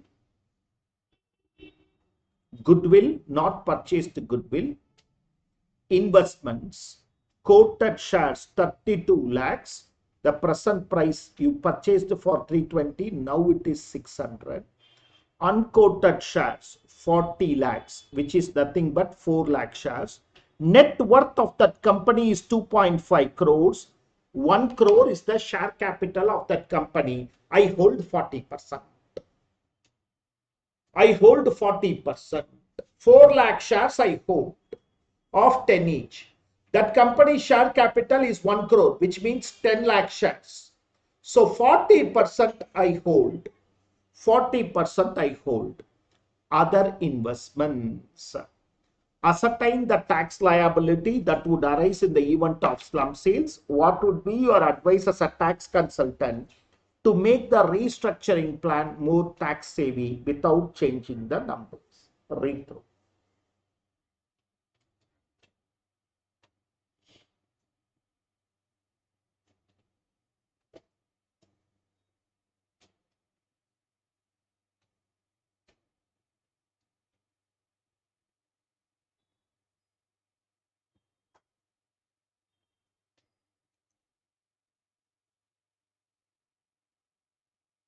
So fixed asset 200 consists of 40 plus 8, 48 plus 120, 168 plus 32. So this is the 200. Investments are 32, 40, 72 plus 28. That is the 100.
Depreciable assets is always book value in both the cases.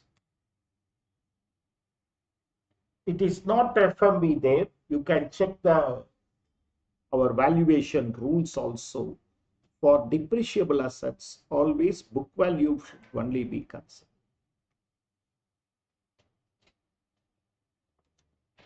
Very interesting. Goodwill 32 lakhs nil, because goodwill can never be valued under income tax law.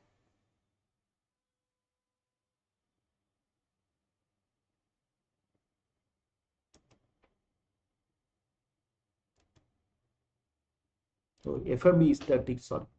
FMB is 30.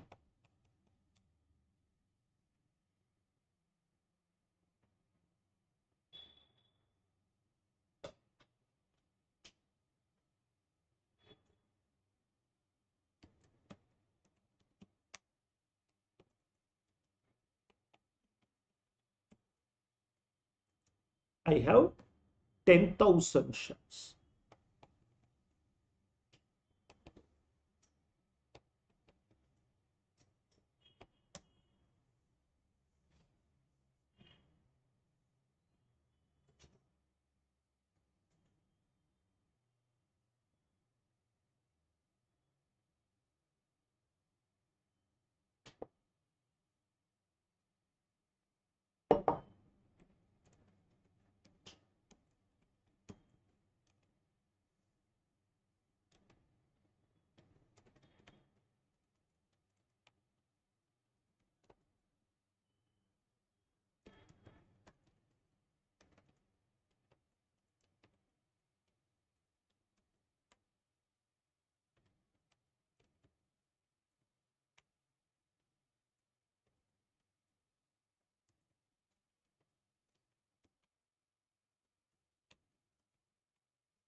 Am I clear?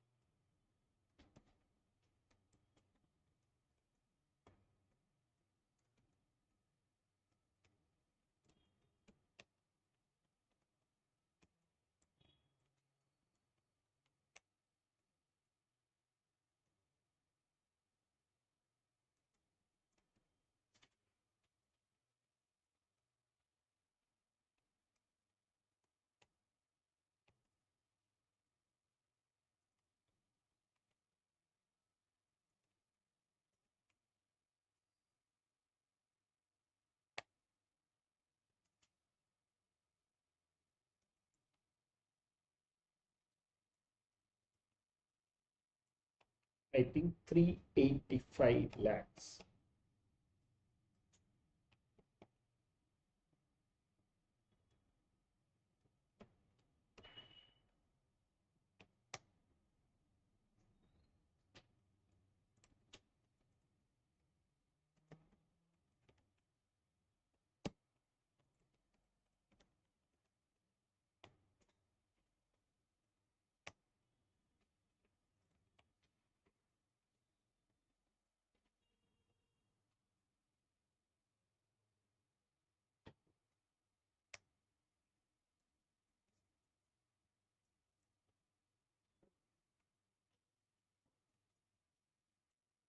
It depends upon how long the unit is there.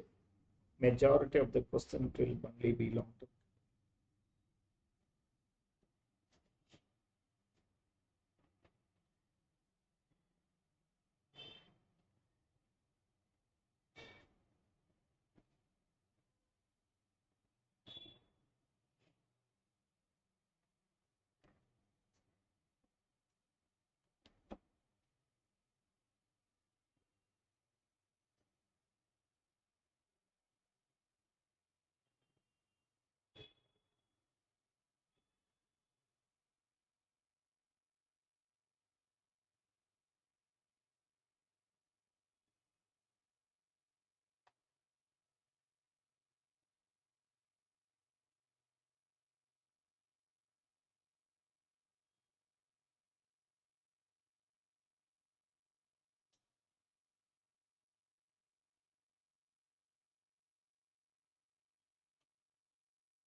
May I?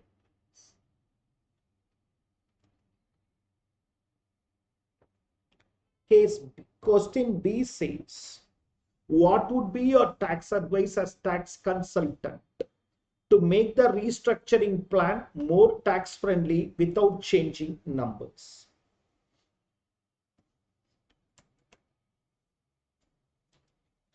If you look at, the company is already owning 74%. The company is already owning 74%. If another 26% is also acquired, then the transferee company will become a 100% subsidiary company. In this case, transfer by holding company to 100% subsidiary company will not be treated as transfer, hence no capital gains. Hence no capital gains. Option 2 is to make it as a proper demerger as explained in section 2 subsection 19W. That's a rare option. The first is a better option.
Messrs ABC has two units, Unit A and Unit B, both of which commence operation long back.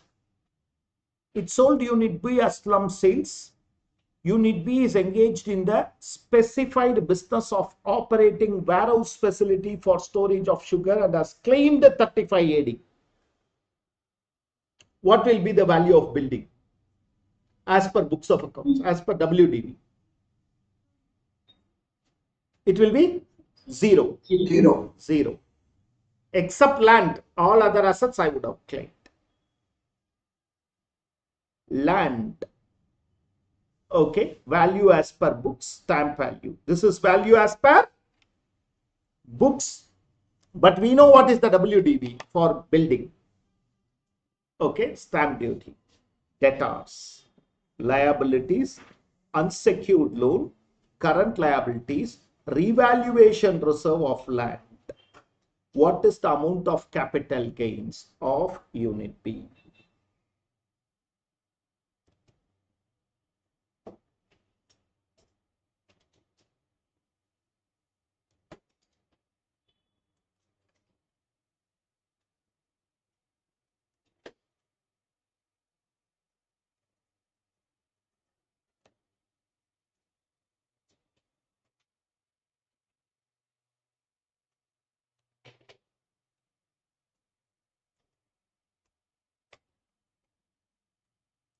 Land, ignoring revaluation.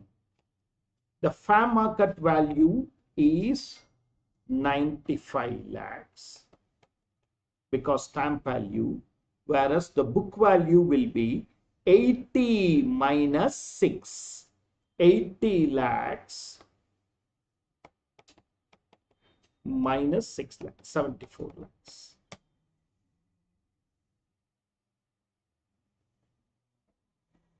For FMB1, I will take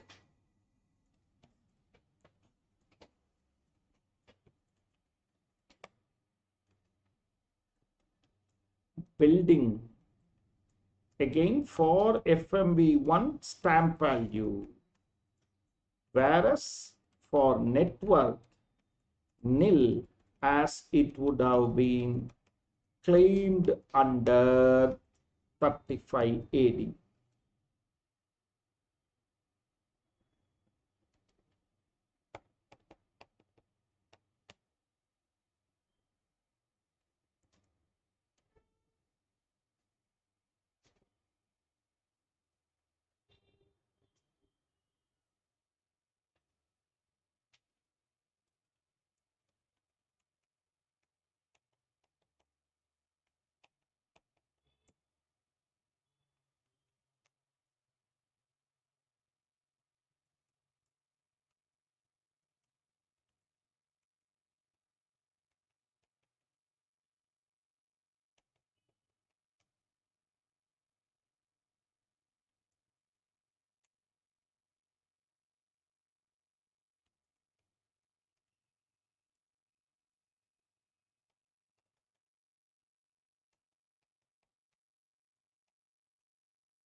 Are you understanding this question?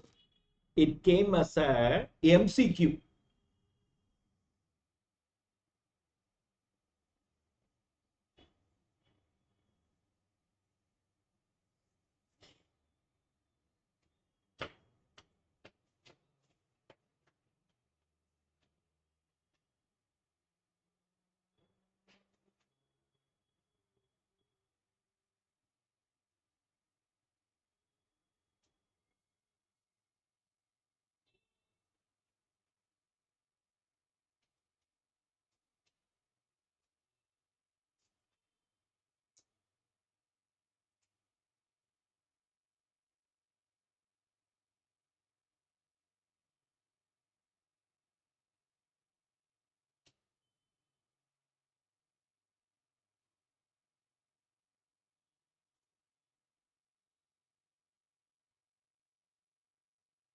Am I clear?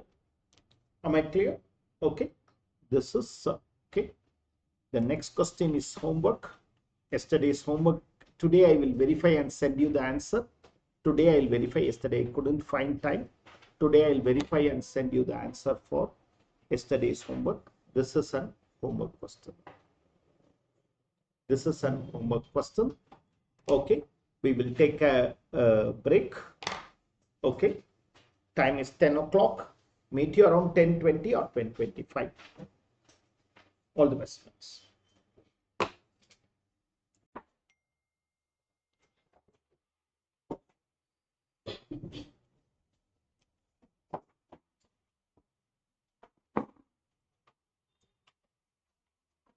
We are now going to look into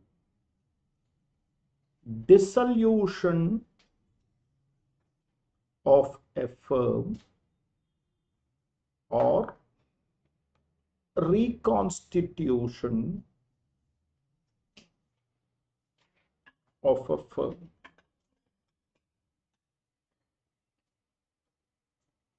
Dissolution or reconstitution of a firm. Dissolution or reconstitution of a firm. What is meant by reconstitution?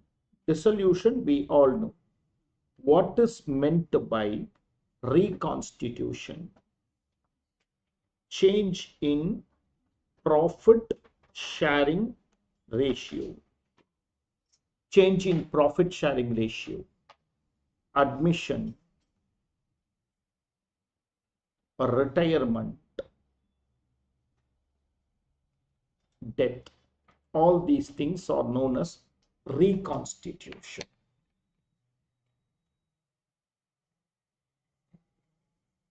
All these things are known as reconstitution.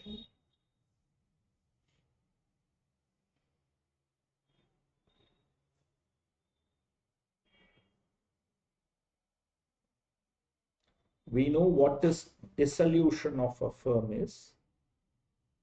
This provision is also applicable for reconstitution, which is nothing but admission, retirement, death.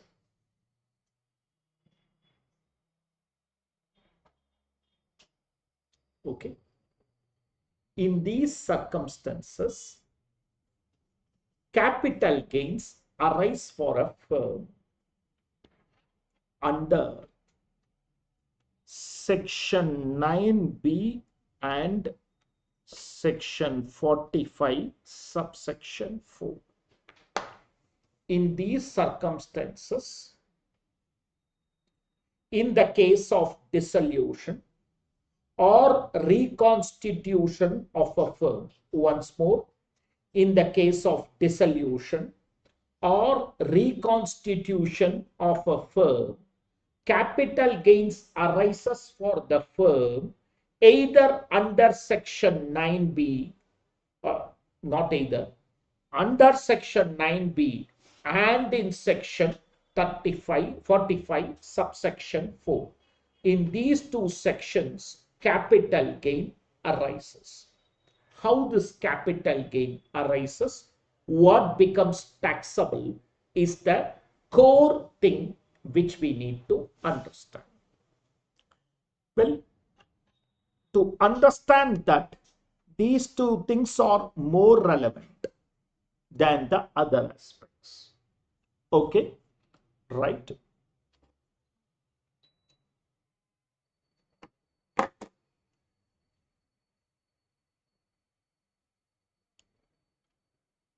When firm dissolves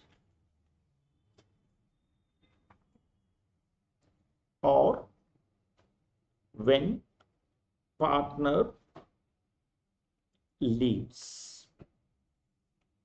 When firm dissolves, when partner leaves.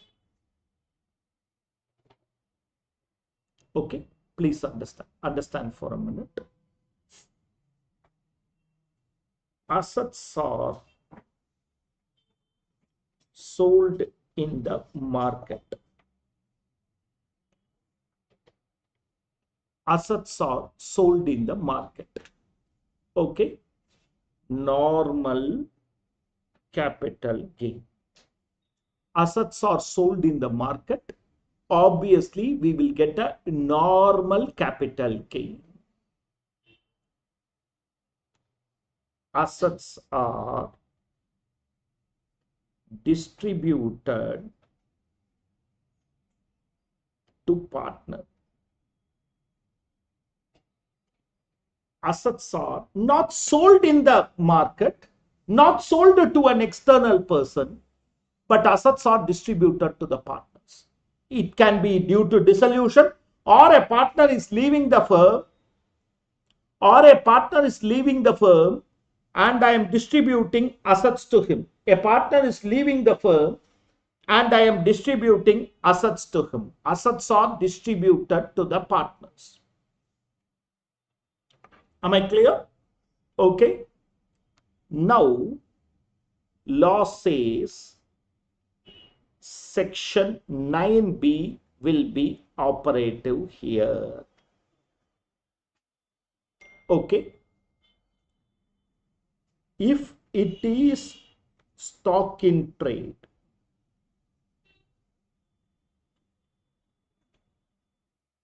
FMV minus purchase price will be treated as business income.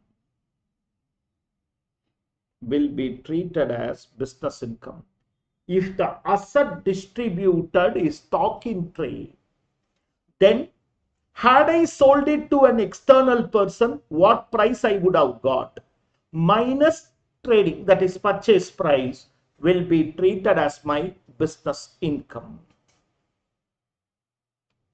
If it is a capital asset, we all know what is capital asset, what is not a capital asset.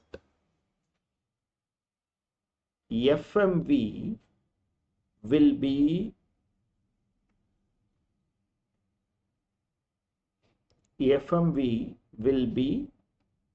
full value of consideration minus cost of acquisition. Okay, I will tax it under capital gain.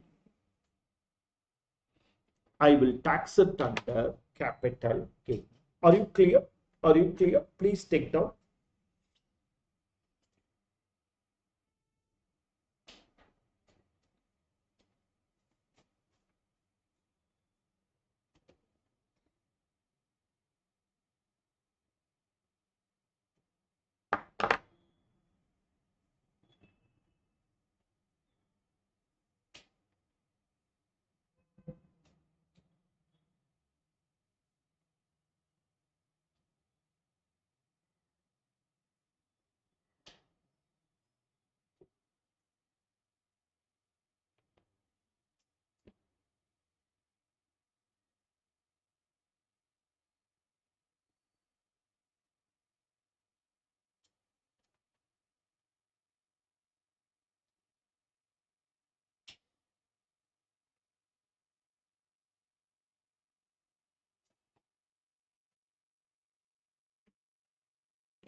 Can I?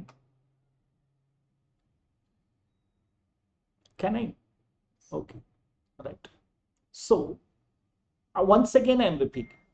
Whether it is sold to external parties or whether it is sold to a partner, whether it is distributed to a partner, if it is stock, business income, if it is capital gain, if it is capital asset, capital gains. Just because it is given to partners, you cannot avoid the provisions of capital gain. So section 9b came into picture. Then comes the last category, section 45(4), which says amount distributed to partner, amount distributed to partner in excess of capital balance. So I have a capital balance of 12 lakhs. The firm gave me 20 lakhs. Amount distributed to partner in excess of capital balance is taxable in the hands of the firm as capital gain. Amount distributed to partners in excess of capital balance, amount distributed to partners in excess of capital balance is taxable in the hands of the firm as capital gains. As capital gains.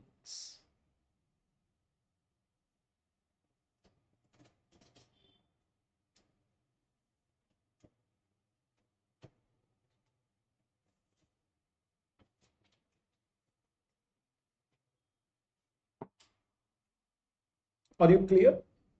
Are you clear? Amount distributed to partners in excess of what is there in his capital account is taxable in the hands of the firm as capital gains. Okay. How to compute 45 subsection 4. How to compute 45 subsection 4. Fair market value of asset distributed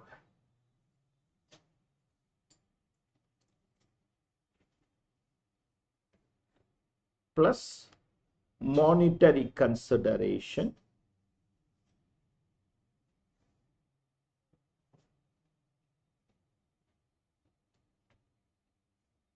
this will be full value of consideration minus capital balance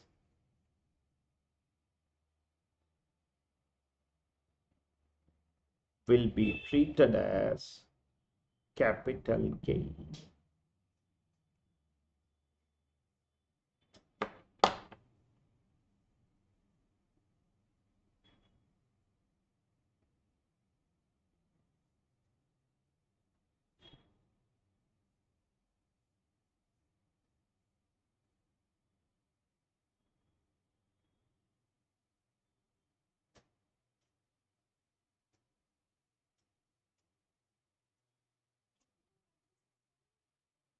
No, capital balance on retail, LT.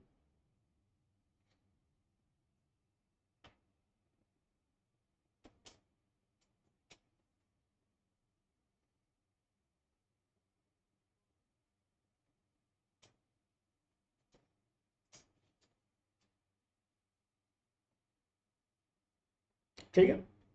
Okay. Okay. What is capital balance?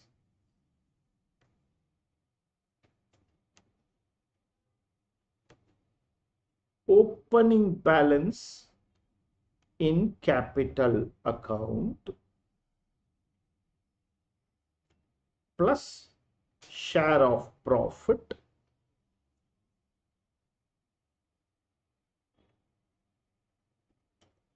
plus share of gain on sale of asset or distribution of asset, that is 9B. Okay, share of profit, share of gain on sale or distribution of assets, which is what we saw here, okay, minus drawings.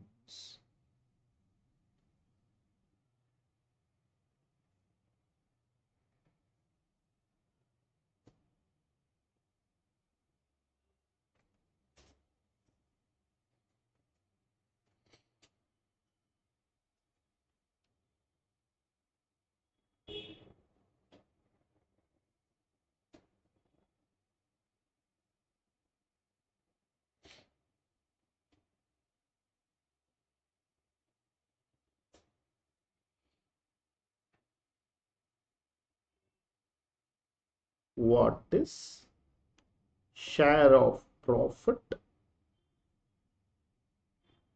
or share of gain? Profit or gain minus taxes. That is what is known as this. In this, whatever is my proportionate share will go here.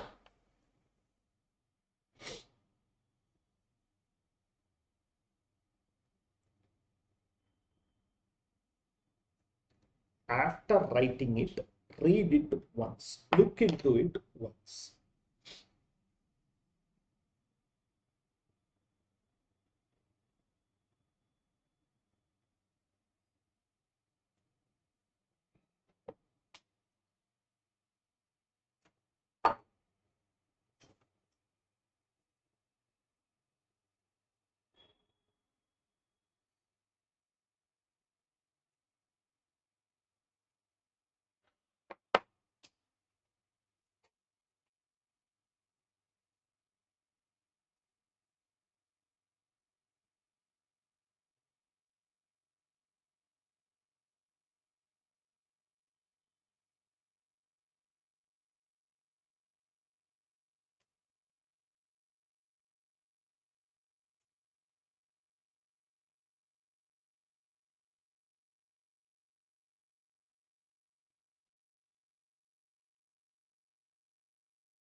Any doubts? Ask.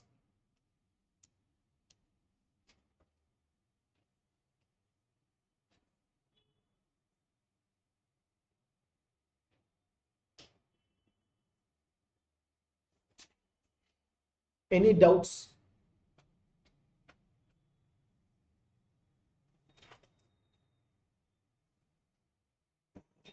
Sir, in these cases, no tax burden to the partners, sir.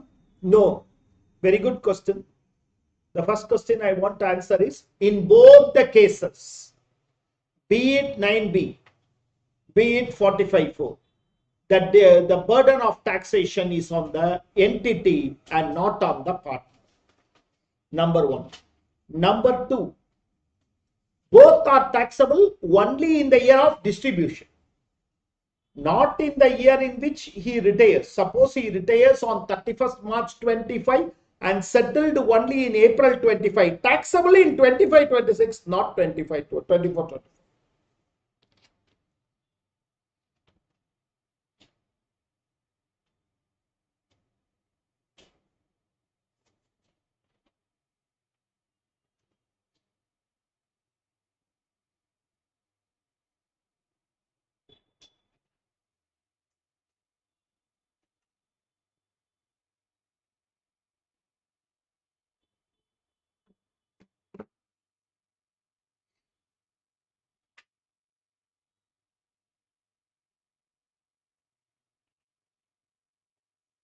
Clear? Clear? Any doubt? Any other doubt?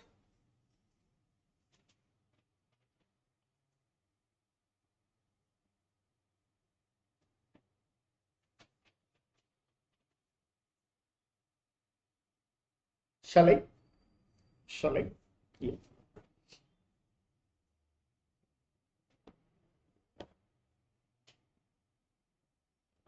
The doubt should be, sir, is this LTCG or STCG?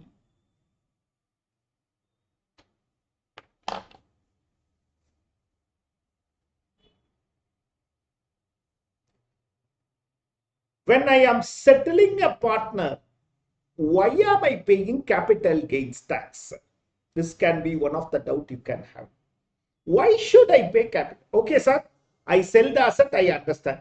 I distribute the asset, I understand it is also equal to selling. But when I am settling a partner, why should I pay capital gains tax? You ask this question to income tax law. Income tax law asks you back a question, why are you paying extra?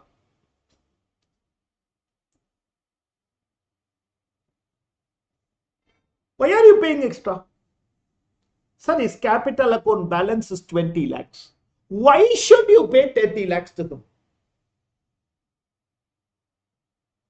Why should you? If you have paid 20 lakhs, no taxation. Why should you pay 30 lakhs? You understanding? You understanding?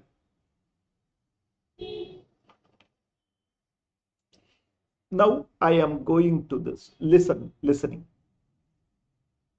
Why should partner be paid extra?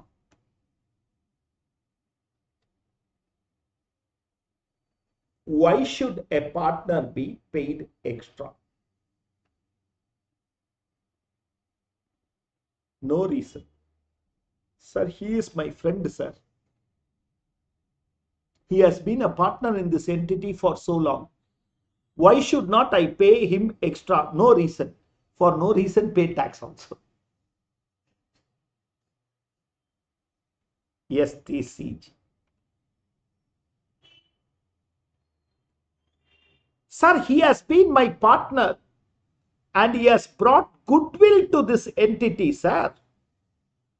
Self-acquired goodwill, 5 years purchase of last 3 years profit, super profit method, some method because of which I am paying goodwill. I am not recognizing goodwill, STCG.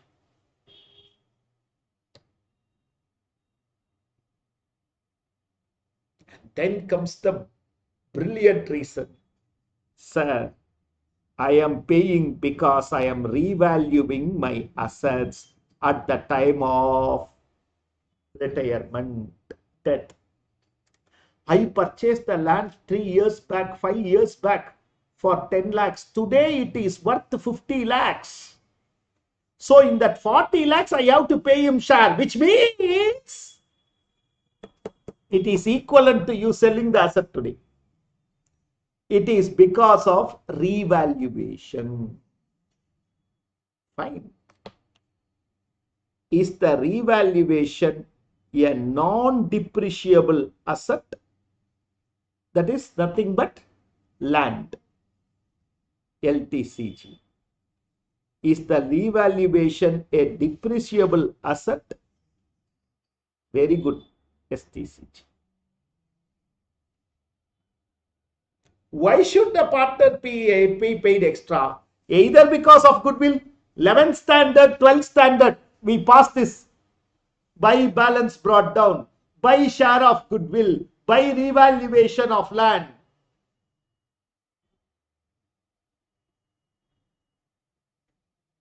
Okay? Either because of goodwill or because of revaluation. If it is goodwill and depreciable asset, short term. If it is revaluation of a land, long term. Remember, If it is just like that, pay tax also.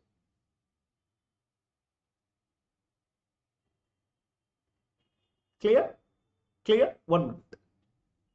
You can, but 1 minute. Okay. So if it is because of revaluation, you are going to pay extra to the partner, because of which you pay the tax also on it. If it is due to goodwill, depreciable asset, it is short term. If it is revaluation of land, it can be long term. One benefit the law gave. At the time when the revalued assets are sold, at the time when the revalued assets are actually sold, full value of consideration equal to actual sale minus already attributed amount. Already attributed sum. That is, I understand you have already attributed, you have already paid a tax for some portion of it. 10 lakhs worth of asset, today I consider 50 lakhs. Actually, I am selling for 80 lakhs. Up to 50 lakhs, you have paid tax. The remaining 30 lakhs alone, now pay. Are you understanding? Are you understanding? This is the reason why I pay a partner extra. In business, there are no free lunches. Okay? So, this is it. Take down.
Are you understanding, friends? Are you clear? Are you clear? Okay.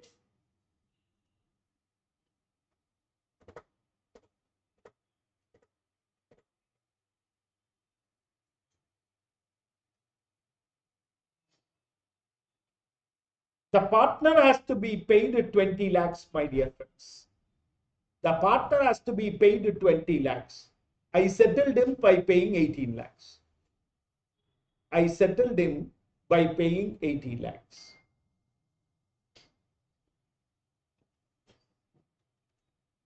I settled him by paying 18 lakhs.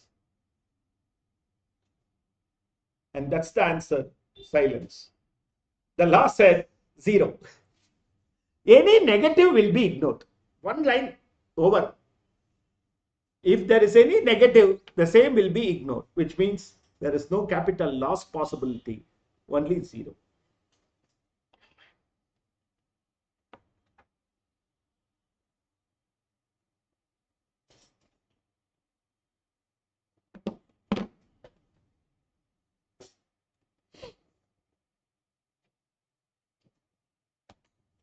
Shall we practically understand this?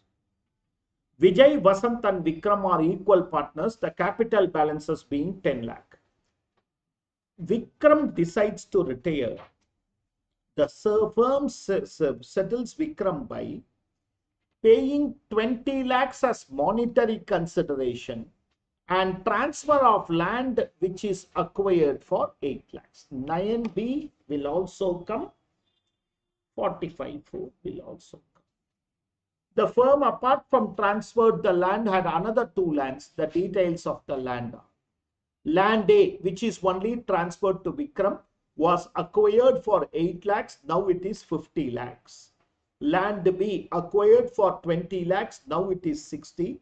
Land C, 40, 80. Compute the income chargeable to the entity under various provisions and also enumerate the attribution principles and its effect. Assume the firm is not liable for any such charge. Read the question patiently, step by step. I will work out.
Are you clear with this?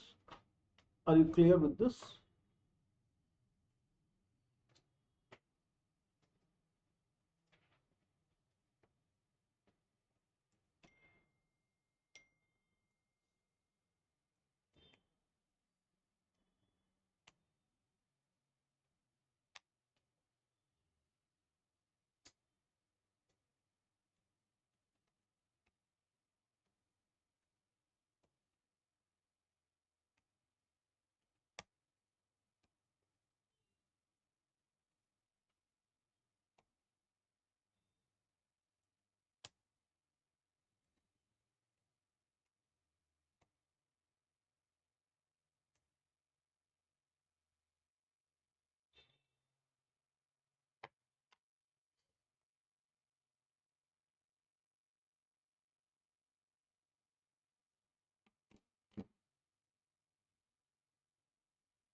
Are you clear about this?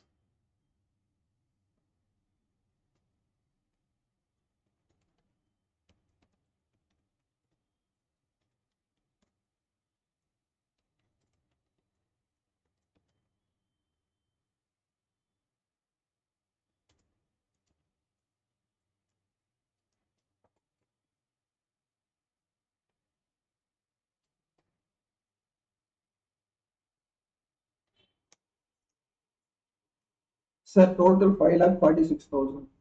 What is that? Total 5,46,000. What is that? Total, sir. Total tax.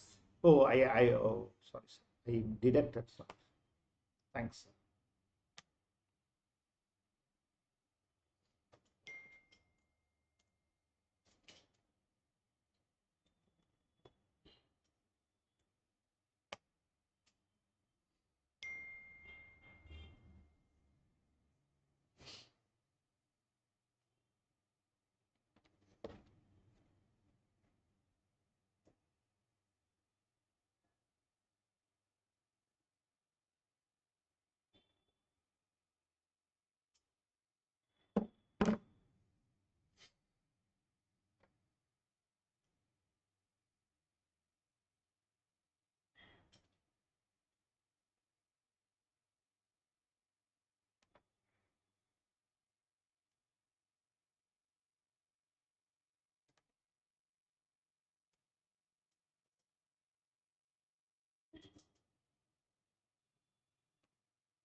Any doubt in this? This is how in our offices also we compute share of profit. Share of profit to partner is nothing but total profit minus tax. That's why share of profit is exempt in the hands of the partner because it is already tax suffered. Now may I progress? Now may I progress? Okay. Full value of consideration. What am I giving him?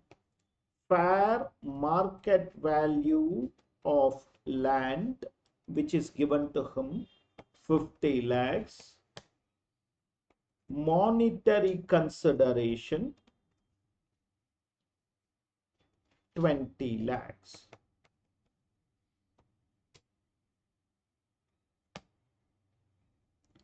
Less opening balance in capital account 10 lakhs. That is what each partner has. Share of gain 12,18,000.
Can I?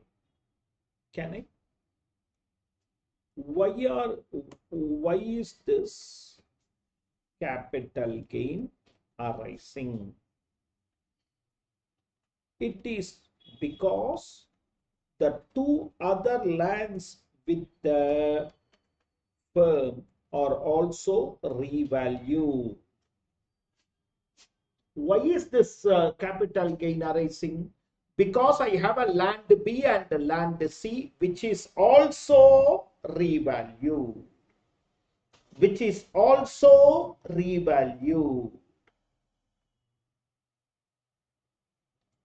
Hence, this capital gain has to be attributed to those two lands.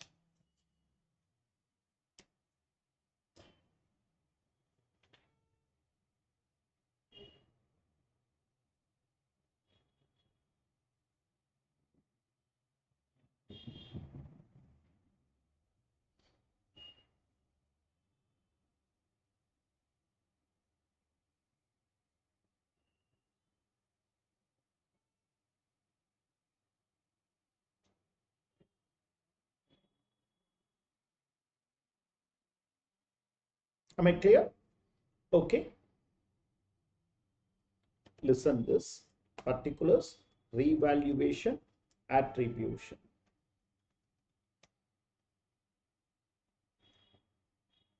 Revaluation upward of land B. How much is that? How much is that revaluation upward? How much is that? Acquired 20, revalued value 60, so 40 lakhs. Okay, revaluation upward of land C. How much is that?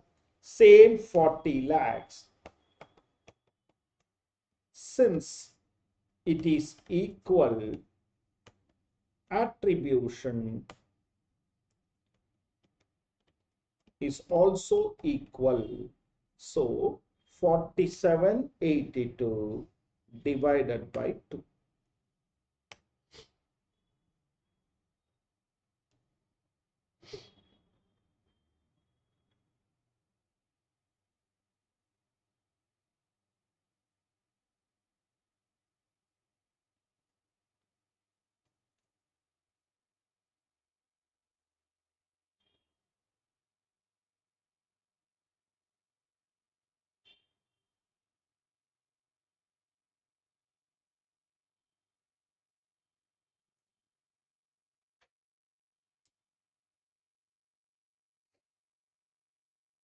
Are you clear?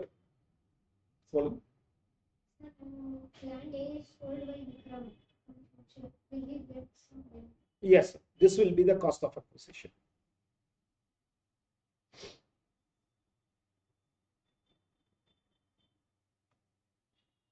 Attribution is also equal. What is the effect of attribution? When these lands are subsequently sold,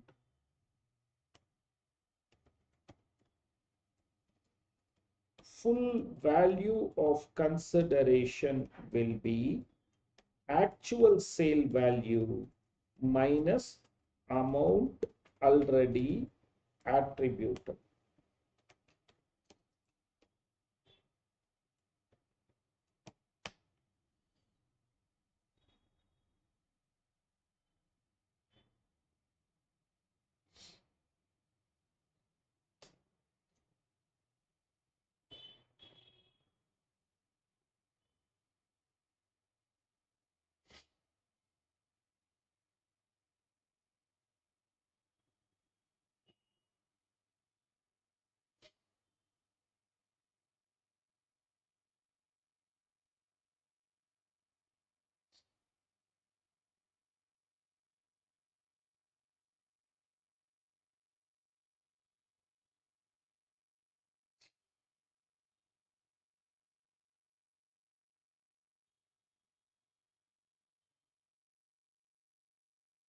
Sir, screen is not clear. Can you share your screenshot of this answer? Yeah, sure, I'll do that. For everyone's screen is not clear, my dear friends. Yes, sir. Yes, sir. Yes, sir. Yes, sir. Okay, I'll share you that. I'll share you that.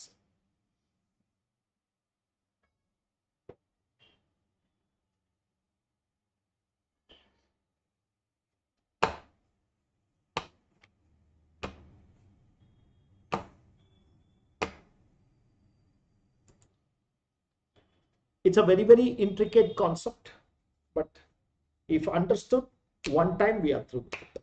One time we are through with it. For my dear online students, I'll do one thing. I'll ask them to give this video as an open video for you to refer. Today, if they are able to upload, or definitely tomorrow, so that it will be an open video for you to, I'll share the link of that video. It will be an open video for you to, because I understand there are a lot of disturbance for you. I will ensure that it remains an open video for you to refer. Yeah. So, my dear friends, so apart from that, I'll also share the answer. So, my dear friends, it's a small concept, but logically clear. We have to travel with the logic of whatever we have been earning, and this principle of attribution. Let's spend some more time on it. If in question number 1, how will the answer and explanation change? The firm apart from 2 lands has the okay, land A is the same. Land B is upward revalued by 30 lakhs and land C by 50 lakhs. Land B is upward revalued by 30 lakhs. Everything is the same except attribution. Everything is the same except attribution.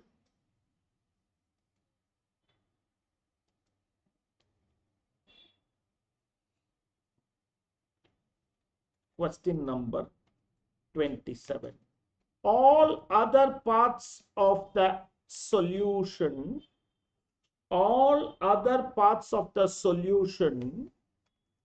remains the same except attribution.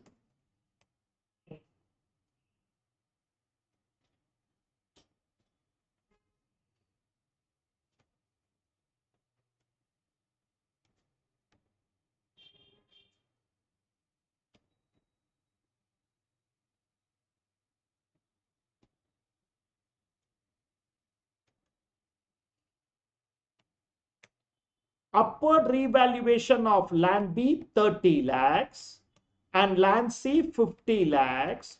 Since attribution of capital gains should be in the ratio of 3:5. That is, whatever is the capital gain, that is 4782 divided by 8 into 3 and 4782 divided by 8 into 5. So it should be 1793 250, and okay, whenever these lands are sold, the amount attributed will be reduced.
Clear?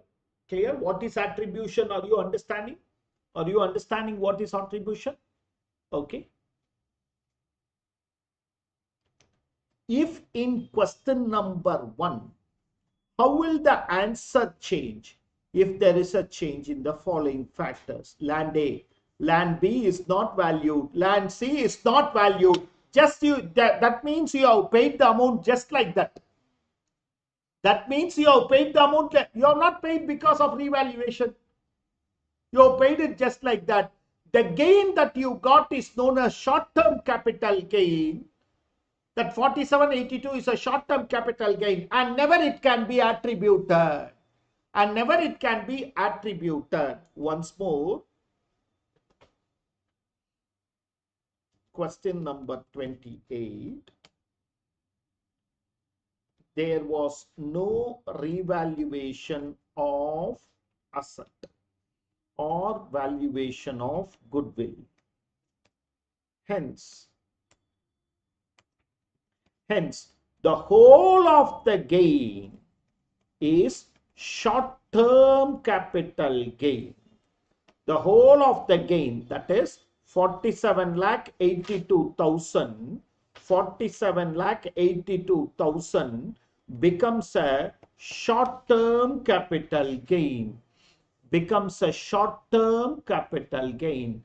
The whole of the gain becomes a short-term capital gain. The whole of the gain becomes a, since there is no revaluation, the gain cannot be attributed. Since there is no revaluation, the gain cannot be attributed.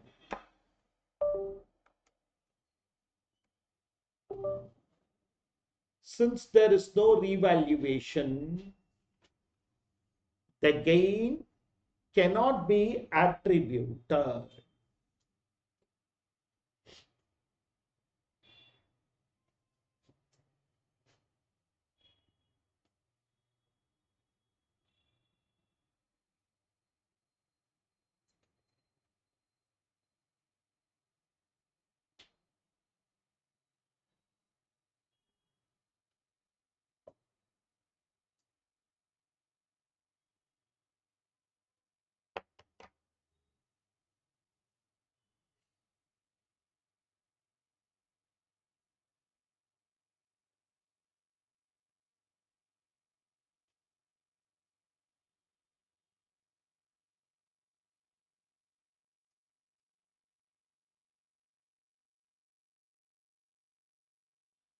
Can I?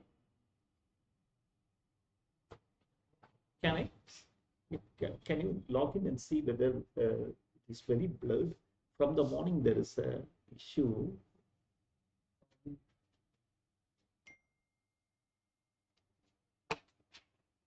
Today wasted on this. Let's see. I'll give you the video of this. Friends, I'm going to the 29th question.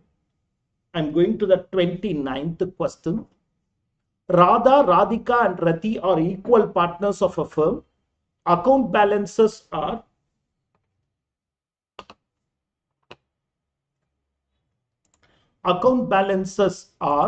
15, 20 and 30 respectively. Radhika decides to retire from the firm. So Radhika's account balance is 20 lakhs, please remember, from the firm, and other two continue. Radhika was paid 1 crore as full and final settlement of her balance. For the purpose of enabling cash flow, is the Zoom connected, right? Okay. For the purpose of enabling cash flow and for settling the partners, the firm sold the land which was purchased for 2003-4. The purchase value was 3 crore. So it is not distributed to the partners. It is an ordinary capital gain issue. It's an ordinary capital gain. Compute the capital gains in the hands of the firm, ignoring surcharge. Compute the principal and attribution in the following cases. Each case is mutually exclusive. Case A. The firm had two other lands purchased 5 years before, which were revalued upward as 30 lakhs and 50 lakhs. So the attribution is going to be in the ratio of 3:5. Let's start.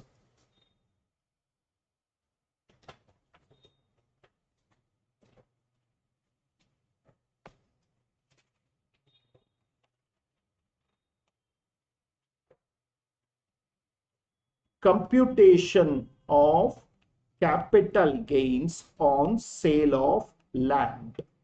On sale of land. This is not even 9B. 9B is only if it is given to the partners. This is a normal sale. Any other sale in capital gains like that.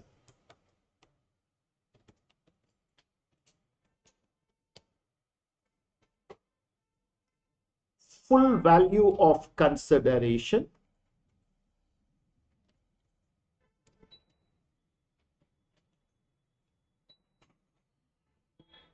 Can you switch on that also? Full value of consideration 1 crore.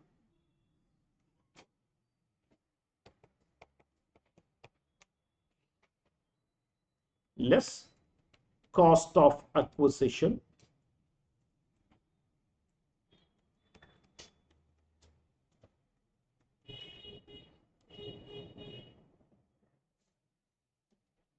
₹3 lakhs.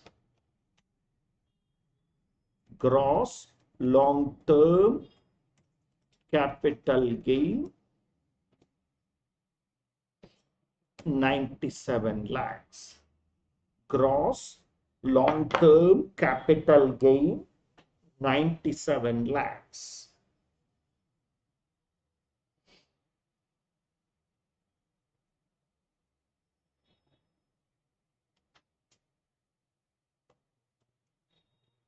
Computation of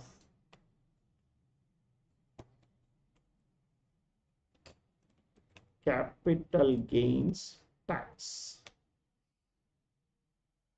Tax at the rate of 12.5% and HEC at 4%. They have asked us to ignore the surcharge.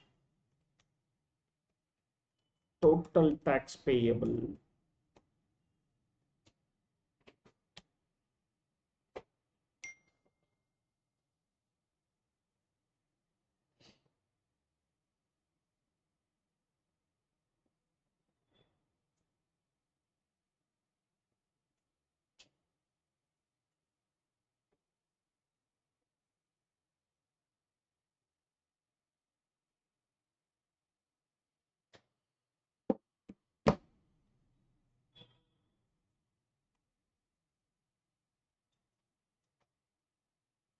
Total share of capital gain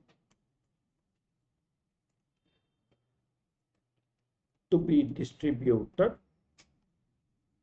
97 lakhs minus 12 lakhs 61,000. Radhika's share of capital gain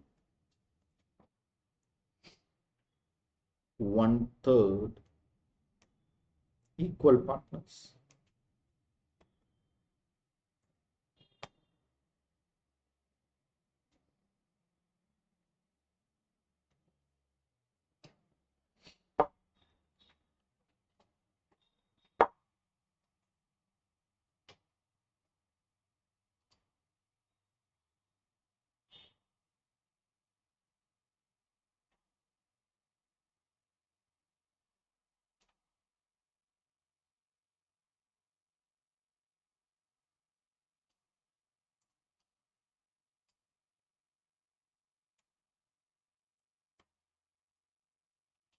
Computation of capital gains under section 45 subsection 4.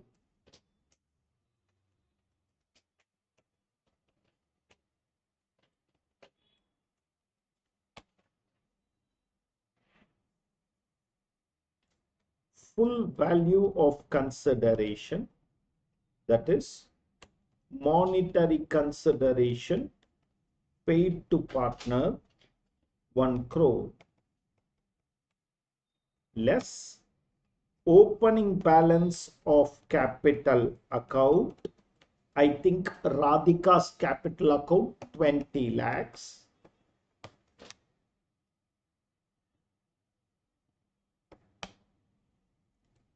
Share of profit, share of capital gain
Shall I? Now I am going to travel case A because I have computed the capital gains in the hands of firm. Now I am computing the principles of attribution. Case A, the firm had two other lands, okay.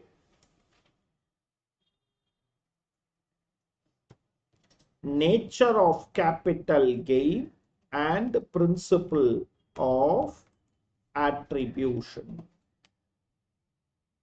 Case A, upward revaluation of land 1, 30 lakhs. Upward revaluation of land 2, 50 lakhs. The above said capital gains is long term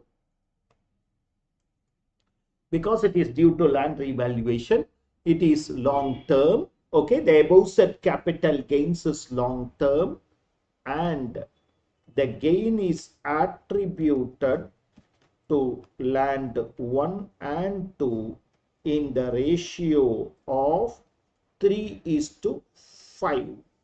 In the ratio of 3:5.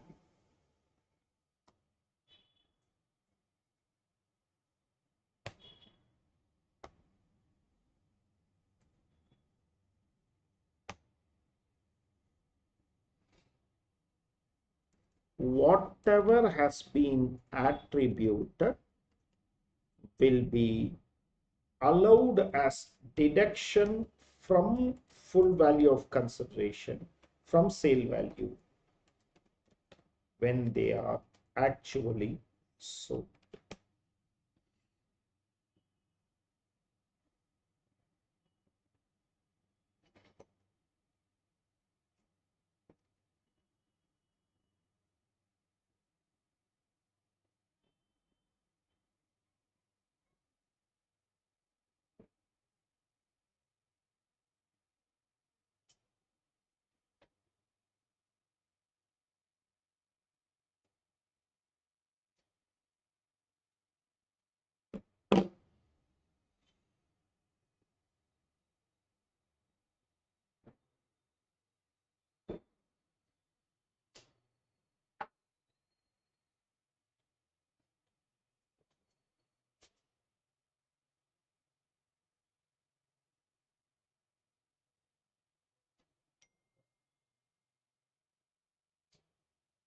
Am I clear? Am I clear? May I move on? Case B.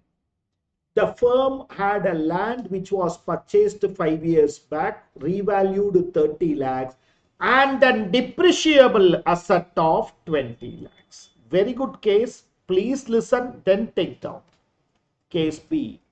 Upward revaluation of land 30 lakhs. Upward revaluation of depreciable asset 20 lakhs. Therefore, the total capital gain 51,87,000.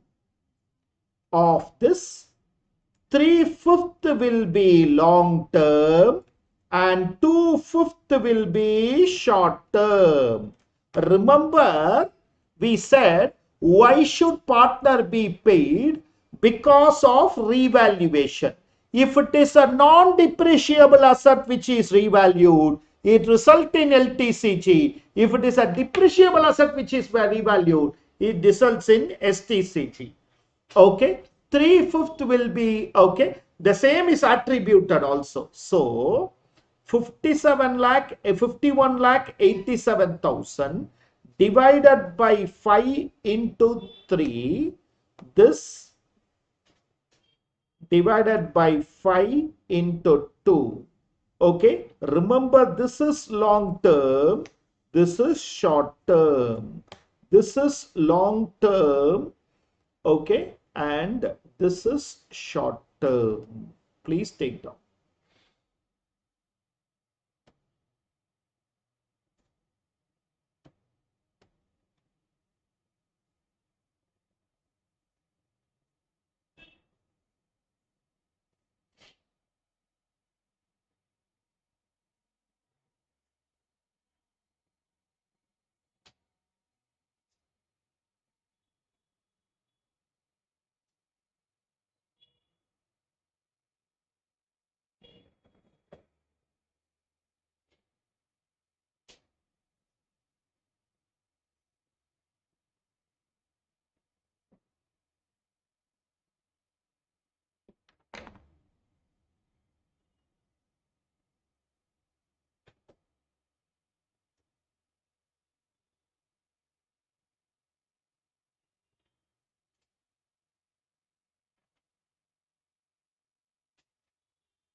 Am I clear?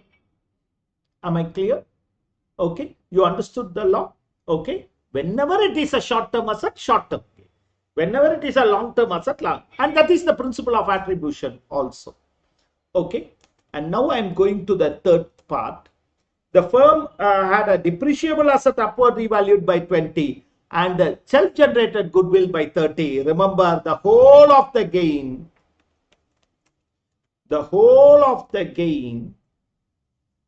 that is 57 lakh 82, 5187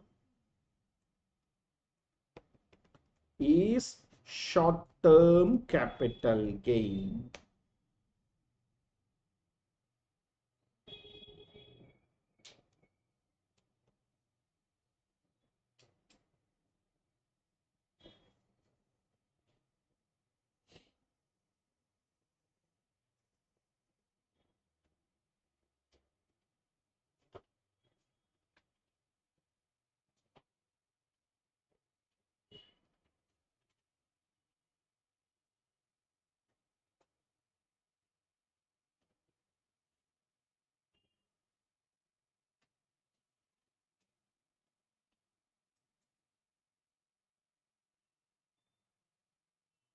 Okay, okay, this is the principle of section 45 subsection 4.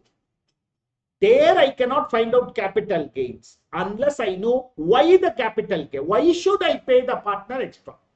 If I know the reason, I will know whether it is long term or short term. Okay, for the benefit of all our friends, we end the class today here. Tomorrow, capital gains over, IFOS over, deductions over, deductions, business deduction, so that we are getting ready for assessment. By end of today, I will tell you this week's plan, how we are going to practice. Okay, meet you tomorrow. All the best, friends. All the best, online friends. Thank you, sir. Thank you, sir.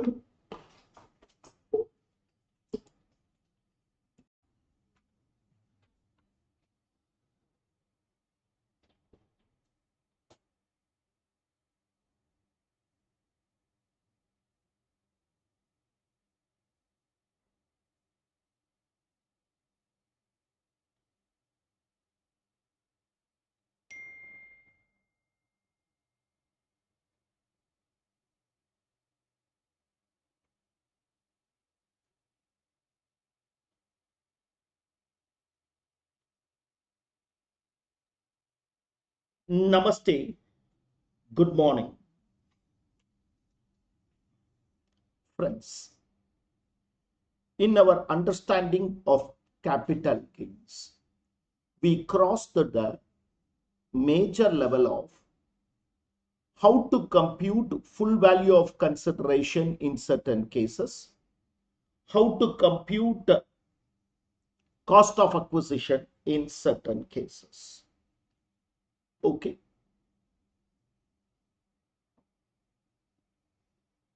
I told you that in PGBP, some 5 pages are very important. In capital gains also same. If you look at these 4 pages, you will understand everything.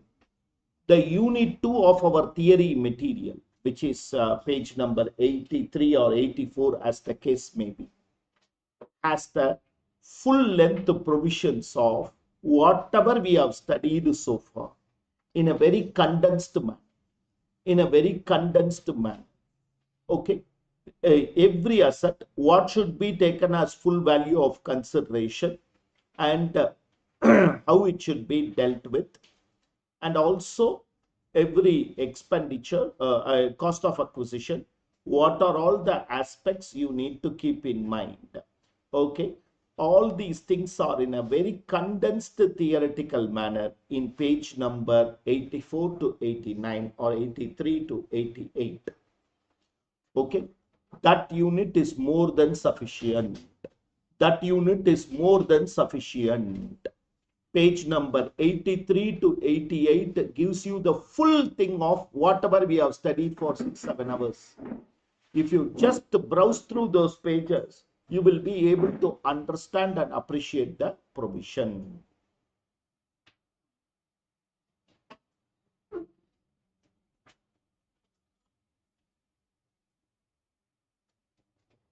Please don't miss these pages. Am I clear? Am I clear to you?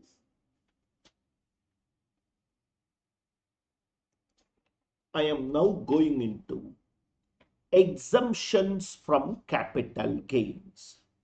I am now going into exemptions from capital gains. There is one exemption in section 10 which I want you to understand. Exemptions from capital gains.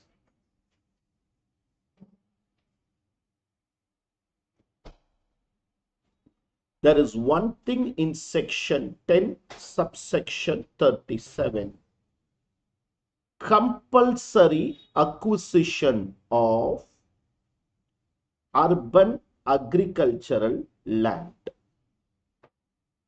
Compulsory acquisition of urban agricultural land, where government compulsorily acquires urban agricultural land belonging to an individual or HOF. This exemption can be claimed. Compulsory acquisition of urban agricultural land. Only for individuals and HOF. Transfer should be due to compulsory acquisition. It should be a agri land. Obviously, it can only be an urban agriculture land. Rural agriculture land is not a capital asset. Is not a capital asset. So there is no question of taxation of rural agriculture land. Obviously, it should be a urban agriculture land. It should be an agricultural land, and assessee or his parents should have used it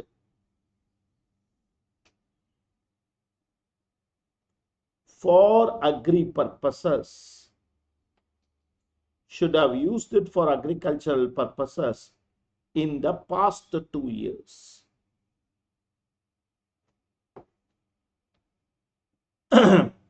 Assessee or his parents should have used the land for agricultural purposes in the past 2 years.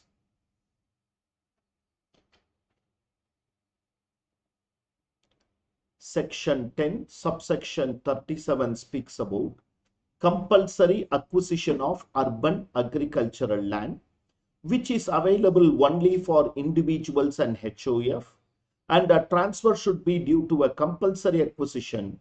It should be an agricultural land. An assessee or his parents should have used it for agricultural purposes in the past 2 years.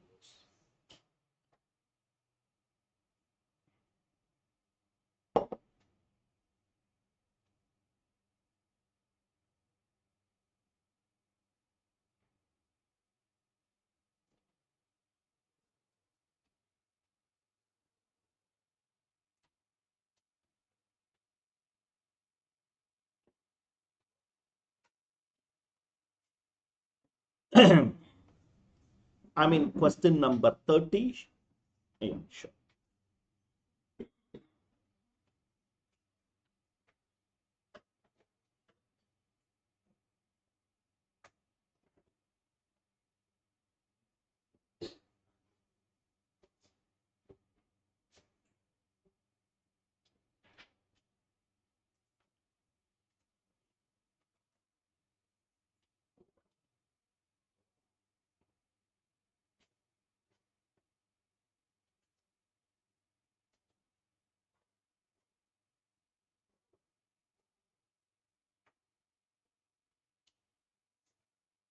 May I?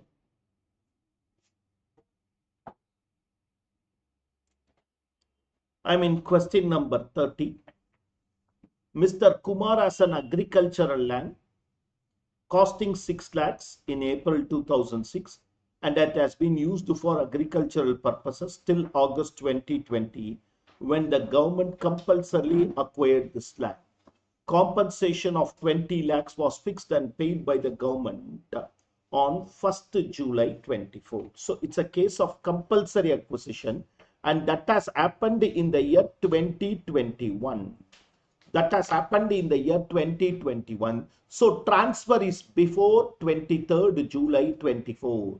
Transfer is before 23rd July 24. Indexation will come. Anyhow, it is going to be exempt.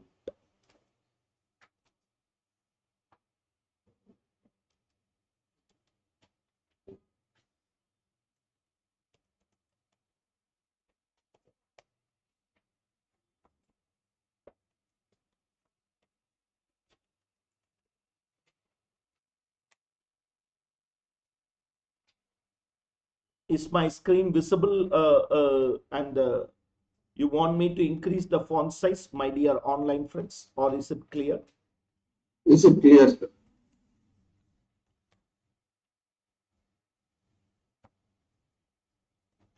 Full value of consideration, that is compensation paid by government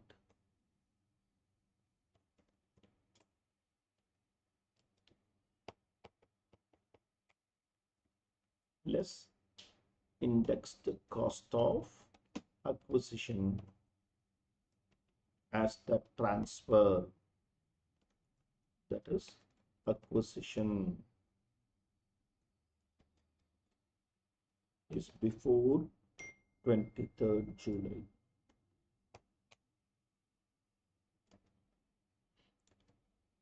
Six lakhs into year of acquisition is 2021.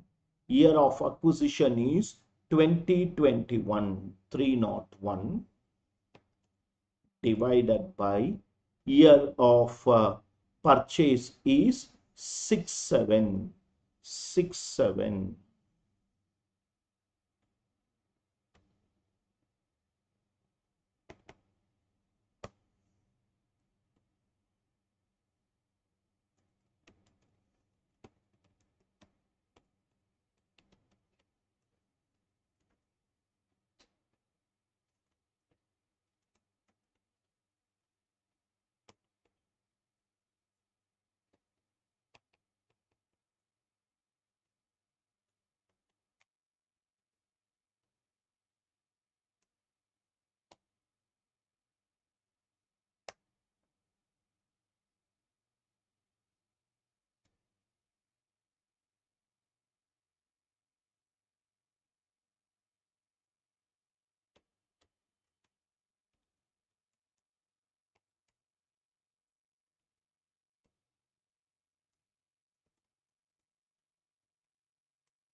Will your answer be different? If Kumar has willfully sold this land to the government during the previous year and not compulsory acquisition, absolutely yes.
May I? May I? Are you understanding this? Are you clear about this? Okay. Case C. What will you be your answer if Kumar has actually purchased the land, used the land only till 31st March 2018 for agricultural purpose?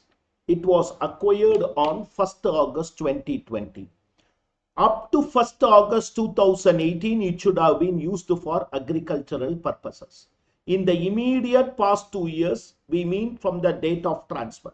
If not, the exemption under 1037 cannot be claimed.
Am I clear? Am I clear, friends? Am I clear? Will your answer be different if the original question is K limited and not Kumar an individual? Yes.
Section 1037 is a section 10. So it's a blanket exemption. It's a blanket exemption. You need not fulfill any of the other conditions. All other exemptions under capital gains are in section 54, various 54s, where you have to fulfill lot of conditions, where you need to fulfill not only about the capital gain that arises, only if you invest. Section 37 does not have, 1037 does not have that condition. So the subsequent things are going to have the condition that only if you invest, you are going to get the. May I? Okay. Basically, I want you to first understand something.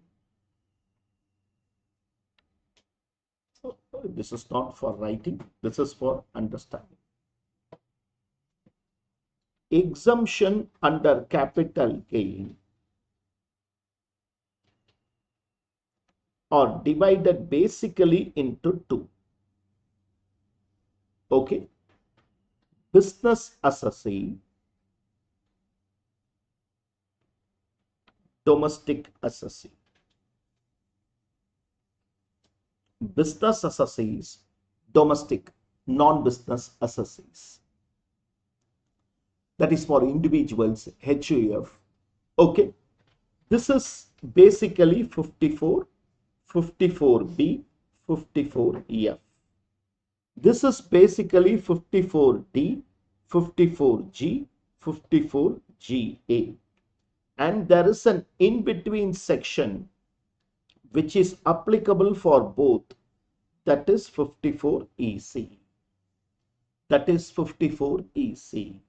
Basically, this is how the exemptions are divided. Apart from that, 1037 is also for a domestic assessee, not for a business assessee. Just now you saw companies cannot claim it, etc. So apart from that, this is. In all these things, many conditions, consequences are the same. Many conditions and consequences are the same. If I complete 54, many are ditto. Many are ditto. Many other conditions are ditto.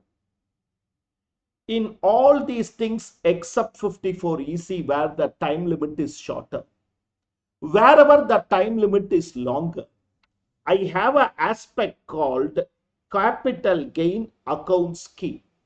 I have an aspect called capital. I have 2 years time to purchase a house, 3 years time to construct a house. How will I prove my intention that I have the intention of, how will I prove that I have the intention of constructing or investing in the house property? By depositing in CGAs. By depositing in CGAs, and the deposit has to be made before due date of filing returns. The deposit has to be made before due date of return of income, filing returns. So that this will also qualify. Okay.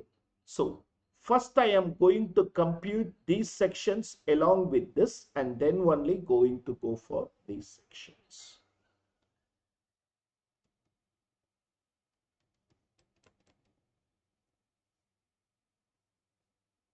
I start with section 54. Section 54. Transfer of house property and purchase or construction of another house property. Transfer of house property or purchase or construction of another house property. Transfer of house property and purchase / construction of another house property. Am I clear? Okay. look how I am making it. Please understand first. About the transferred asset, what are all the conditions? About the investment, that is the new asset, what I need to fulfill. Okay, and then comes, okay, what is the exemption?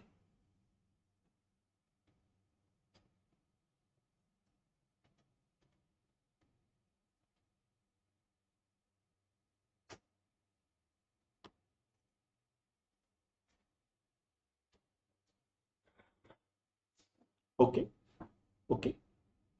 Shall I start? Okay. This is only for individuals and HOF, not for others. The asset transferred should be a house property. The asset transferred should be a house property. Okay. And it should be a long-term capital asset. Minimum 2 years you should have held that property. Minimum you should have held that property for 2 years. Am I clear to you? What I should have done? Should have purchased or constructed another house property. Should have purchased or constructed another house property. Purchase 1 year before or 2 years after date of transfer. Construction completed within 3 years. Construction you should have completed within 3 years. Purchase means 1 year before or 2 years after, and construction should have completed within 3 years. Deposit in CGAS will also be treated as investment. Okay. Of course, you should have deposited within the due date. If you do that, it will also be treated as investment. New property not to be transferred within 3 years. New property not to be transferred within 3 years. Once more repeating. The transferred asset condition. The section is applicable for individuals and HUF. Asset transferred should be a house property and a long-term capital asset. Assessee should have purchased or constructed another property. Purchase 1 year before or 2 years after the date of transfer. Construction within 3 years you should have completed. The new, okay, till that time you keep it deposited in CGAS within the due date of filing returns. I will treat it as investment. Ensure that the new property is not transferred within 3 years. Okay, please write down. You can take the exemption to the third column also, not a problem. You can put transferred asset, investment, exemption, not a problem. I have taken it as middle column. You can take it as 1, 2, 3 also. Definition of LTCA வந்து 2 years மாத்திட்டு இது 3 years மாத்தாம விட்டாங்க. Yes, very good understanding. Very good understanding.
May I?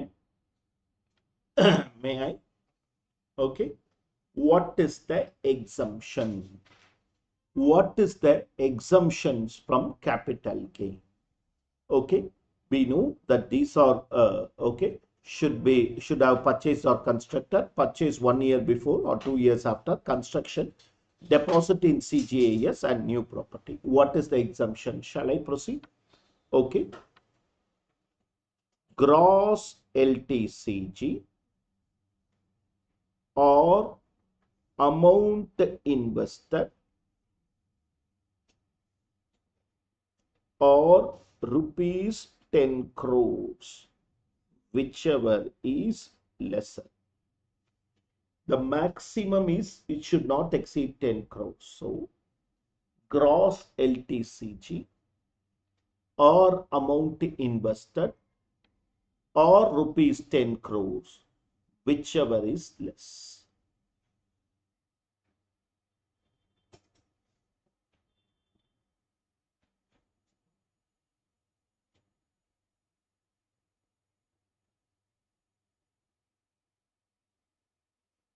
Can I? Can I? No. No. I am going to further discuss about what is amount invested. Can I buy multiple properties? Can I buy multiple properties? Okay. Amount invested. Where gross LTCG is less than or equal to 2 crores.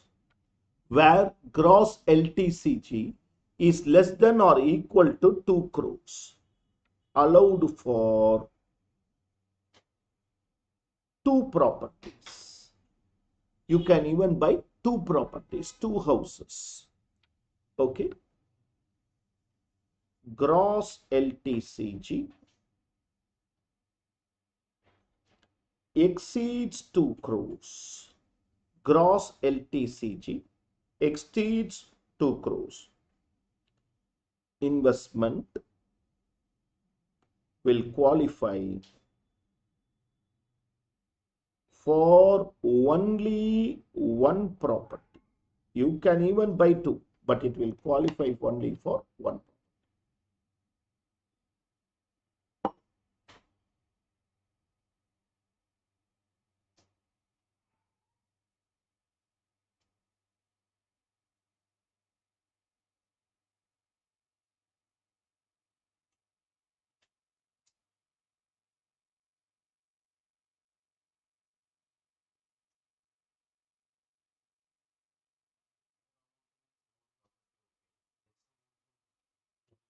We are taxing the high net worth individuals nowadays.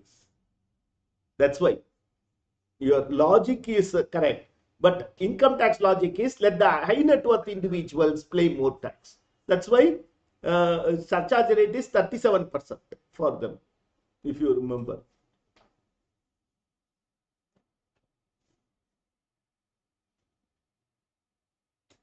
Are you understanding?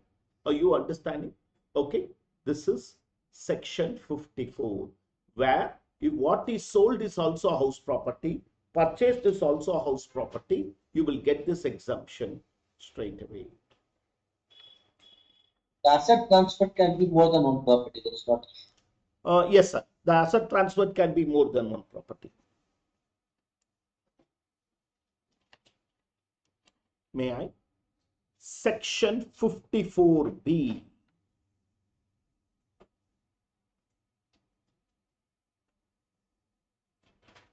Sale of agricultural land. Obviously, this can be only urban agricultural land. Because rural agricultural land, why will I tax the same? Sale of agricultural land and purchase of another agri land. Purchase of another agri land. Transferred asset.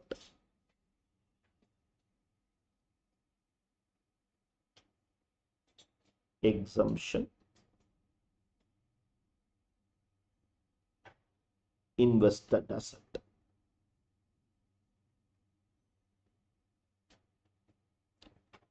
Again, only for individuals and HUF. Again, only for individuals and HUF. Asset transferred should be an agree land. Asset transferred should be an agree land. Used for agree purposes. Used for agree purposes in the immediate preceding 2 years. Same like that condition. In the immediate preceding 2 years. In the immediate preceding 2 years. What is the condition that is missing? It need not be a long-term capital asset. This is the only exemption. This is the only exemption which will also be available for business exemption, always both for both. But for non-business cases, this is the only exemption they can claim for short-term capital asset. Okay. Purchase another agricultural land within 2 years. CGAS deposit will qualify.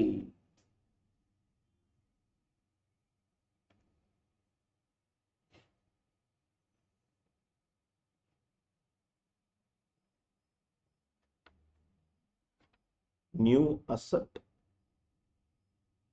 not to be transferred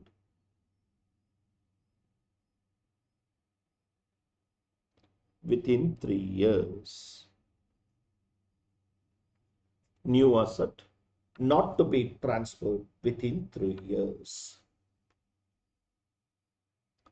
Gross capital gain, which means both LTCG or STCG will qualify, or amount invested, whichever is less.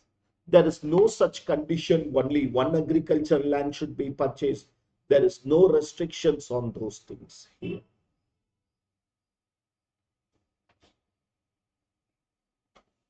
CGAs qualifies, now it is mandatory that it has to be transferred to the capital gains. Not mandatory. If you are unable to purchase before 31st July, but you have the intentions of purchasing, so transfer it to CGAS, which will also qualify as investment.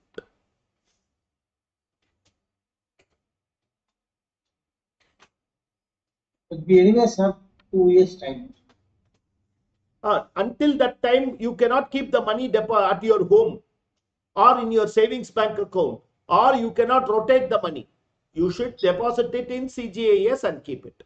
Mandatory if you are not investing within 31st July. I can say so.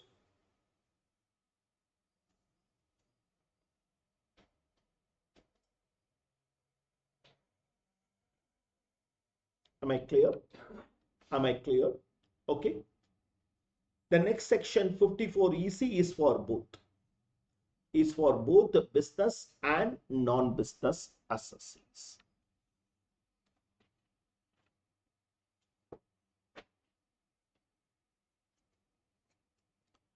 Section 54 EC. Investment in specified bonds.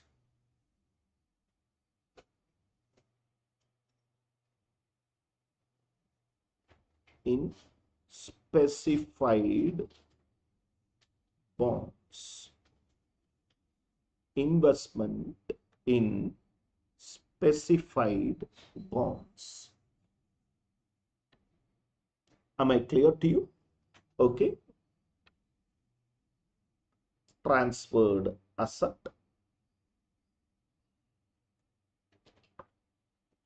Invested asset.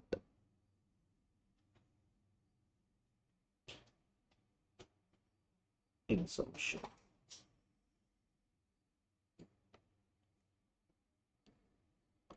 all assessing. So even a company, even a firm, even a cooperative can claim this. Asset transferred should be land and building, that is immovable property. Remember, this is very important condition. Not available for all assets. Asset transferred should only be. Yesterday, when we were working out one question, Mr. NK, that demerger question. What are all the exemption options available for NK? If we have written 54 EC, we would have gone wrong, because what is sold is shares. What is sold is shares. So please remember, this is only if the asset sold is an immovable property. See, LTCA, asset sold should be a long-term capital asset.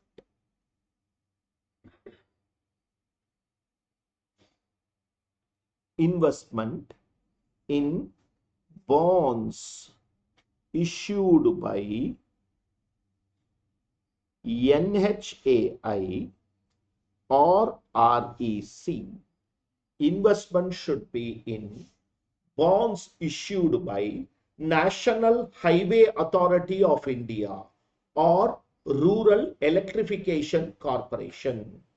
Okay, National Highway Authority of India or Rural Electrification Corporation. Within 6 months from transfer date. So here is the catch point. It should be, investment should be within 6 months from the transfer date. Not to be transferred for 5 years. These are known as 5-year bond. Not to be transferred for 5 years.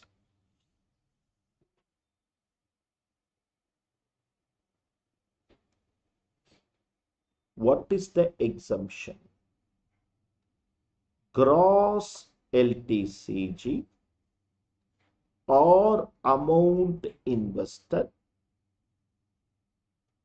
or rupees 50 lakhs, whichever is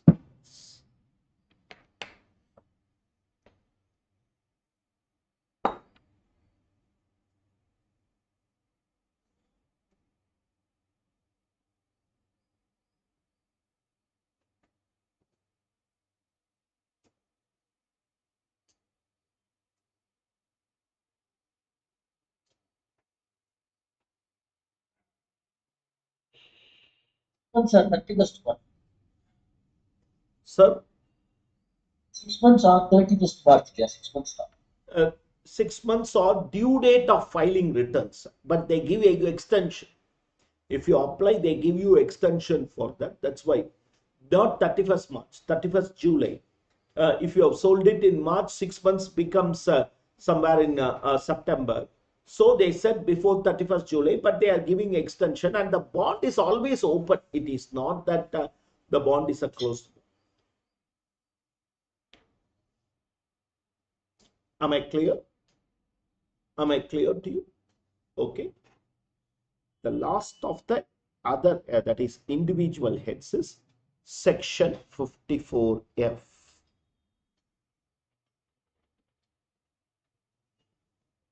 Section 54F. Transfer of any asset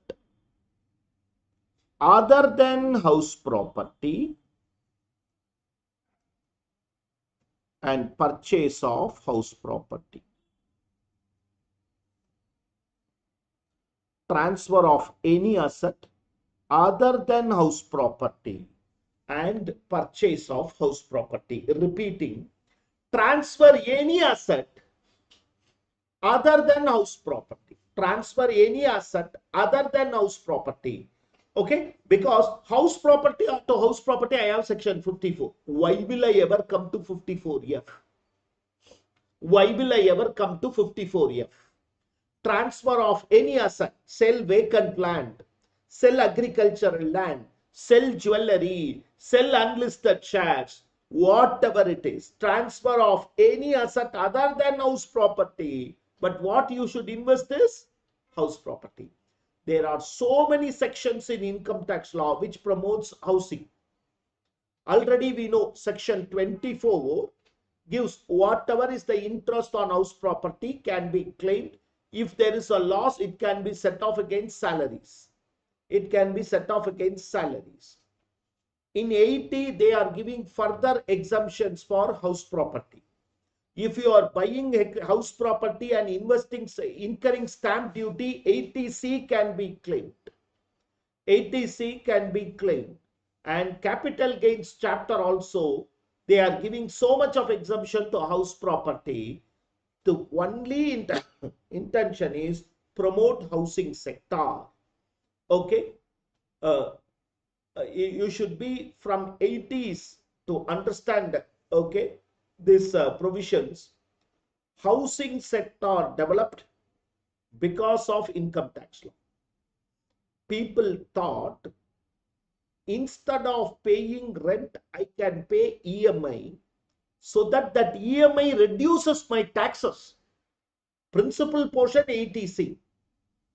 This was before new tax regime, I'm saying. Principal portion 80C, interest portion 24B. They were getting it. Okay. So many things we did, income tax law did to promote housing sector. All the real estate companies, all the builders owe their thing to income tax law. Okay. Trust me, today the education of people might be very high.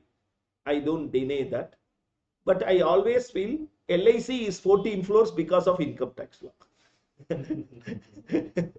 Because people started investing, taking policy, they'll get 80C. They will get 80C. Not to ensure that even today, if you see in the month of March, there will be more premium payment. Because that 80C triggered it. That triggered it. Okay. Transfer of any asset other than house property. So,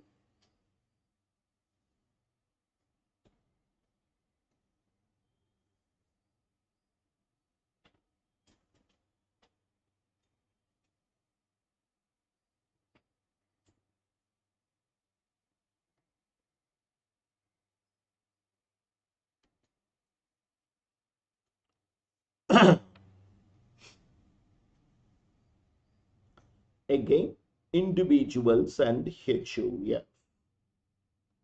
Asset transferred can be any asset other than house property. Asset transferred can be any asset other than house property. It should be a long-term capital asset. It should be a long-term capital asset. Purchased or constructed new house within specified time. We know what is specified time. We know what is specified time. Purchase means 1 year before, 2 years after. The construction means within 3 years. Within 3 years. I'm not writing it again. It is the same. It is the same. CGAS is applicable.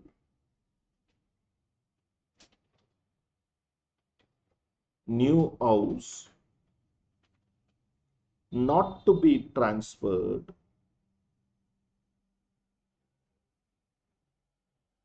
within 3 years.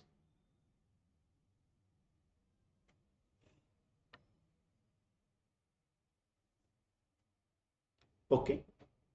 Okay. Once more. The law has very clearly now categorizing between HNI and others. One of the unique, interesting condition of this particular section is assessee should not own more than one house property on the date of claiming exemption. Assessee should not own more than one house property on the date of claiming exemption. My dear friends, as of today, I don't have a house property. I sell jewelry and purchase a house property. Yes, 54F can be claimed. As of today, I already own one house property. I sell jewelry and purchase a house property. Still, yes, more than one. As of today, I already own two house properties. No more 54F for me. No more 54F for me. Okay. So, you can own one property and still claim the exemption. But the minute we invest in the another house property, we have to. Once more. Yeah, I already have one house property. I've sell some gold, buy another house property. Then I will have two houses. Yeah. Yeah. On the date of claiming exemption. On the date of claiming exemption, you have only one property. If you claim this exemption, you will get two. I can have up to two then. Yeah, you can have up to two. Yes, sir. Already you are owning two. No more 54F. Already you are owning one. For one more, you can claim 54F. Already you are owning two. No more 54F.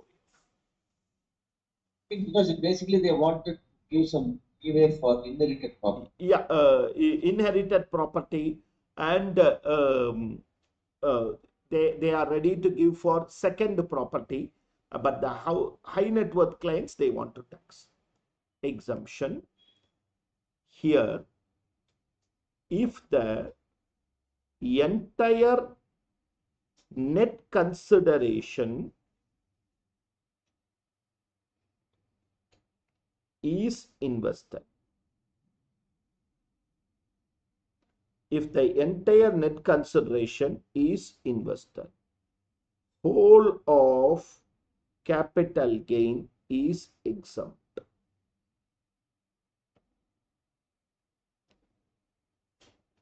Where part of net consideration is only invested. You are not investing it in full. Only part of the net consideration is invested. Okay. Amount invested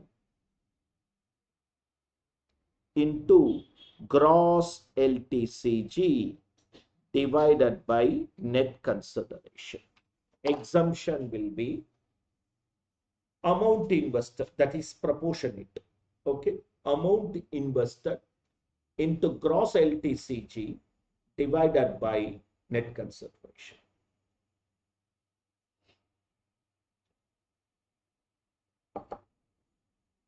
Kindly look through the four sections.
Shall I fix? Section 4, construction of another house property. In my only one property, only ground floor. So can I use that gain money? Yes, sir. Yes, sir. Yes, sir. House property chapter says every unit is a separate property.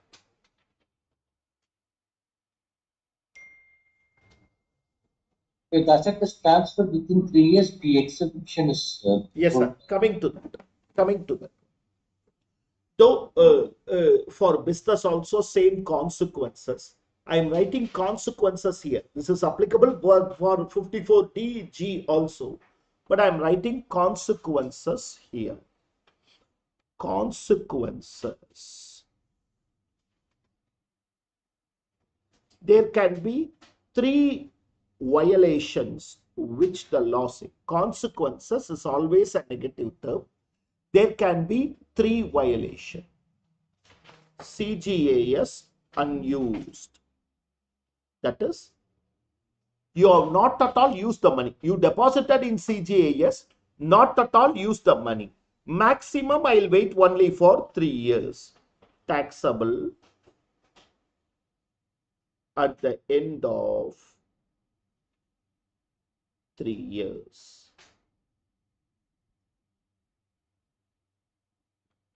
CGAS misused. That is, you withdraw it but don't use it for this specific purpose.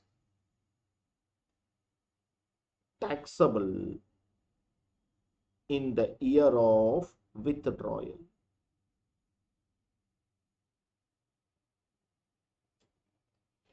Taxable in the year of withdrawal.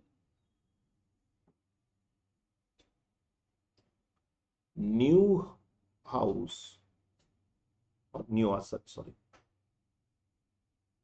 New asset transferred within 3 years. That's what our friend was asking. New asset transferred within 3 years. Exemption already provided will become taxable.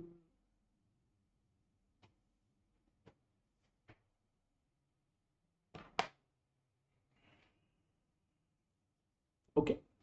Whatever exemption I have already provided will become taxable.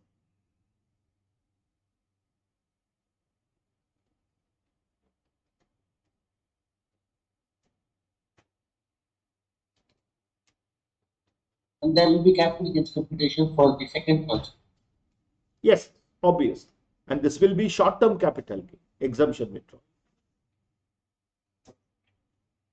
Sir, Yes. I have purchased a residential house property only, but later on converted into commercial property. Then, As of now, the law does not have a specific provision for it. But I can tell you, the term house property is wide enough to cover commercial properties also. If you have constructed a house and let it out for office purposes, the rent you receive is taxable only in IHP and not under business or profession. So, okay. It will not affect.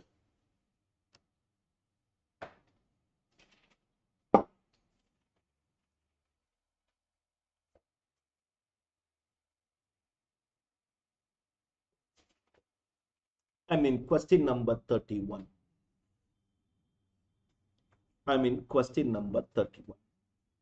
Hari had acquired a residential house property for 19 lakhs and decided to sell the same on 3rd May to Mr. Pari, and an advance of 1,25,000 was received from him. The balance was not paid, and Hari forfeited. So this is before 31/3/2014. Yesterday I told you I will work out it in some other page. On 3rd June 24, he sold this house to Mr. Suri for 90 lakhs. 3rd June, before the amendment. So I can claim the indexation. In the meantime, he purchased the residential house in Delhi, where he was staying with his family for the last 5 years and paid the full amount. However, Hari did not get the legal title till 31st March 25. No problem. Substance over form.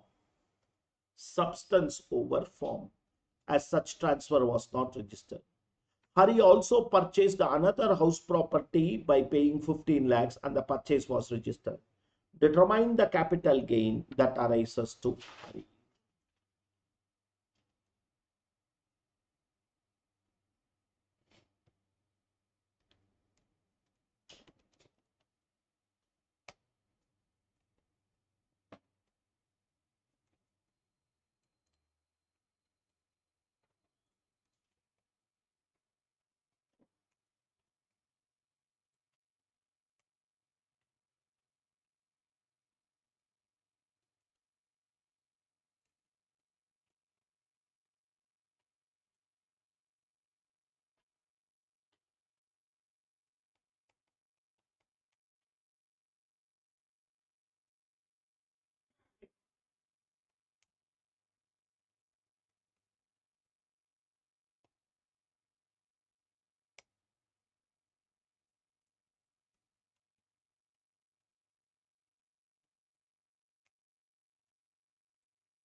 Two thousand six seven.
May I?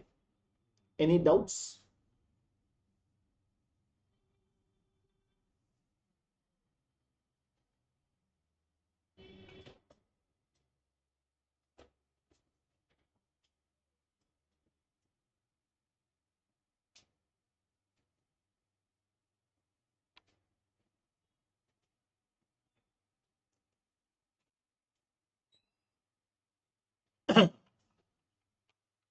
Mr. VP sells his house for a total consideration of 3 crores.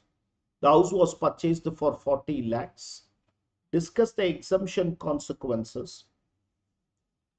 If he decides to purchase 2 house property for 1 crore each, if he decides to purchase 1 house property for 1.5 crore, if the sale consideration is 4 crores and he decides to purchase 2 properties of 1 crore each. Okay. Now this question has lost its relevance. It's an old question.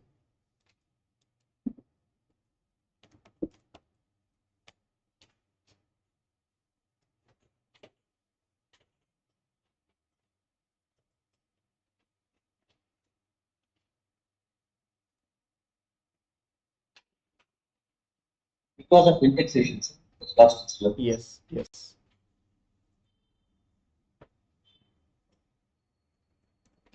Remove indexation, they should also remove the tutorial. Yes. I'm working out 2 manners.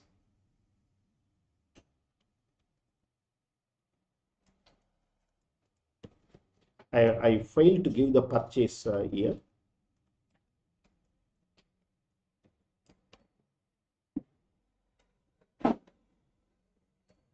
I failed to give the purchase here.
Sir, in third case, taxable LTC is 1 crore 54 lakh.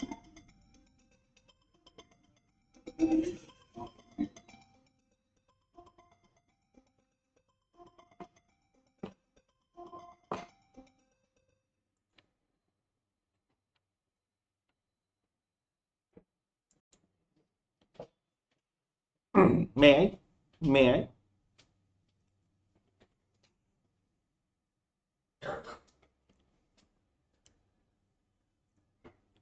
This is A, B, C, A minus C.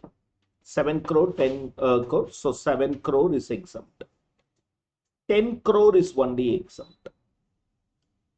9 crore is exempt. 10 crore is only exempt. Maximum is 10.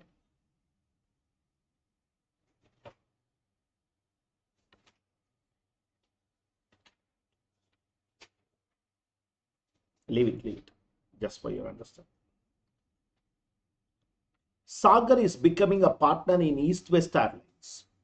He is planning to introduce some of his assets into business as his capital contribution. House property, FMV 64, but value recorded in books. That is only important. Value recorded in books. During the year, the partners decide to increase the capital base. Sagar invested listed shares and bonds to the firm as contribution. The firm also readily accepted and credited the same. Analysis revealed that Sagar has purchased the house, shares, and bonds. Sagar investment in purchase of land for construction of another property is 18 lakhs. REC investment on 31st December 25 will never qualify because beyond 6 months. Beyond 6 months, 54 EC will not qualify. Read through.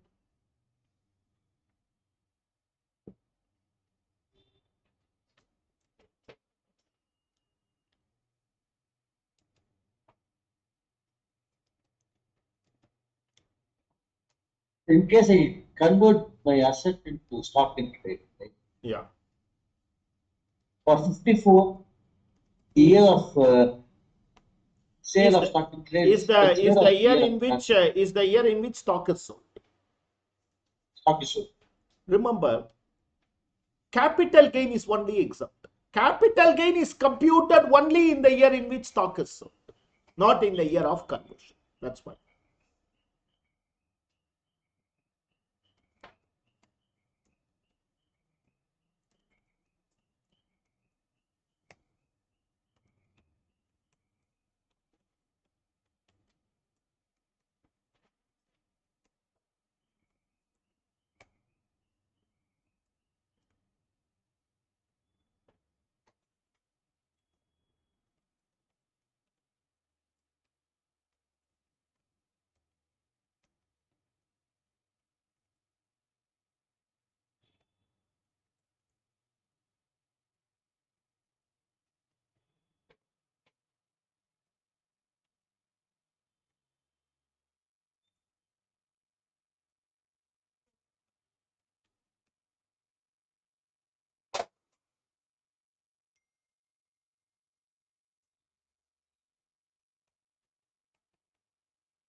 Remember, debentures or bonds, irrespective of the period of holding, they are considered as short-term capital asset, short-term capital gain only, irrespective of the period of holding.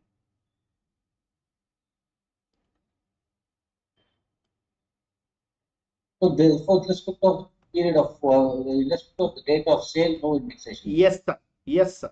Never indexation, and also short term, not only long term. For listed shares also no indexation, but it is a long term capital gain, whereas debentures and bonds always short term.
Why the first 125 exempt?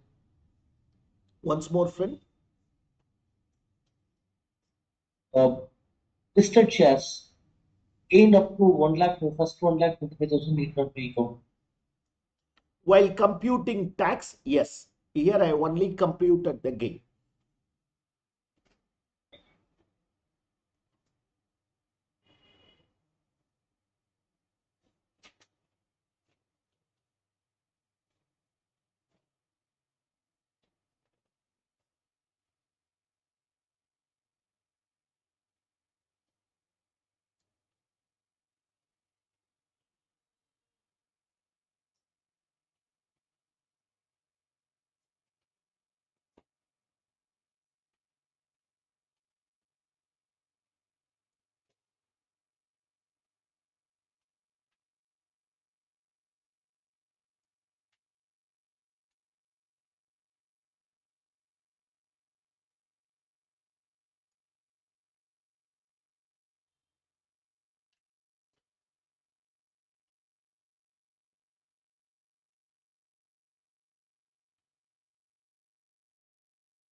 I'll do 35. I'm going to 36. A resident women individual sold vacant land for a net consideration of 3 crores on 10th January. On the said transaction, she earned LTCG of 1 crore 65 lakh, invested 50 lakhs in the capital gains on 18th Feb will qualify. Further 50 lakhs on house property on 25th April 54F. Her other income is 46,000. Compute the tax payable by her for the financial year 24-25. Read through.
Can I?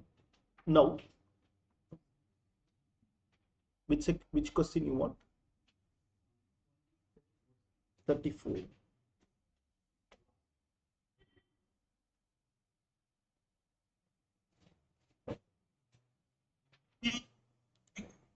Yeah, Abhi,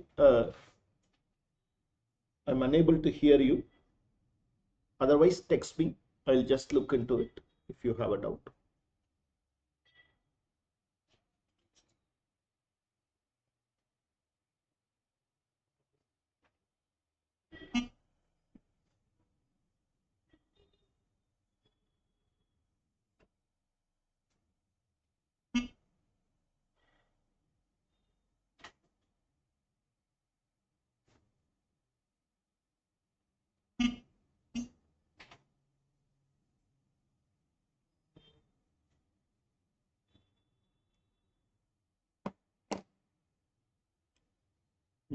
Now I'm taking over. Okay. Income from other sources, 46,000. Okay. Total income,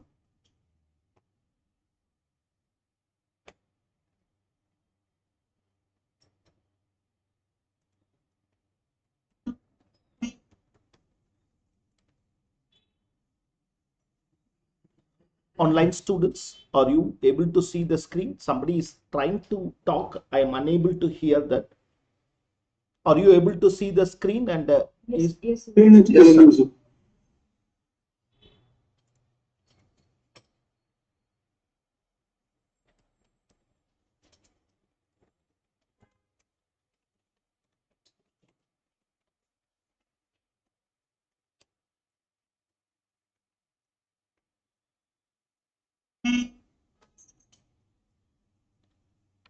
Abhi, can you put your mic on mute kindly? Because if you're trying to talk, I'm unable to hear it. If you can text me, fine. But otherwise, can you please put your mic on mute?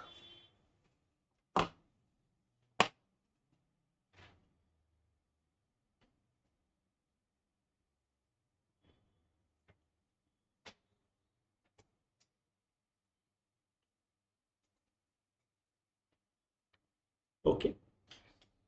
Now, understand something. Section 112 has this aspect, and you are the last batch studying it. Next year, they have removed it. Adjustment of basic exemption. We call it as deficit adjustment. Up to 3 lakhs, you will not tax me. My other income is only 46,000. Another 2,54,000 you should not tax me. The balance is only taxable at that special rate. Let me assume 12.5 and work it out. Okay. Adjustment of deficit in basic exemption limit. The basic exemption limit under section 115 BAC is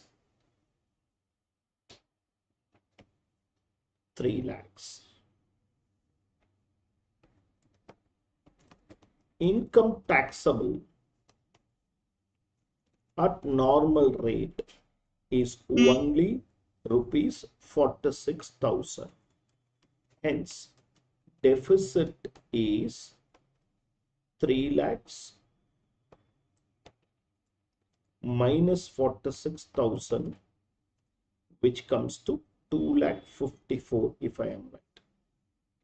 2,54,000. This can be reduced from the capital gain, and the balance capital gain is taxable at 12.5%. So 87,50,000 minus 2,54,000 into 12.5%.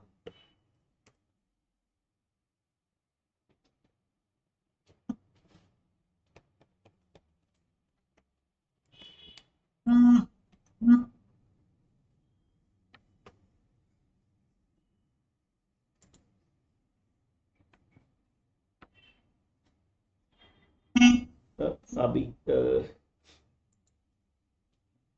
I don't know whether I can mute your mic, Abhi. Can you please help us in muting yourself? I can mute in Your host can mute.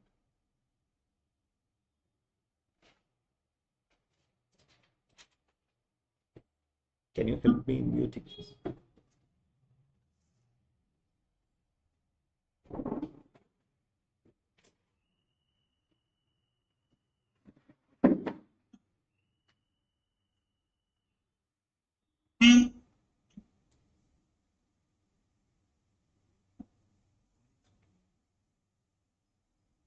No, that's my audio setting. Okay.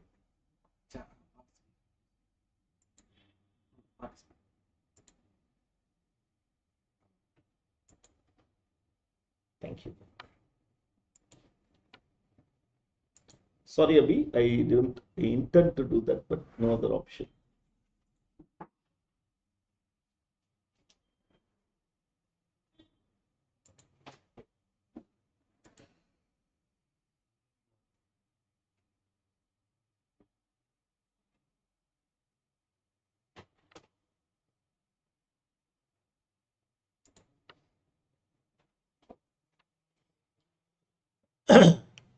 And surcharge at the rate of 10%. Income exceeds 50 lakhs, but not 1 crore.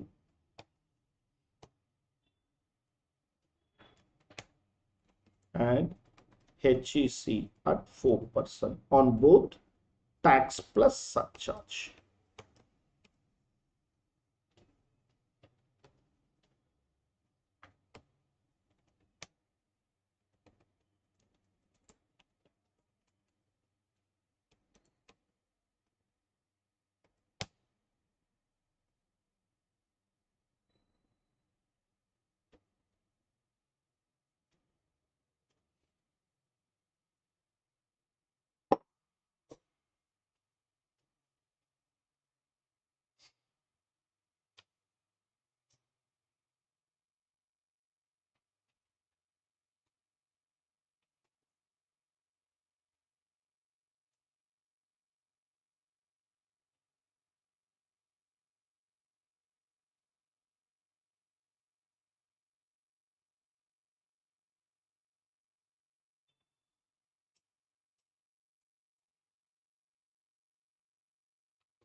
May I?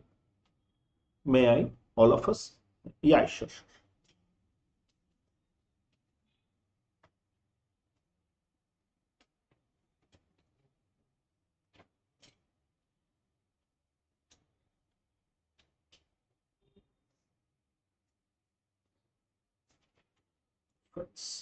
One thing I did here, okay, this amount invested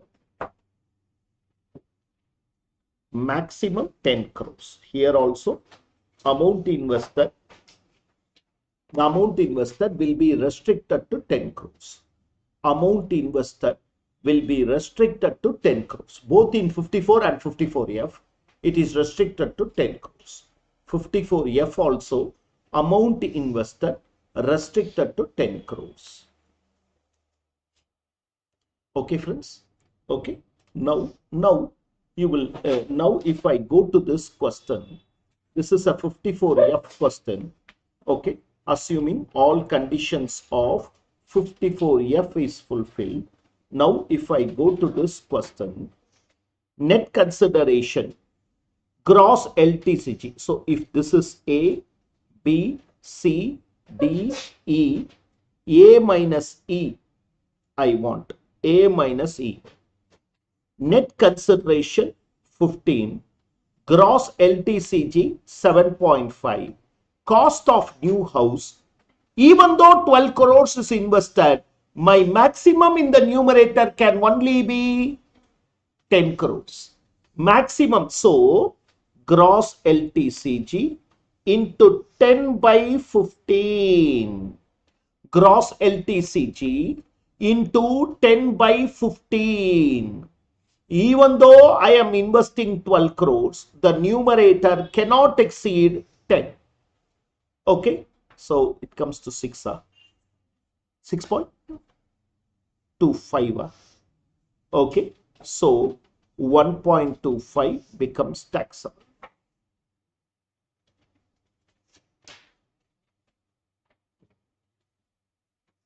Is this right? Yeah, I think that's wrong.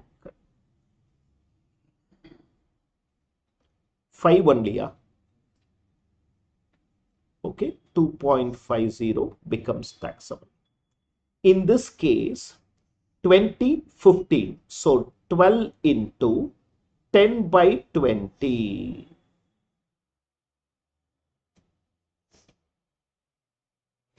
Maximum numerator cannot exceed 10. Here 12 into 8 by 16 because it only 8 crores is invested.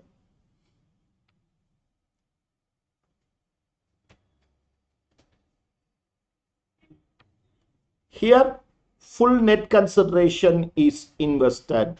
So entire capital gain will get exemption.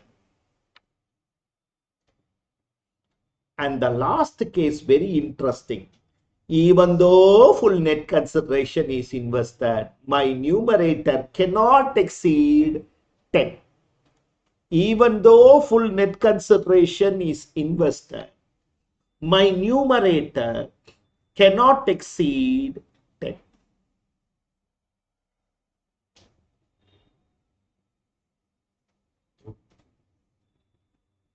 Again 5, right?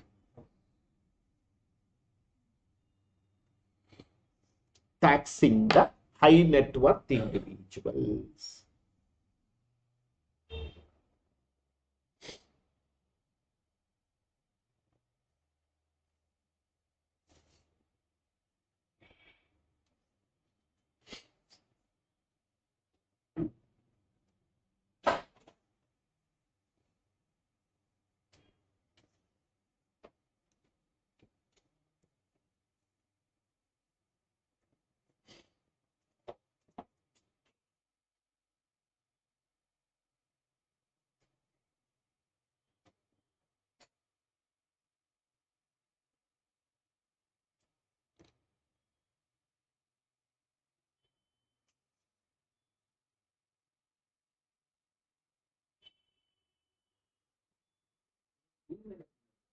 Sir? B minus. B column minus. Oh, B minus. Yeah.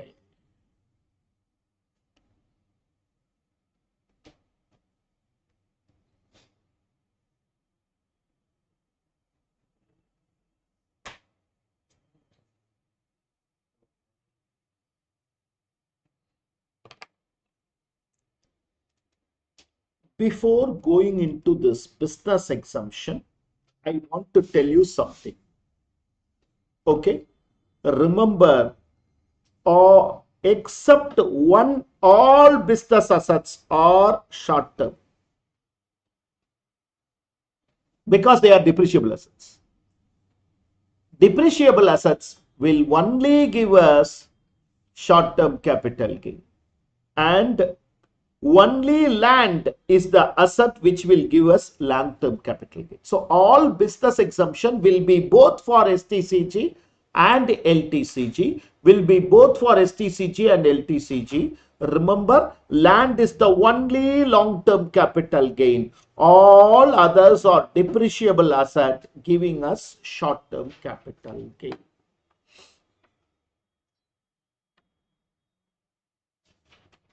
Am I clear? Am I clear? Okay. Now, Sir, sir, friend. Sir, if it is shares or securities, then, sir. This will not be covered. 54D, 54GA is only for fixed assets. Okay, sir.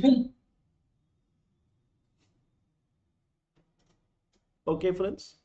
Okay, friends. Okay. Now, interestingly, I want to also tell you something. If I am going to get an exemption qualifying, first I will apportion towards STCG. Tax planning. Because STCG is taxable at a higher rate.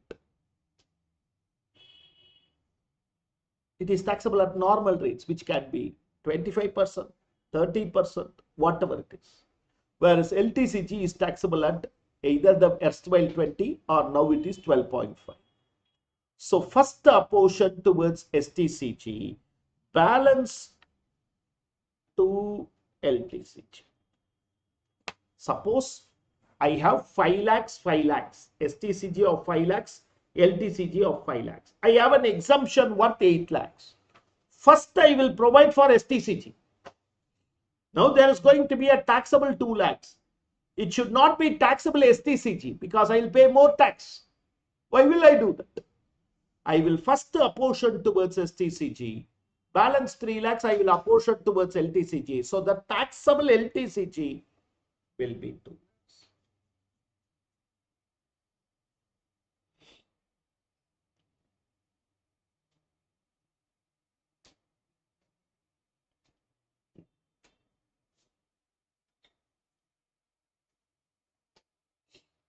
May I?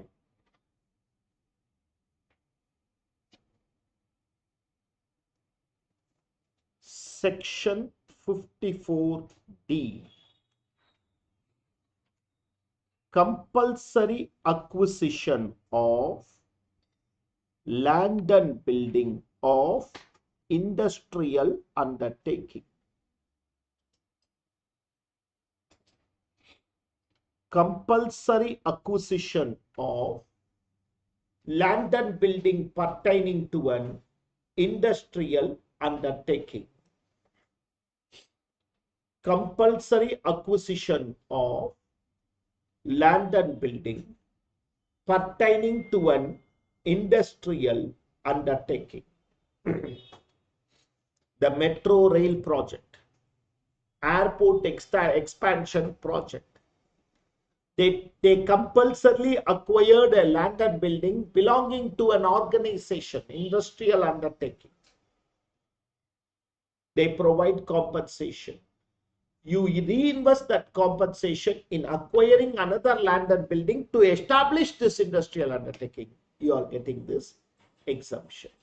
You are getting this exemption. Transferred asset. Invested asset.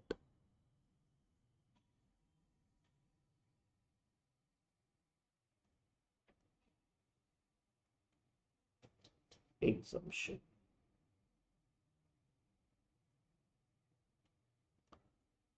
Transferred asset is land and building of industrial undertaking.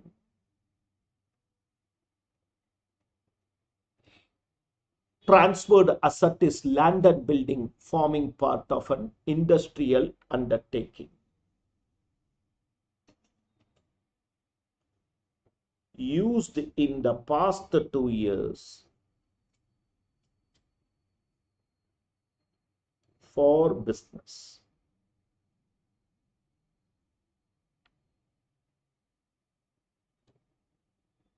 And transfer is through compulsory acquisition. And transfer is through compulsory acquisition.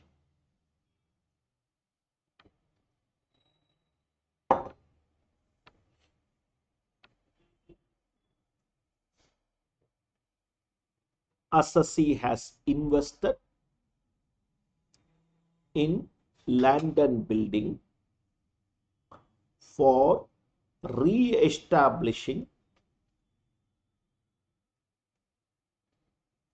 the said industrial undertaking. For re-establishing the said industrial undertaking. Assessee has invested in land and building for re-establishing the said industrial undertaking. CGAS applicable.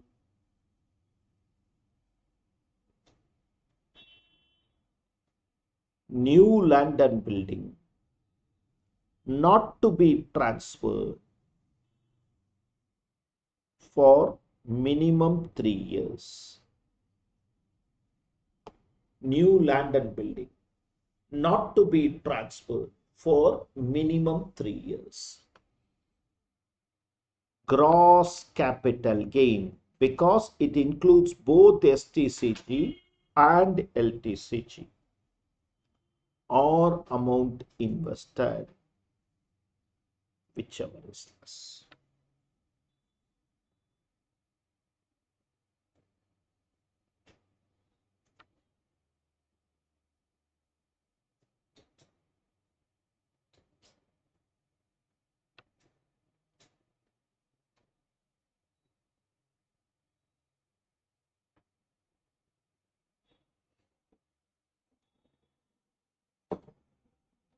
Sir, here also we have to purchase within 3 years, right? Sir?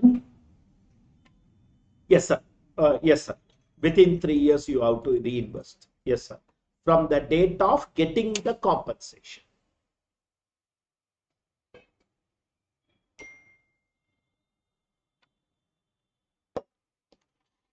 2 or 3 years.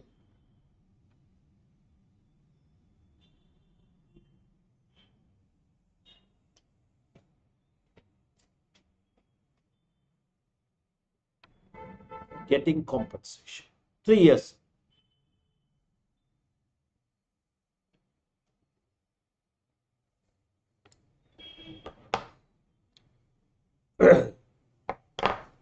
Government, okay, provides an opportunity for all industries to shift from an urban area to a non-urban area. They don't call it as rural area. They call it as non-urban area. They provide all the opportunity to shift your industrial undertaking or your business from urban area to non-urban area. You need to sell off your land and building, plant and machinery, okay, and buy new plant and machinery, land and building in that area. That is going to get exemption. 54G. This is the questionable area. 54G is the most questioned area. But 54G is not compulsory. It's an option given to the. Yeah. Obvious. Option only. 54G. Transfer of asset with the intention of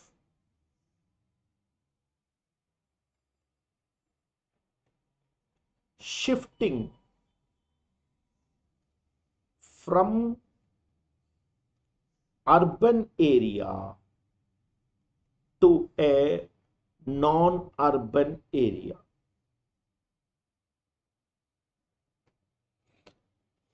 Transfer of asset with the intention of shifting from an urban area to a non-urban area.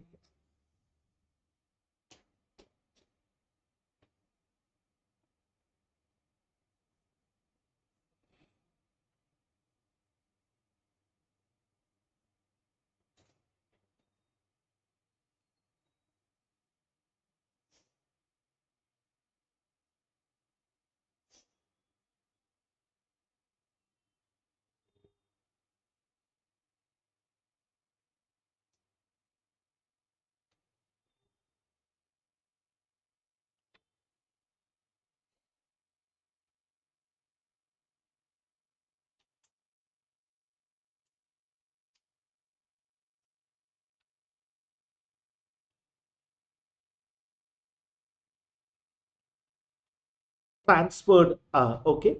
So I'm not writing business as C, obviously it is business, okay. Land, building, plant, machinery and equipment. Technically what I am saying is not available for furniture and intangibles.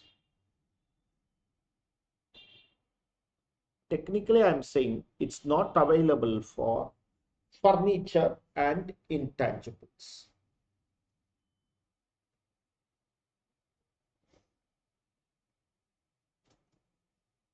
Because they can use the same in the next premise load. Obvious. Intangibles, there is nothing that you cannot take it there. Land, building, plant and machinery, I understand you cannot take it there.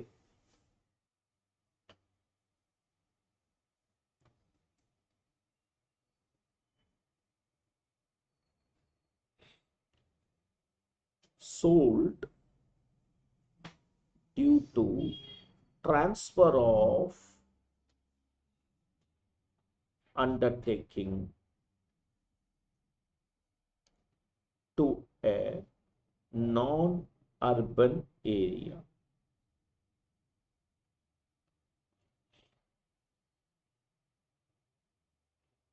I should have transferred it because I am shifting to a non-urban area. Purchase of land, building, plant, machinery and equipment in that new area.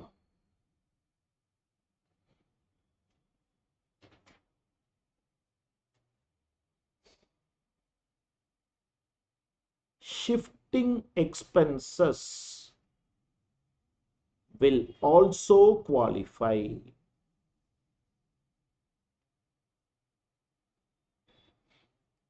Shifting expenses will also qualify.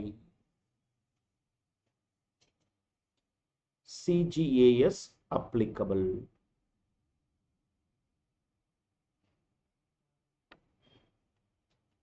Shift within 3 years and do not transfer new asset within 3 years. Shift within 3 years and do not transfer new asset within 3 years. Gross capital gain or amount invested.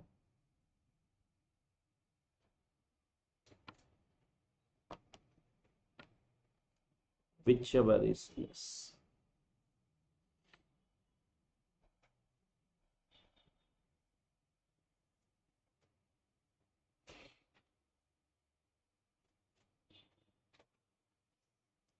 Section 54GA, shifting to SEZ, same provisions, no change, same provisions. Section 54GA, shifting to SEZ, same provisions.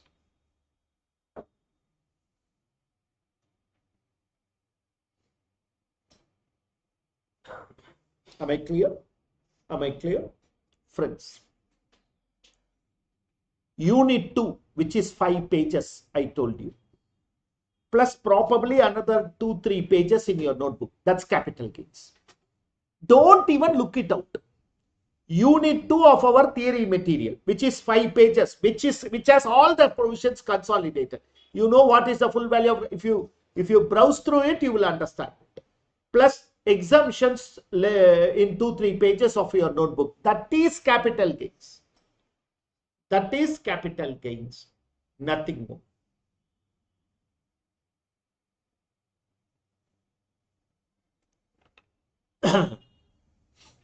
May I? May I?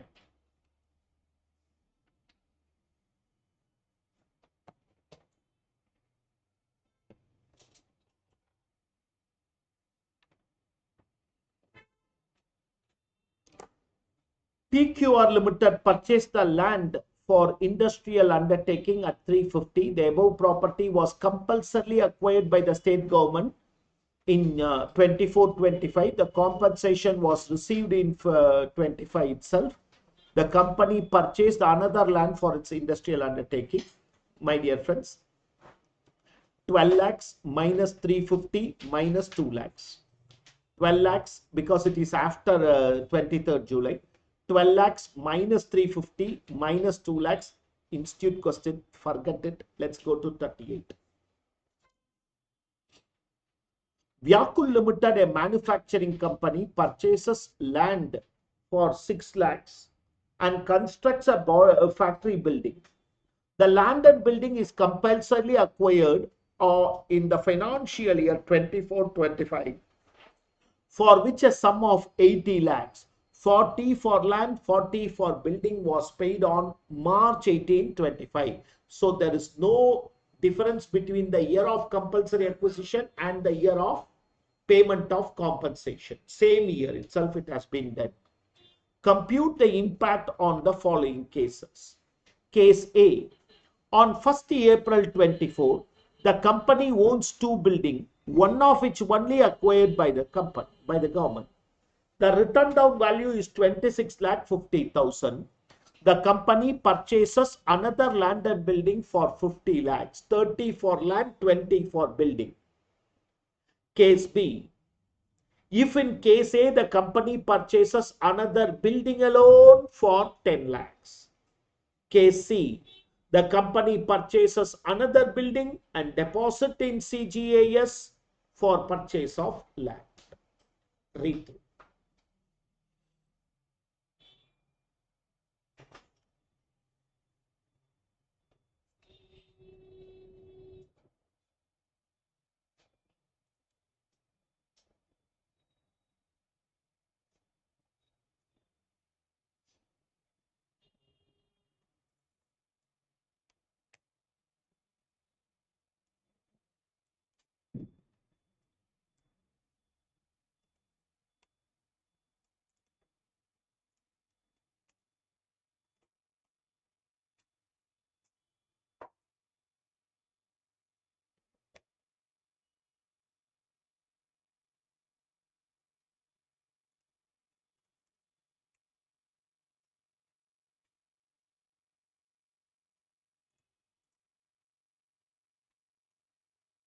In all these cases, 23rd July becomes irrelevant because it is this. It is relevant, no? The acquisition was for land, it is relevant. The acquisition was 20th April. For land, it is relevant.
May I?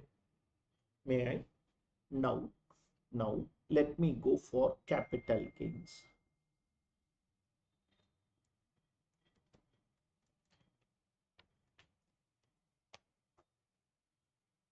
Case A, I only have gross LTCG from land.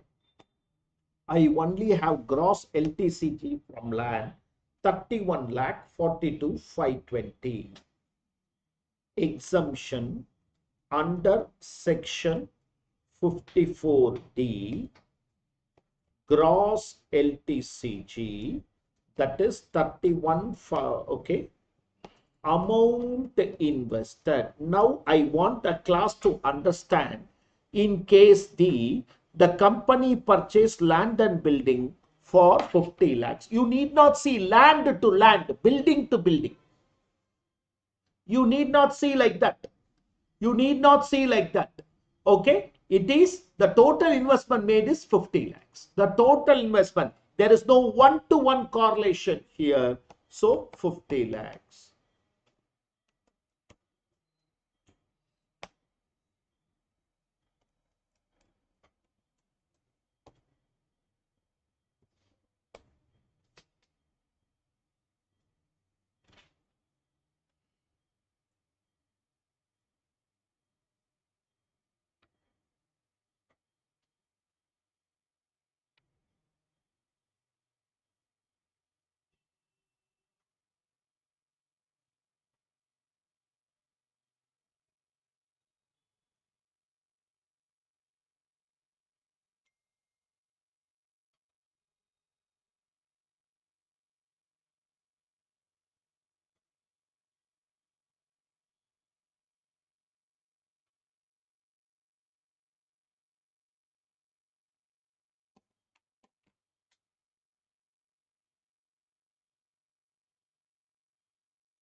Case B.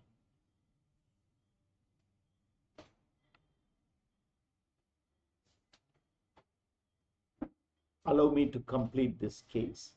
Gross LTCG from land is the same 32, 41, 250. Gross STCG from, okay, ceasing of building block, okay, is 3,50,000. Amount invested is only 10 lakhs. Amount invested is only 10 lakhs. Okay.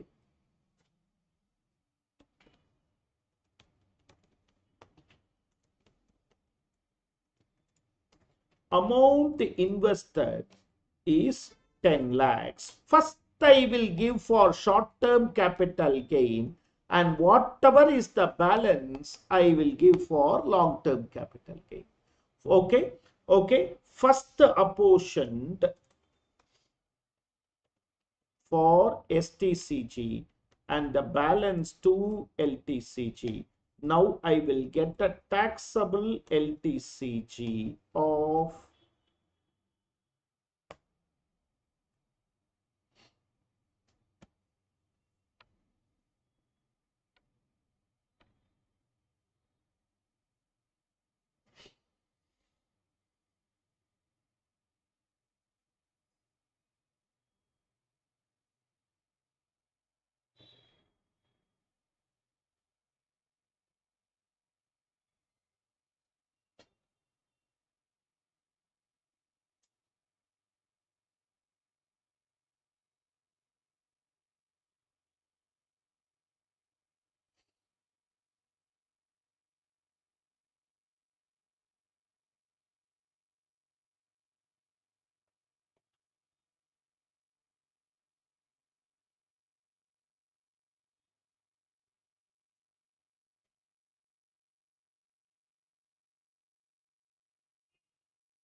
Case C, back to the same thing.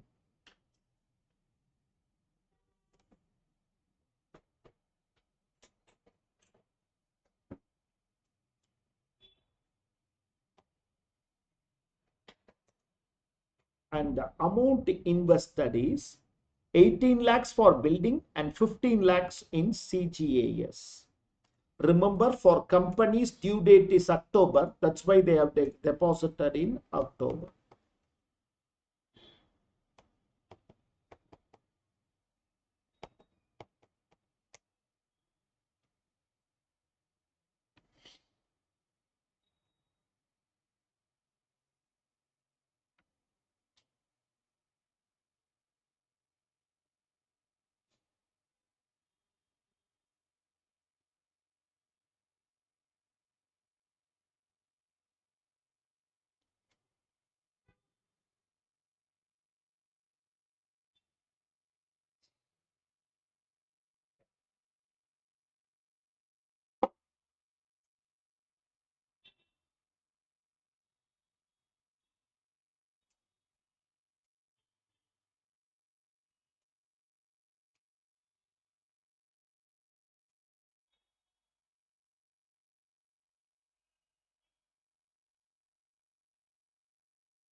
May I?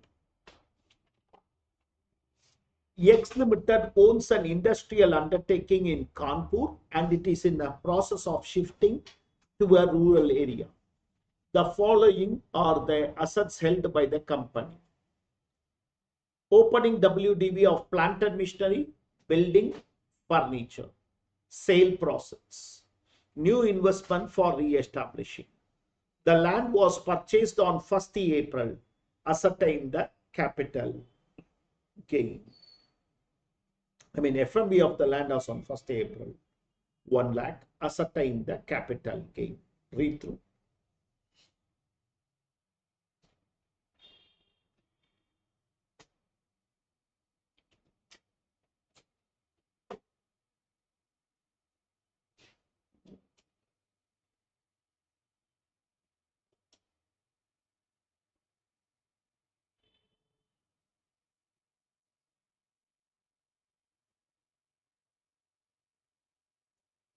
May I? Oh.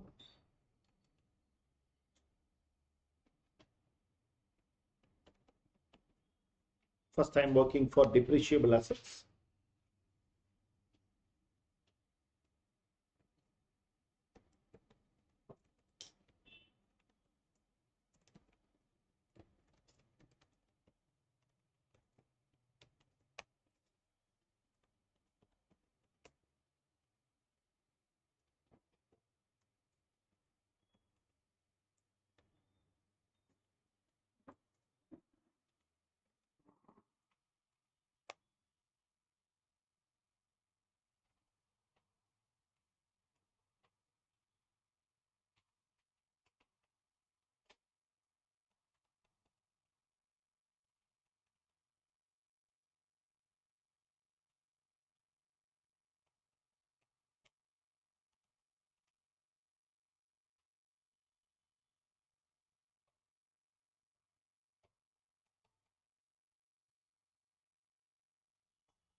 Shall I, friends?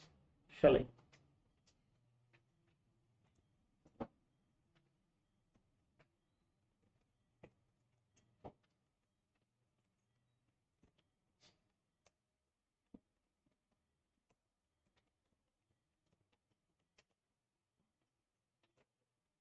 The other two are balance available in the, okay, a balance available for depreciation. The other two are balance available for depreciation. Krishna Kumar, if you want something, I'll answer. Otherwise, please put it on mute.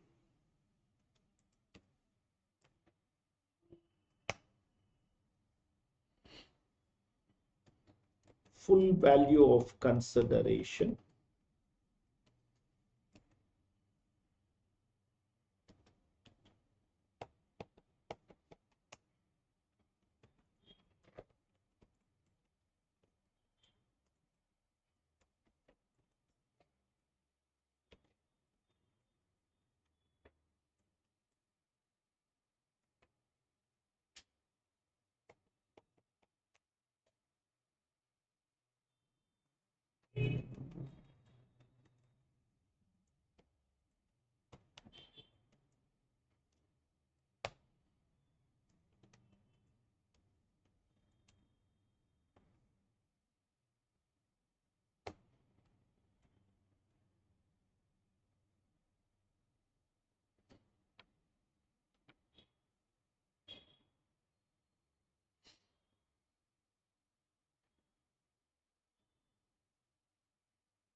Am I clear? Am I clear? Okay.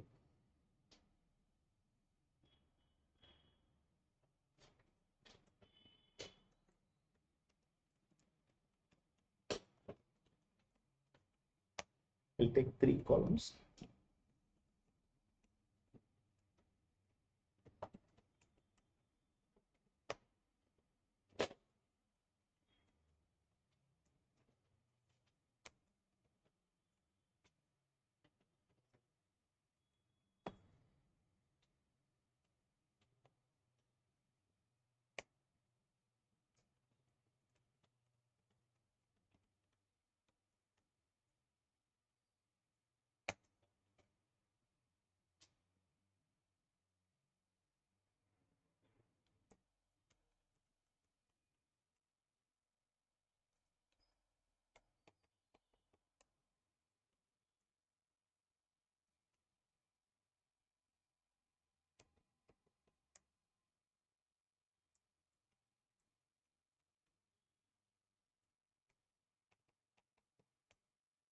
So furniture will not qualify.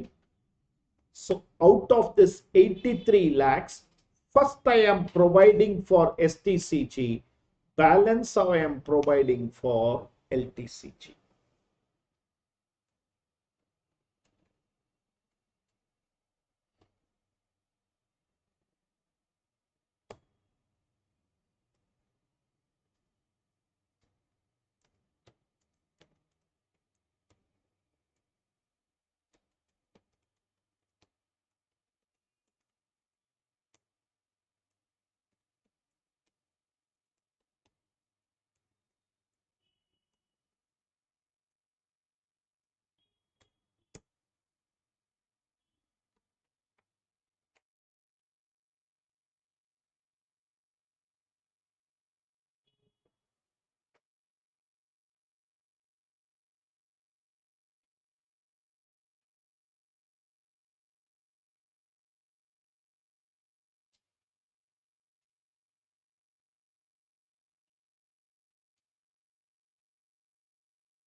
Pakka clear?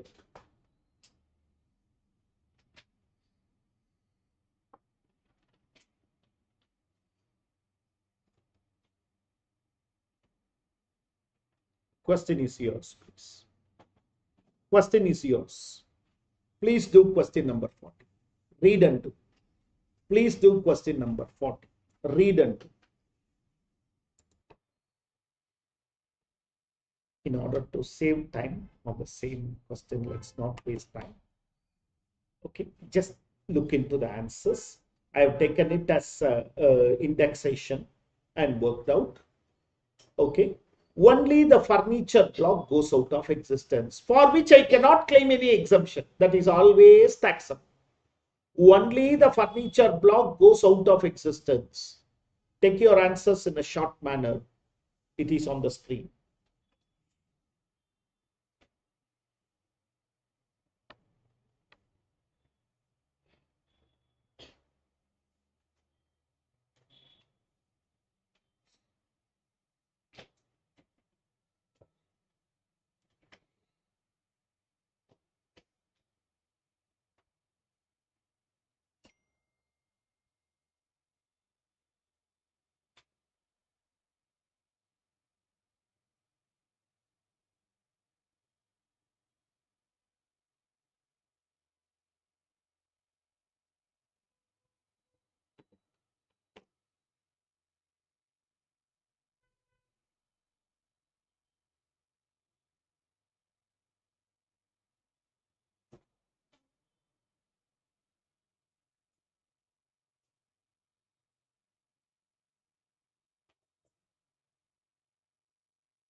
Entire LTCG on land gets exemption, even though I have 48,60,000 as the qualifying amount, but I cannot use it for furniture.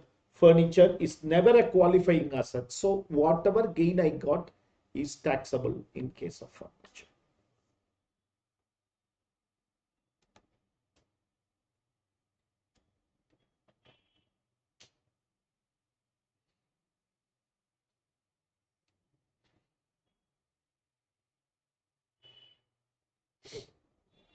We'll take a break, come back and start with some case laws of capital gains. Well, before completing the chapter by taking up some comprehensive questions, we will understand the case laws relating to this particular chapter. The case laws can be in two aspects. One in computation, another in exemption. The case laws can either be in computation or in exemption. One popular set of case laws, first let us listen. One popular set of case laws. exemption under section 54 and 54F. Assessee should have purchased the house property and constructed a house property, whatever it is. What is one house property? If there are two adjacent apartments, okay, let me take it as floor 3A and 3B in the third floor. I ask the in-between wall to be removed. Will it become one house or will it still qualify as two houses? The law says it becomes one house, not even wall removal. If there is a connecting point that is sufficient, it becomes one house. Even there might be two agreements. Even it might be two agreements, still it will be treated as one house. Still it will be treated as one house. Is the class following? Okay. Okay. Even if there are two kitchens. Even if there are two kitchens, yeah. Right? Yeah. But that is the key point. Once court said, kitchen based only I will determine. So basically they try to convert one of the kitchen into a bedroom, etc.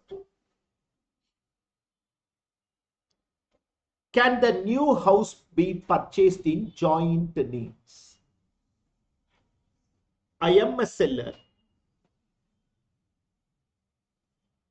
I buy a new house. I sold my independent property, purchase a new property in my and my son's name. Will I still get exemption? Gurnam Singh case law said, yes, you can give exemption. Ravindra Kumar Arora case law said, yes, the assessee is eligible for exemption.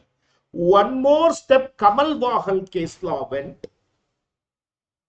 One more step, Kamal Wahal case law went and said, even if the new property is purchased in the name of spouse, exclusively in the name of spouse, exemption can be claimed because obviously income is going to be clubbed. Even if the property is exclusively purchased in the name of spouse, okay, exemption can be claimed because deemed ownership concept. You are saying that 3 years time the new property should be constructed. What if I was unable to complete construction within 3 years? The last few things are still pending. Allow it. Allow it. There is one interesting aspect. We said purchased should be 1 year before or 2 years after, whereas construction is only 3 years after. What if I start construction before selling my existing property? I start my construction before selling my existing property. Law says allow it. The law says one sentence. Intention of investment is supreme. Why am I giving this? I want to motivate him to not to take that money off, but to keep it invested so that the economy cycle runs well as a country as a whole. So investment intention is superior. Small here and there errors should not be considered at all. For example, in Hindustan Union Lever case, so let us take that they sold the asset on 31/3. They paid on 39 for REC bonds, but the bonds was allotted on 410. Allowed? Yes. Yes. Within 6 months, they have paid the money. Intention of investment is superior.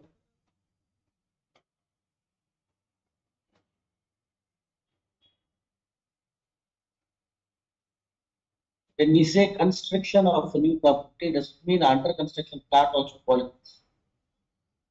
Yes, sir.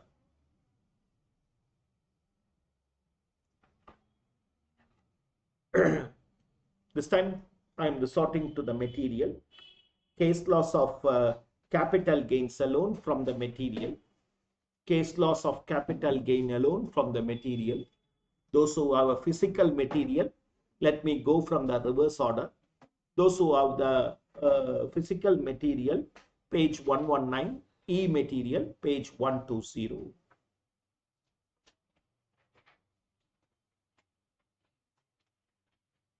Advance paid will also qualify under 54G.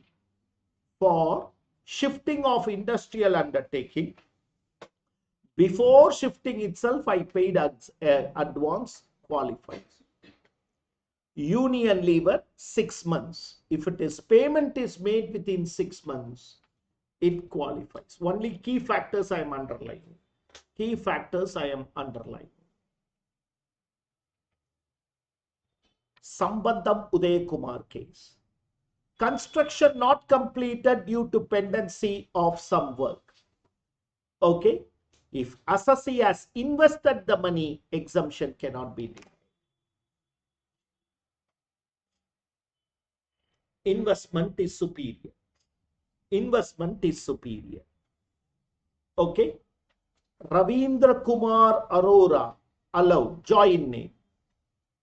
Kamal Wahal, exclusively in the name of spouse. Gurnam Singh, join name, allowed.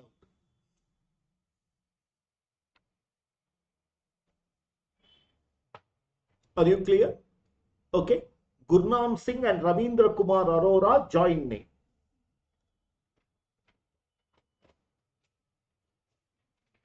Kamal Wahal, exclusively in the name of spouse.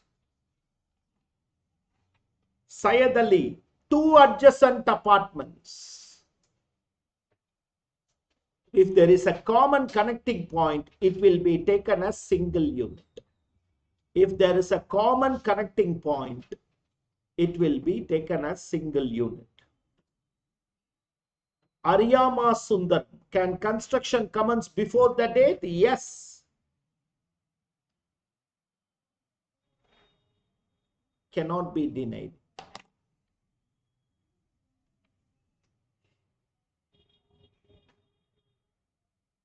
Excuse me, sir. Listening, Jagan. Sir, if there is, okay, there are two individuals, husband and wife. They sold their respective house properties, individual house properties, and bought a new one, which is a bigger one. Allowed, so sir. Can they avail this exemption as to the same property? Yes, sir. Yes, sir. Sold is an independent property. Purchased is a joint property. Both of their capital gains covered in that purchase. Yes, they can avail. Thank you. Okay, friends. These are something based upon exemption. Now I am moving on to some computation. Seshasai Steels Private Limited. Sale by power of attorney will also be covered.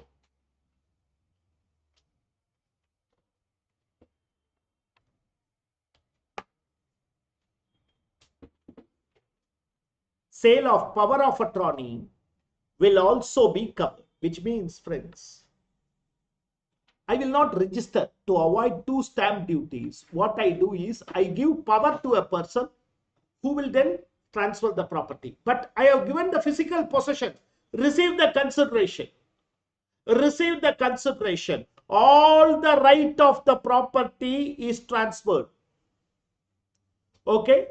Enabling enjoyment means all rights are given. Capital gain is erased once it is handing over. The physical possession is handed over. You need not wait for the final completion. I have already spoken about this. Leasehold versus freehold. From the date of leasehold, we should consider. from the date of leasehold, it should be considered Aditya Kumar.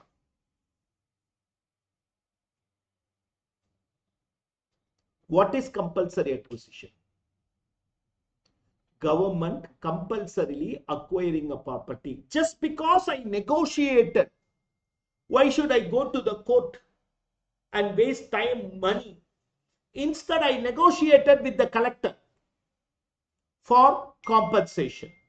Income tax department said, once you negotiated, it becomes voluntary transfer. No, no.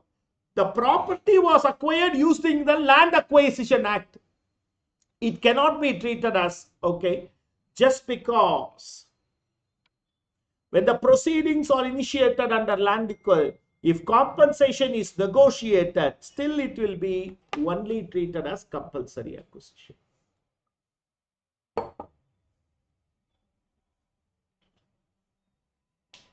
Negotiation with respect to quantum of compensation only. Yes, sir.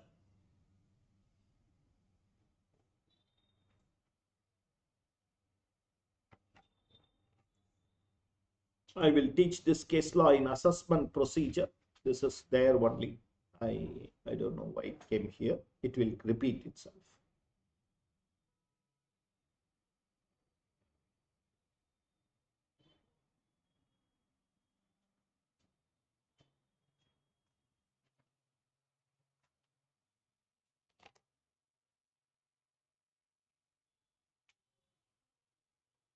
To qualify under 54 EC,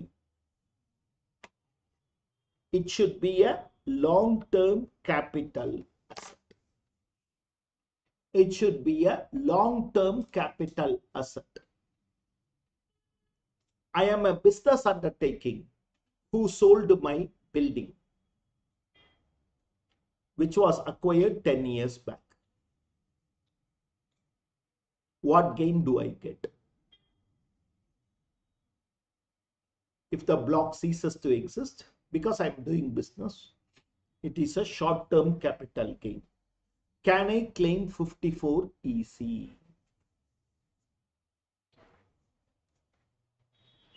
Interestingly, the answer is yes.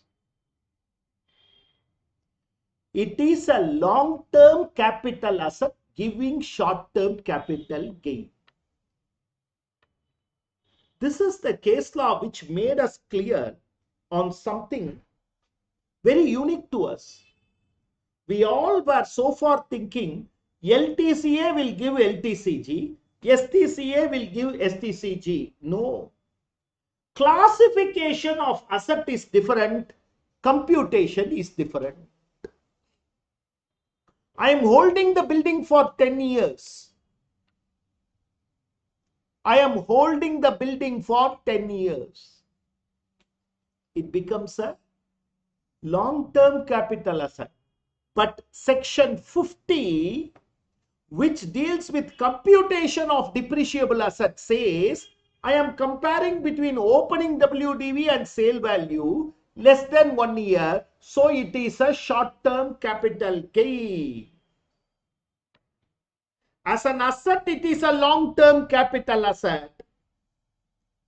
As a gain, it becomes short-term capital gain. Okay, this is possible in the case of building alone. Okay, for claim of 54 EC. In VS Dumpo case, it is held. Okay, you can see this case. Assessee sold a depreciable asset and invested in specified bonds. AO denied that it is available only for LTCA.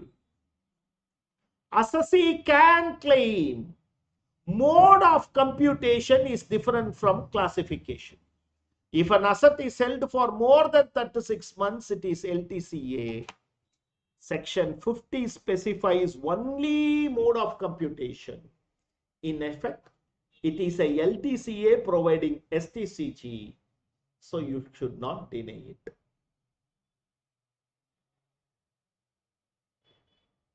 In DTC, they changed the law. This case law is no more going to be valid from the next year onwards, because in law itself they have made the amendment saying it should be, for claiming a 54, it should be a LTCG. From telling the word LTCA, they moved it to LTCG. Okay, so that's it. Otherwise this case law was 24-25 is still yeah, valid, valid. sir. Even 25-26 it's valid. 26-27 onwards it will not be. That's why I'm keeping this case. Why only 54 easy, sir? Then if it is an individual, 54 should also 54? 54 will also have extension of this. If it's for an individual. If it is for I'm an individual doing business. yeah, you are not selling a house property. Correct, I'm not selling house property. I'm an individual selling a business. Yeah, but which section? 54 is house property to house property. 54. Correct. Yeah. Correct. Am I clear to you, friends? Am I clear to you? Okay. Many times questioned the case law. Many times, but henceforth they will not, may not ask. But Balakrishnan case law of negotiation of purchase price was also asked a few times.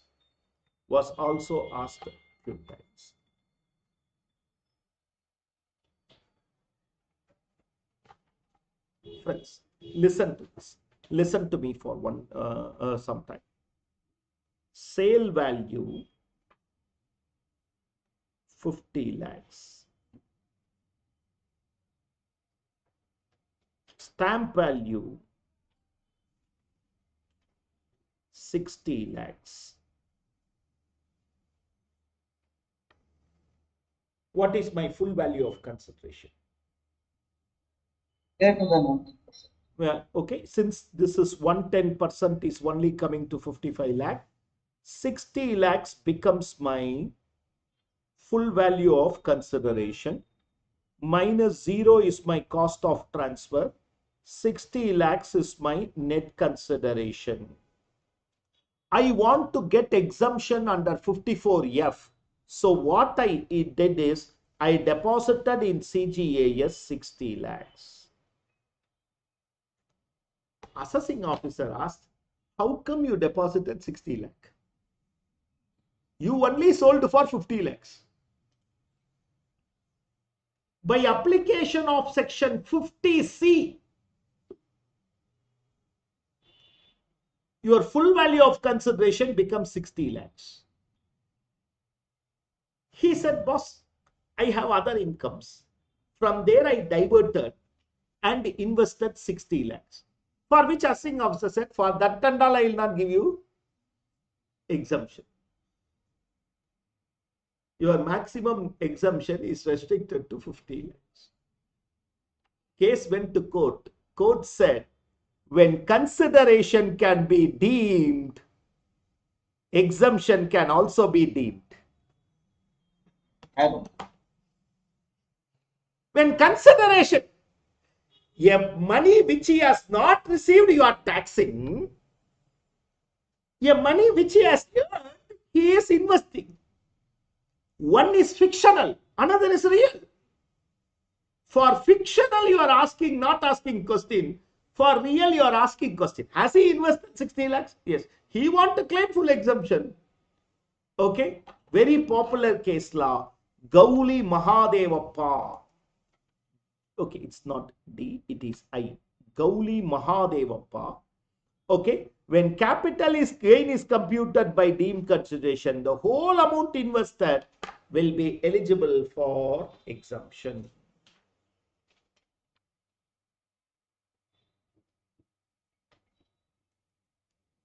Take few minutes, run through the cases.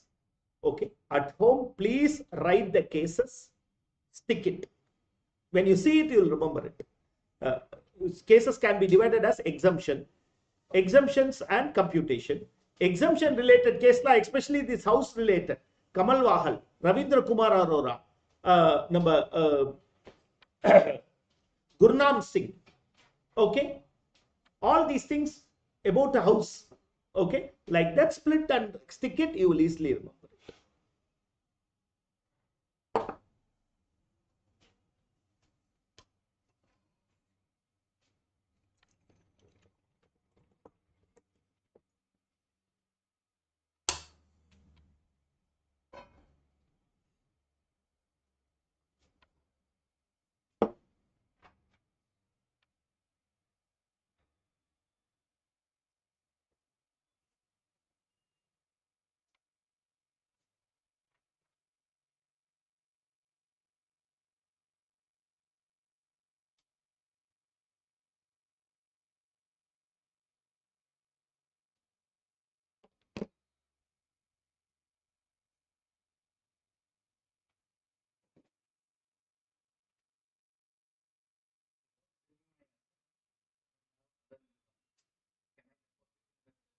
CGAS.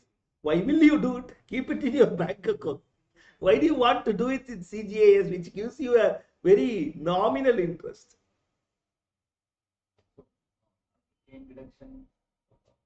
What deduction you can claim for CGAS? Unless you have a capital gain.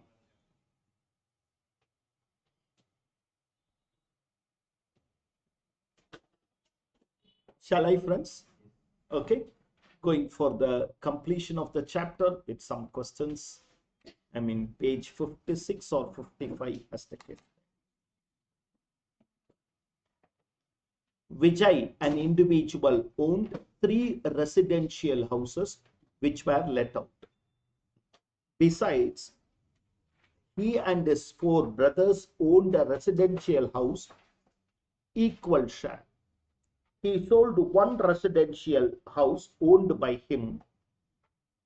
Within a month from the date of such date, the 4 brothers executed a release deed in respect of their shares in the co-owned residential house in favor of Vijay for a consideration. Vijay utilized the entire capital gain arising out of the sale of residential house for payment of the said consideration of his 4 brothers. Vijay is not using the house in respect of which his brothers executed a sale deed for his own residential purpose, but it has been let out to another person. Is Vijay eligible for exemption under section 54 in respect of the LTCG arising from sale of his residential house, which he utilized for acquiring the shares of his brothers in co-owned residential house? Will the non-use of new house for his residential purpose disentitle him for exemption?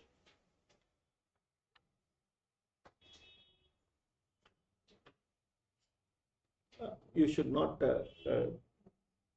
think I'm critical. I know I'm very supportive also many times, but many times I'm critical also. Always this examiners has the tendency of asking 2 questions, and the second question spoils the first question. Will the non-use of new house disentitle him for exemption? You know the first answer now. You know I will prove you all through the assessment procedures. I don't know why they always ask a second. The first question is well framed. They thought nowhere we had a condition that the new house should be self-occupied at all. Nowhere we had a condition, right? In 54F, nowhere we write a condition it should be self-occupied. He should invest in new. Will the non-use of new house for his own residential purpose disentitle? Look at my level. Your level is, you have answered the first question. He is entitled for exemption. Then only the word disentitle will come. Sir, this is not in 1 or 2, friends. This is, I will prove you in many questions. They will ask a second question which answers the first question. Which will answer the first question. Whenever there is a second question, you read the second question more carefully. Similarly, ground rule. 8 out of 10 times I will be correct. Be sure. 2 out of 10 times I might go wrong. I am not denying that. But 8 out of 10 times, sometimes 9 out of 10 times. The assessing officer is of the opinion. You can close your eyes and write the opposite answer. That is right. Because our institute always, assessing officer is a foolish fellow. We are assessing, we are chartered accountants. Why will the income tax department not get angry with that? I'll prove you some questions. For example, a couple of years back, APA, in our transfer pricing, we are going to study something known as APA, which can be rolled back for 4 years. Assessing officer want to roll back for 6 years. Sir, you know the provision. Assessing officer is a fool. What is your? Always this happens with our institute, that assessing officer. So I have a couple of back friends who said that in exam in one question he just blindly followed. He doesn't know the answer.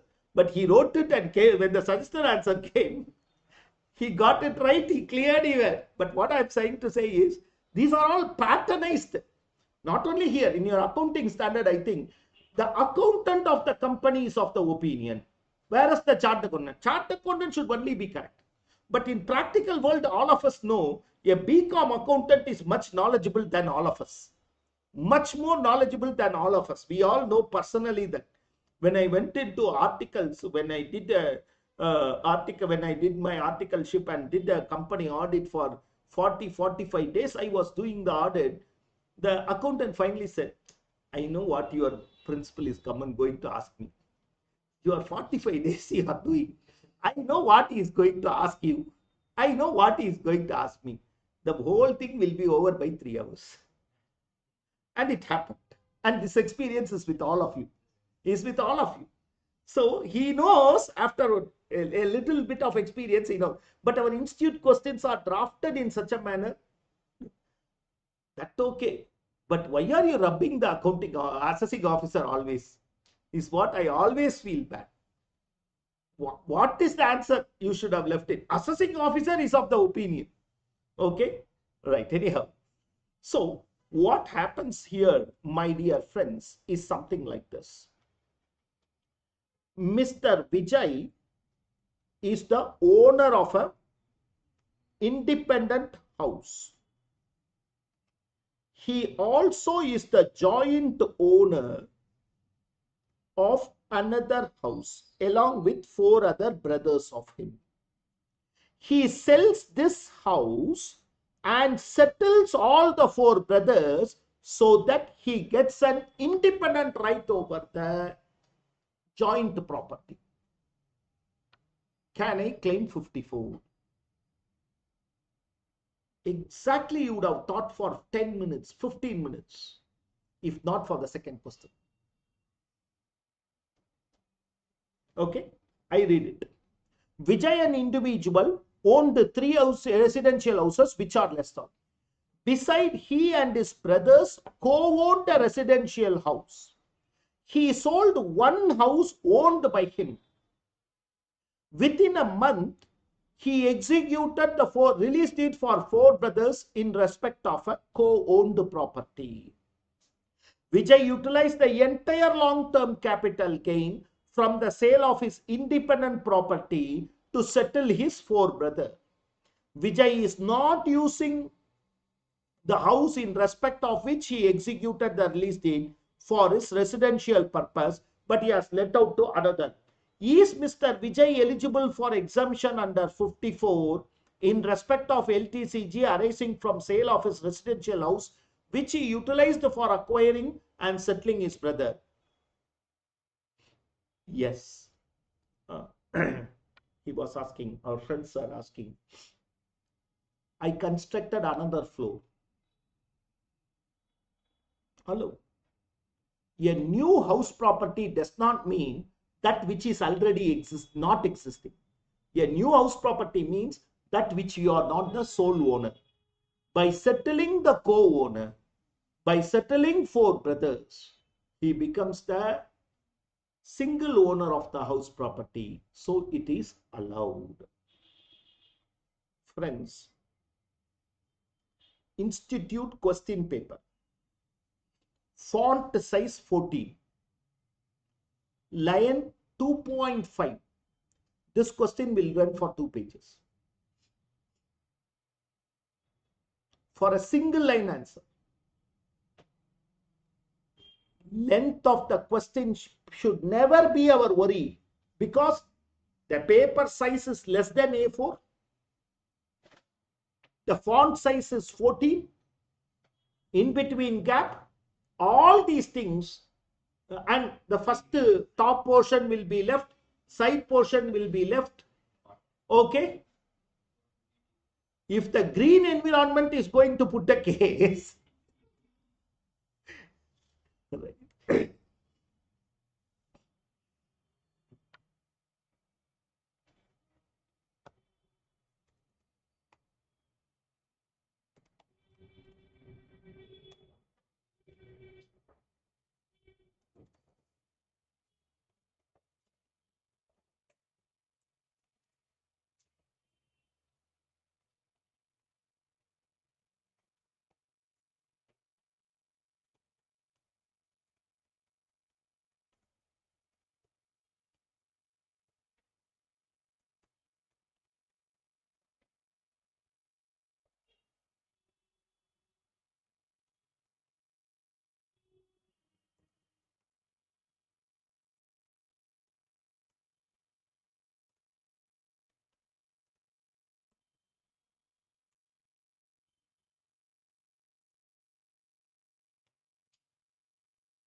Mr. Ankit sold a plot and invested sale proceeds in purchase of new house in the name of his wife for the end of the financial year. He claimed a deduction under section 54F in respect of the new house purchased by in the name of his wife. Next should be can he. The assessing officer, while making the assessment, denied such deduction on the ground that in order to avail the benefit of section 54F, it is necessary to invest the sale proceeds in the name of the assessee. Comment on the validity of Kamal Wahal.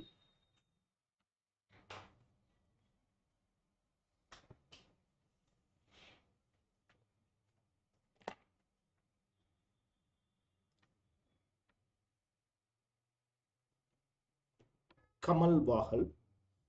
It can be claimed. Exemption can be claimed.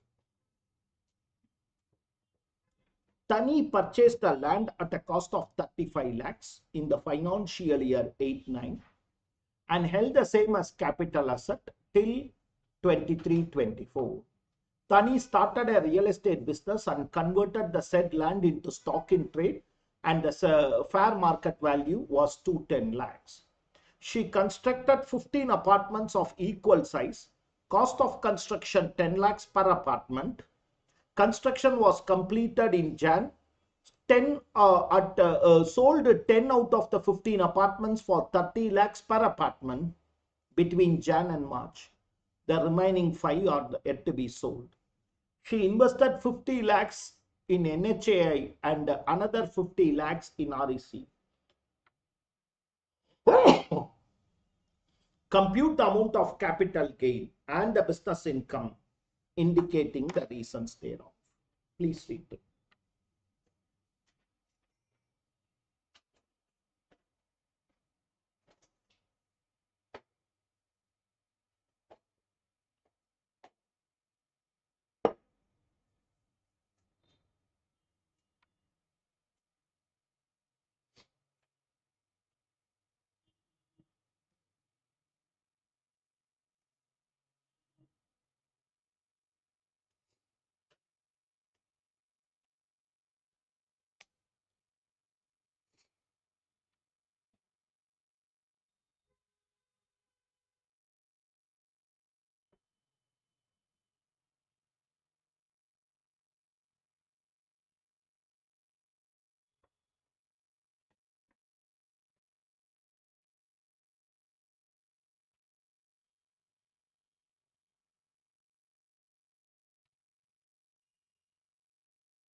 Check whether you understand this. Out of the 15 apartments, I sold only 10 apartments. So out of the capital gain, only whenever stock is sold, only you can get the capital.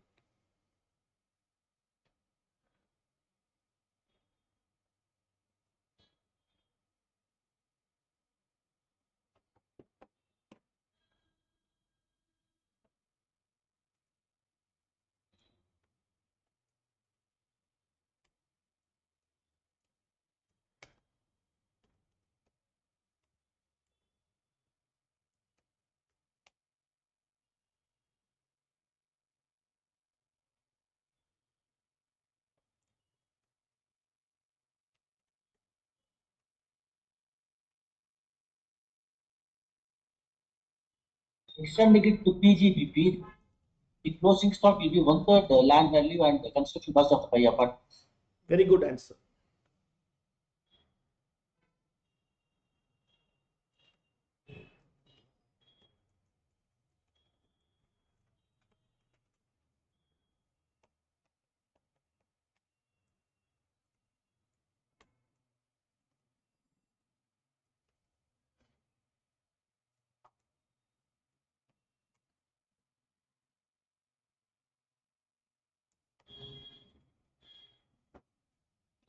Year of conversion is 23-24.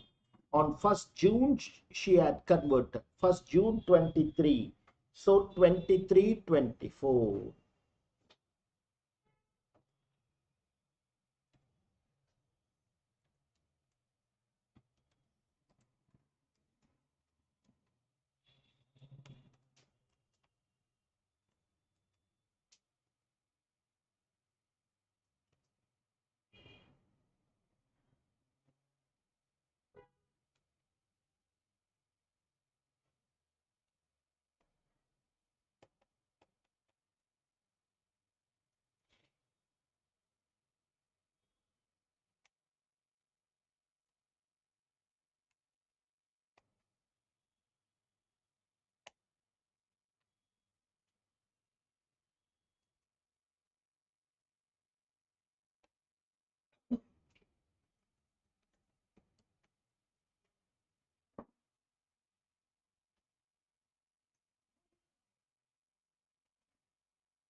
Yeah, you got it?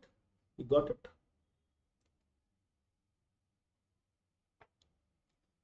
Tubes Private Limited went into liquidation. The company was seized and possessed on the following funds prior to the distribution of asset to shareholder: share capital, reserves, excess realization. There are 5 shareholders, each of whom received 260 from the liquidator in full settlement. The shareholders desires to invest the resultant element of capital gain in 54(c). You have to examine the various issue and advise the shareholder about their taxability.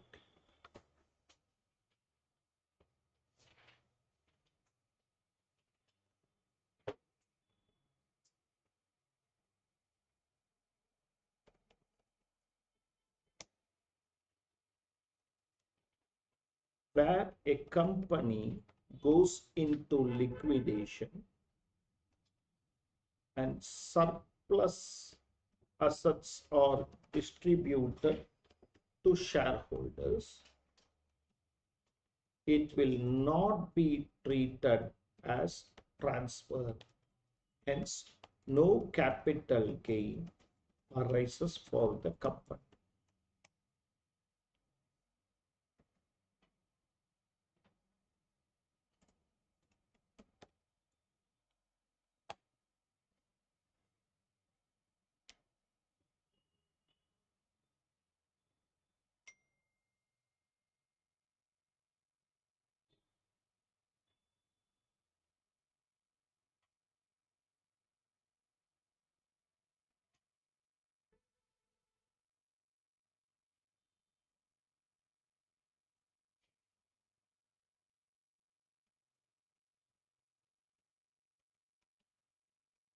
Practically speaking, they cannot collect it, so they are calling it part of cost.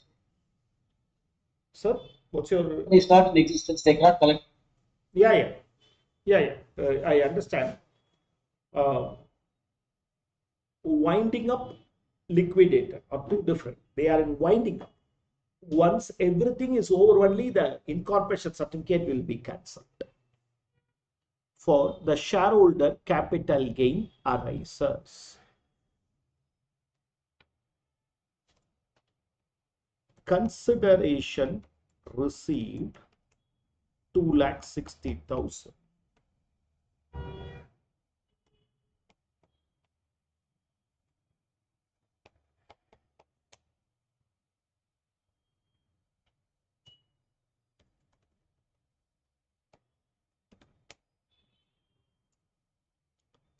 Proportionate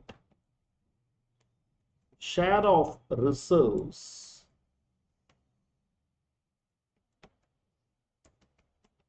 which is taxable as deemed dividend.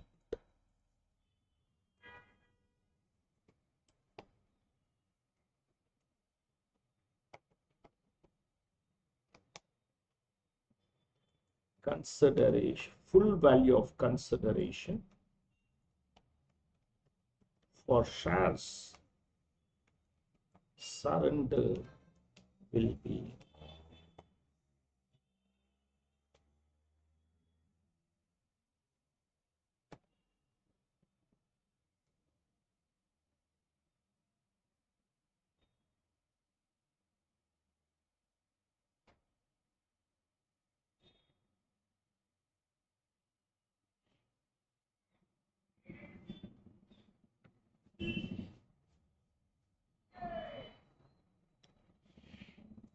the shareholder cannot avail 54 EC as the condition is the transferred asset should be an immovable property, but in this case it is shares.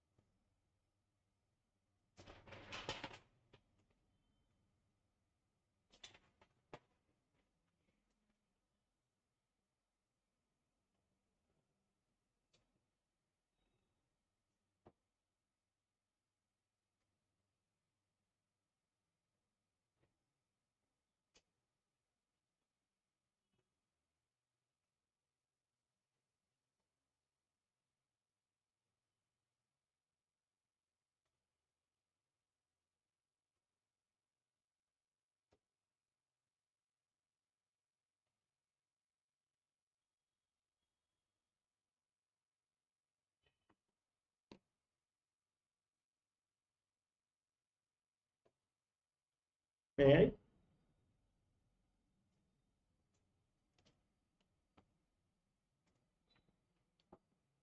Mrs. Seema Agarwal, a resident individual, acquired a house before 1/4/2001, fair market value and the stamp duty value. Stamp duty is lesser, so I will take that. Sold a residential property to Shivakumar on 15/10. The value determined by the stamp authority is 17 crores. Shivakumar was handed over the possession on 15/10 and the registration process was completed. After recovering the sale proceeds, Seema purchased one residential house in Amritsar. She also deposited 3 crores in savings account opened with State Bank under capital gain account scheme for the construction of residential house on above plot. You are required to compute the capital gain as per the provisions. Read through.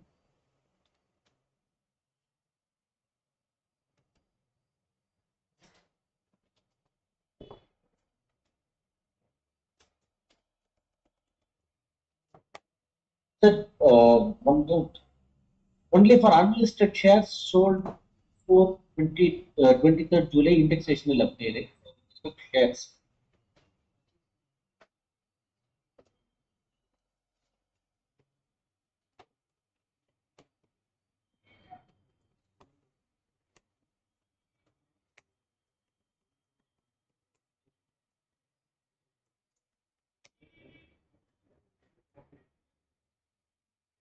Full value of consideration by adopting section 50C of the law.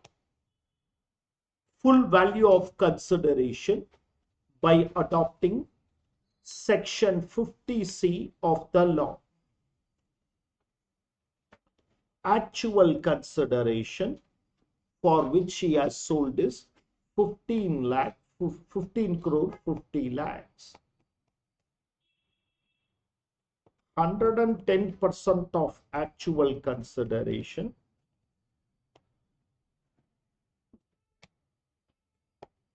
stamp value 17 crores. Since stamp value has not exceeded 110% of actual consideration,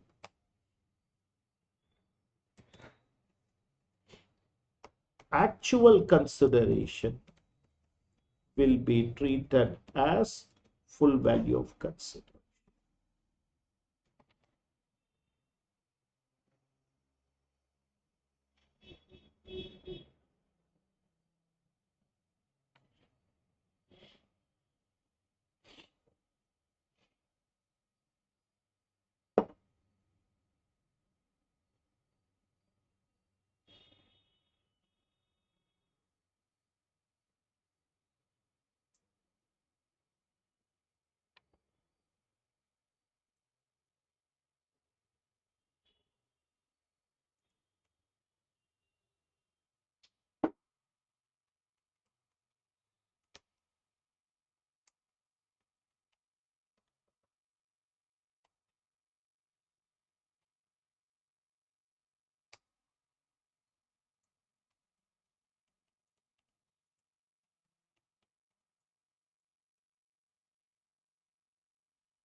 Any doubts, please ask.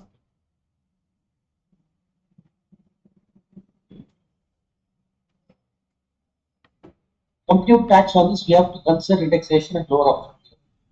Yeah, computing tax. While computing tax, you can assume the indexation. You can do the indexation. This will be 102 into 363 by 100. Okay, so my capital gains will be this much. My exemption will be this much. So it will be this much.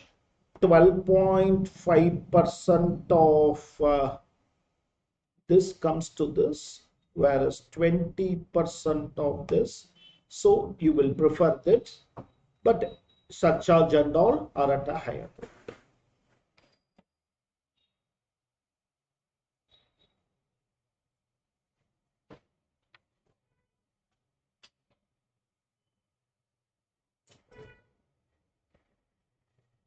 Clear?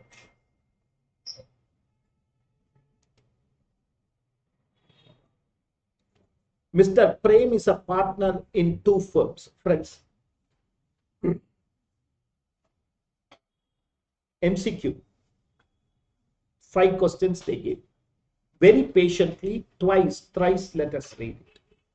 Mr. Prem is a partner in 2 firms, X & Co. Mumbai and Y & Co. Delhi. X & Co. has 4 partners, including firm, equal partners. Prem resigned from X & Co. on 1/4/24. On the said date, the capital balance of each partner stood at 32 lakhs. In order to settle the dues of firm, the firm revalues its land for the first time since purchase and also valued goodwill. Remember, land revaluation long term, goodwill is short term.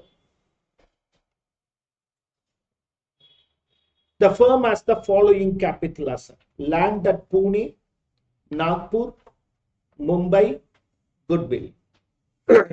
In April 24, X & Co. gave land in Nagpur. April 24, land in Nagpur and 15 lakhs money to settle his capital balance.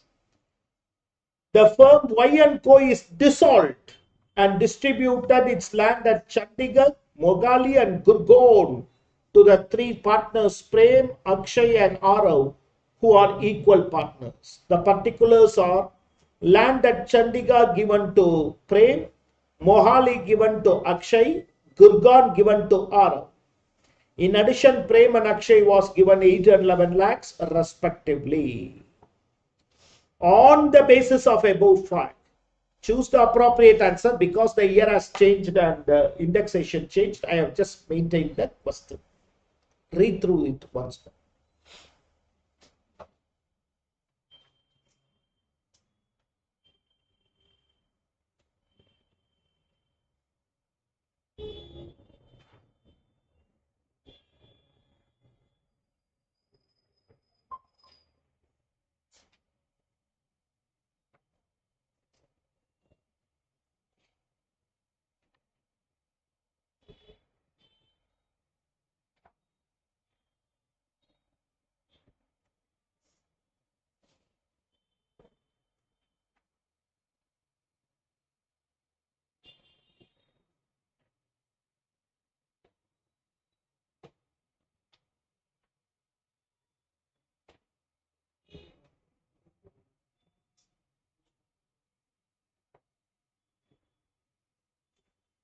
On the basis of given facts, choose the most appropriate based on what would be the amount taxable under section 9B in case of X & Co.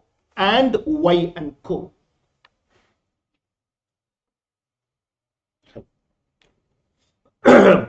What would be the amount taxable in under section 9B?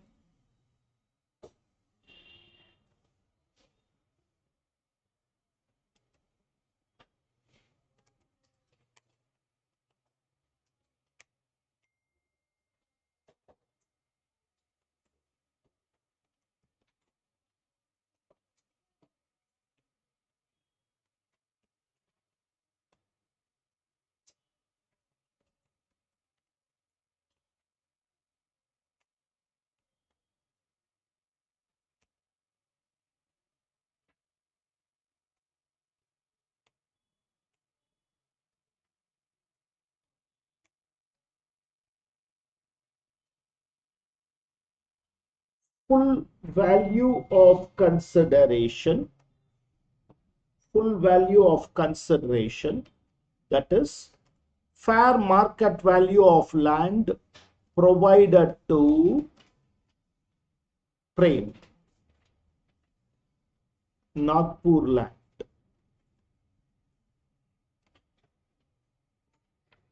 First I am working out XN.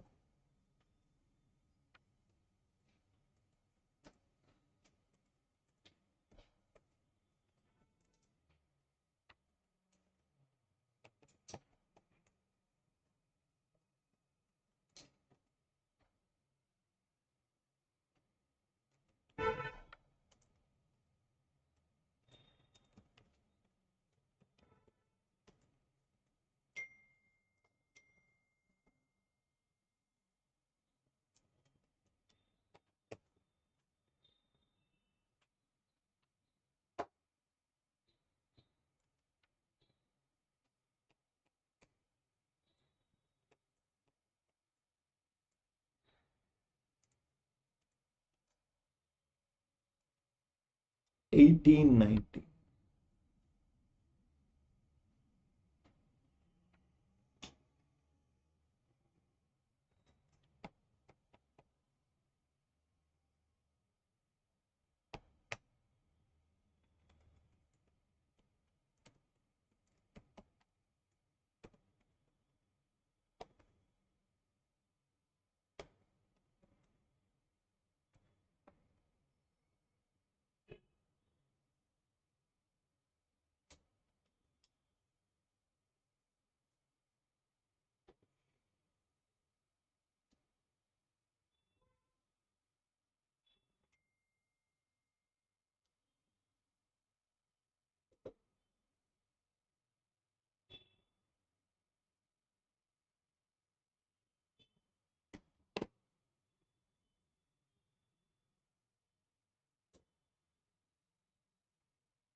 Now for Y and Co, all the three,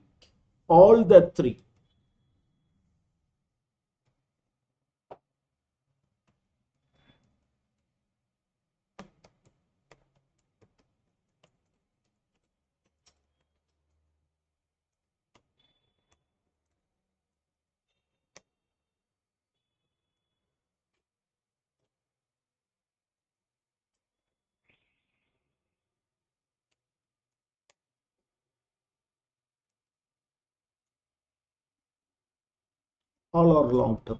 So directly I can work out.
Clear?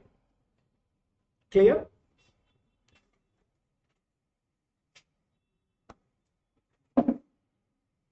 What would be the capital gain under section 45(4) in the hands of X and Co for assessment year 25-26.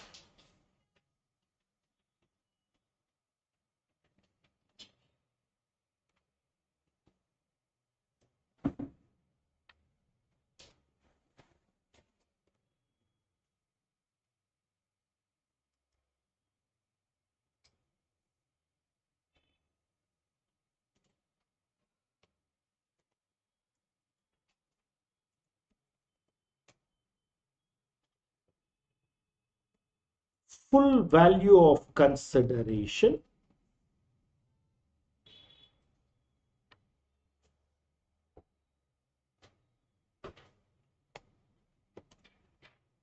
FMB of land distributed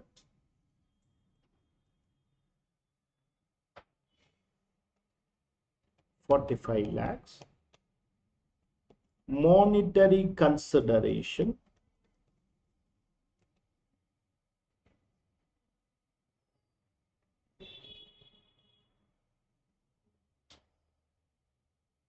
$15 lakhs.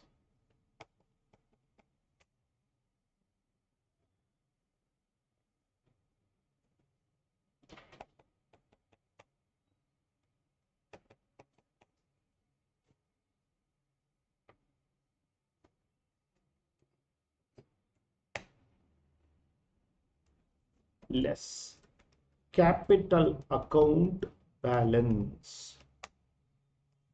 Opening balance, I think they have given us 32 lakhs. Current year share of profit in capital gain. For the total capital gain, we have already computed,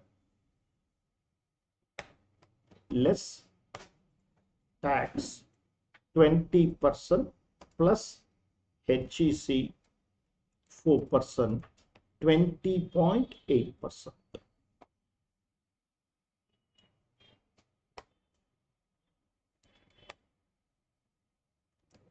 Balance profit,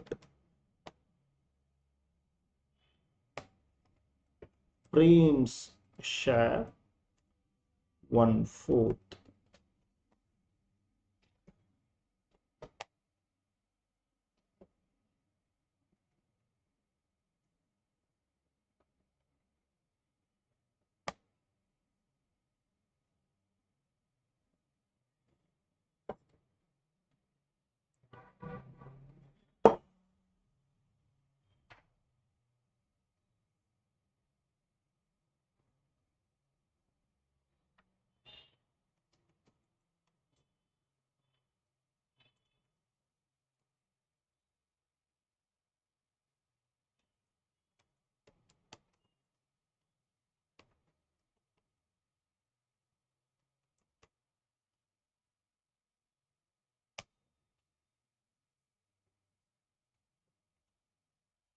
Remember, capital gain after paying the tax will be the share of profit. So, Prem,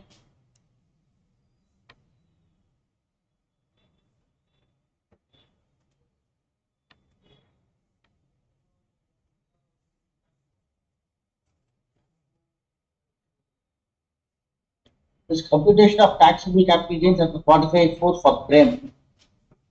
No, sir. This is computation of capital gains for the firm. Long-term capital gains, 20% is the rate for whoever it is, if it is before 23rd July. Only the firm is taxable, both under 9B and under 45(4).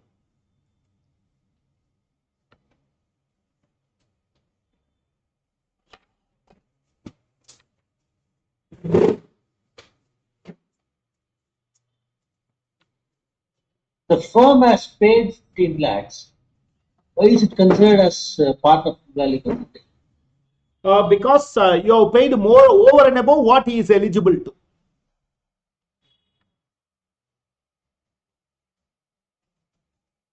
Yeah, we already discussed this. Yeah.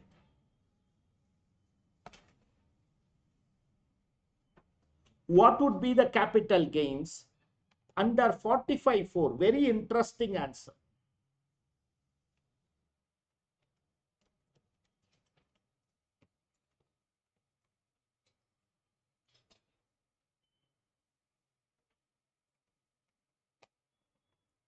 Why? Because on dissolution, you will only pay what is due. You sell off all the assets.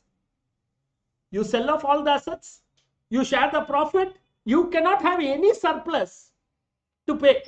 Whatever surplus has been distributed. So their capital balance will be equal to the assets that needs to be distributed.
What would be the amount apportioned to land at Pune, Mumbai to be reduced from full value of consideration for computing capital gain when it is future sold?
May I?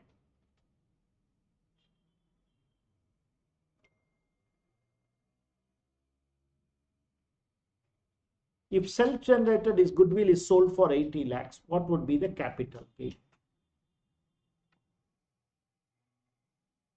Yeah.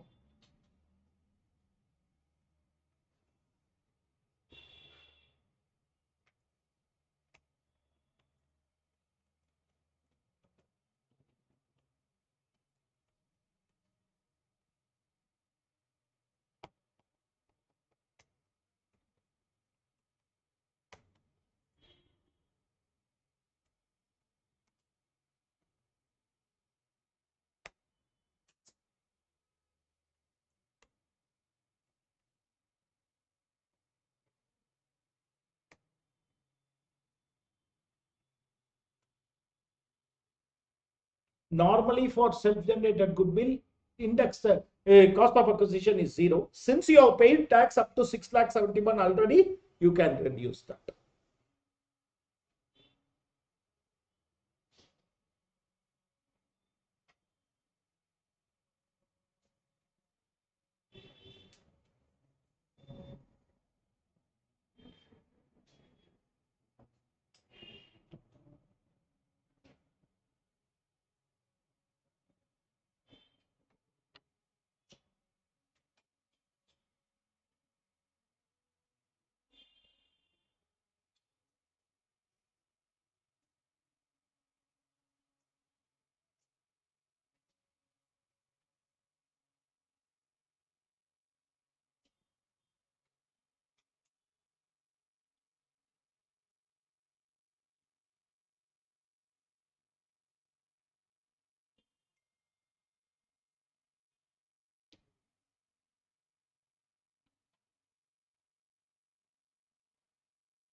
We'll complete with this question.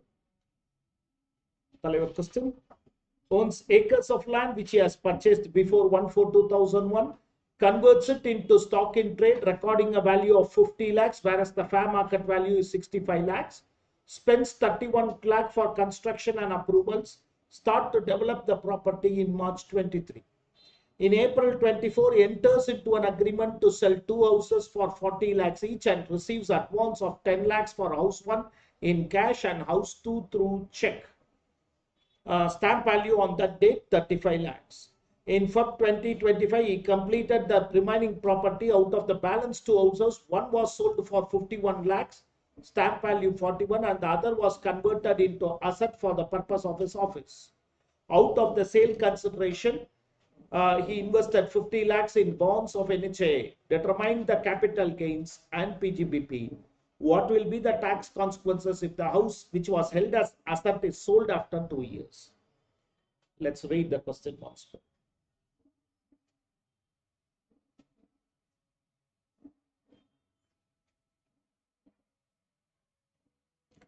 FMV is not given.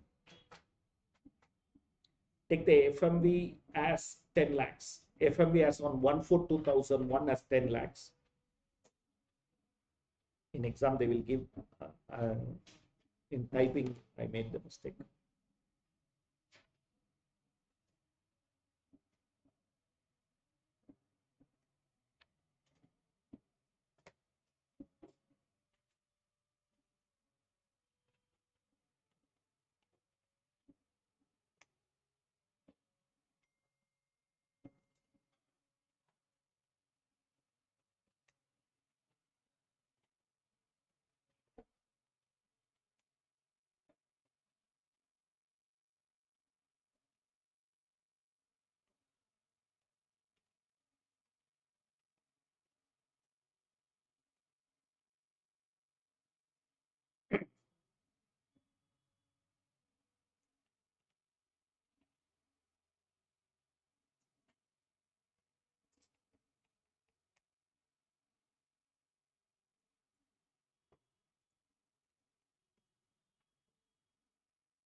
Sorry.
Yeah, they have not given the date, so I assumed it as within 6 months.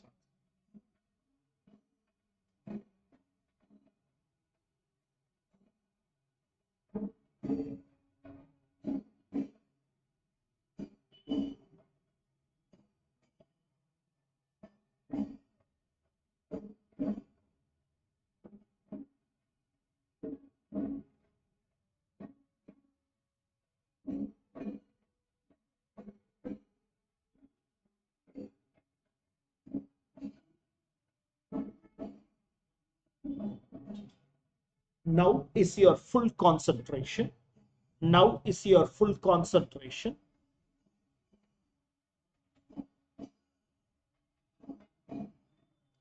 Computation of business income.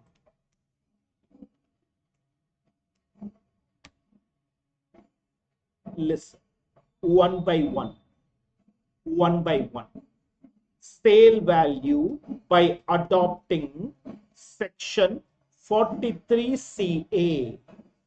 By adopting section 43 CA. Okay. House 1. Okay. He starts to develop in April 24. He enters into agreement to sell 2 houses 40 lakhs each. For house 1, he has taken advance in cash. Okay. Actual sale value 40 lakhs. 110% of actual sale value. This into 110%. Okay. Okay. Stamp value on the date of registration as advance is received otherwise than by approved modes. Not on the date of booking, but on the date of registration. On the date of registration. On the date of registration, stamp value comes to 45 lakhs. Since stamp value exceeds 110% of consideration, stamp value will be actual sale value. Stamp value will be actual sale value. Is the class understanding house 1? Yeah. House 2.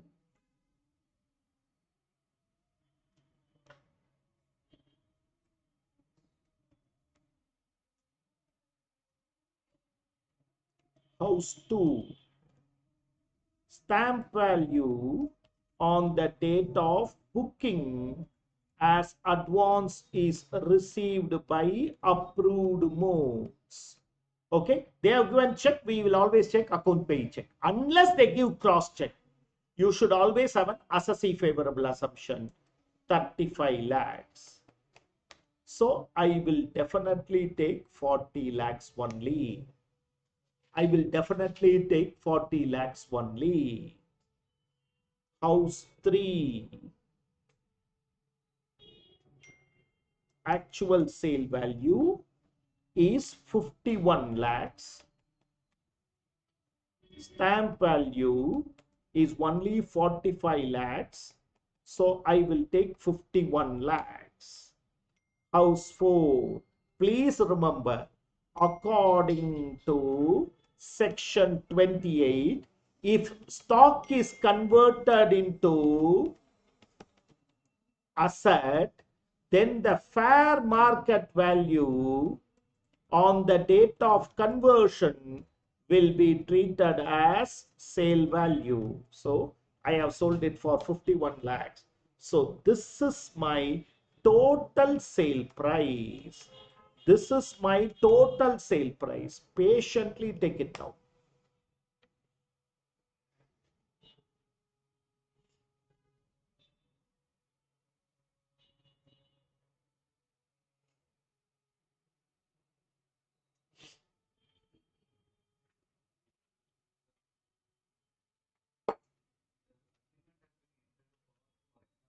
In case like the entered a sale value in this example, but they receive only 20 lakhs. The product after the asset, but the other party, the buyer, has cheated, not paid the 20 lakhs. So at that time, Bad debts. bad debts. Bad debts. You book the income, claim bad debts.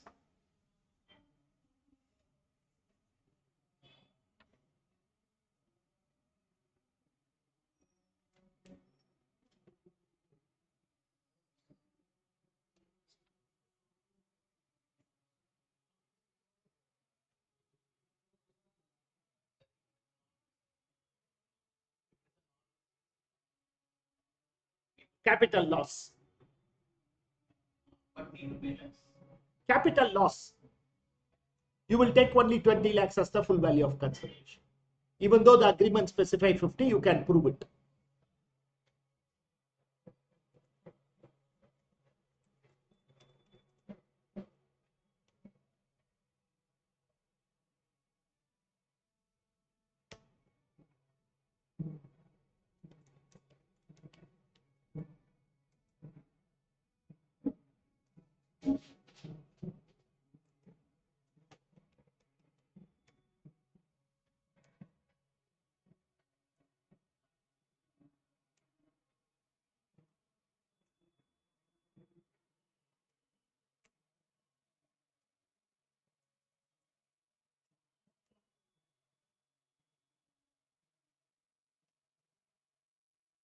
Are you understanding?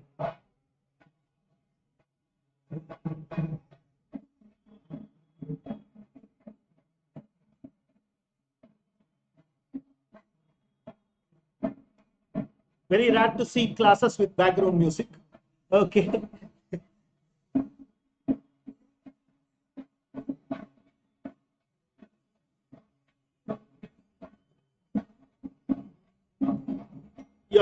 You are copying down at the same time listening to whatever I am saying. You are copying down and listening. 7 questions, which are comprehensive questions. 7 questions. 2 questions in slump sales. 2 questions in dissolution. 1 question in demerger is what you are required to do. Is what you are required to do. Unit 2 case laws over. Unit 2 exemption case law. 7 questions of comprehensive. 2 in slump sales. 2 in dissolution. 1 in demerger. Don't do anything else. You will be able to answer. If at all there is any other question comes, you will be able to answer with the conceptual understanding. Okay, 1 to 1.5 hours is your time for preparation of capital gains. More than enough. More than enough. I'm nowhere giving you false confidence, but don't waste time on the unwanted areas. That's what I'm saying. Meet you. Time is 10:30. 10:50 we will meet. 10:50 we will meet for the IFOS session.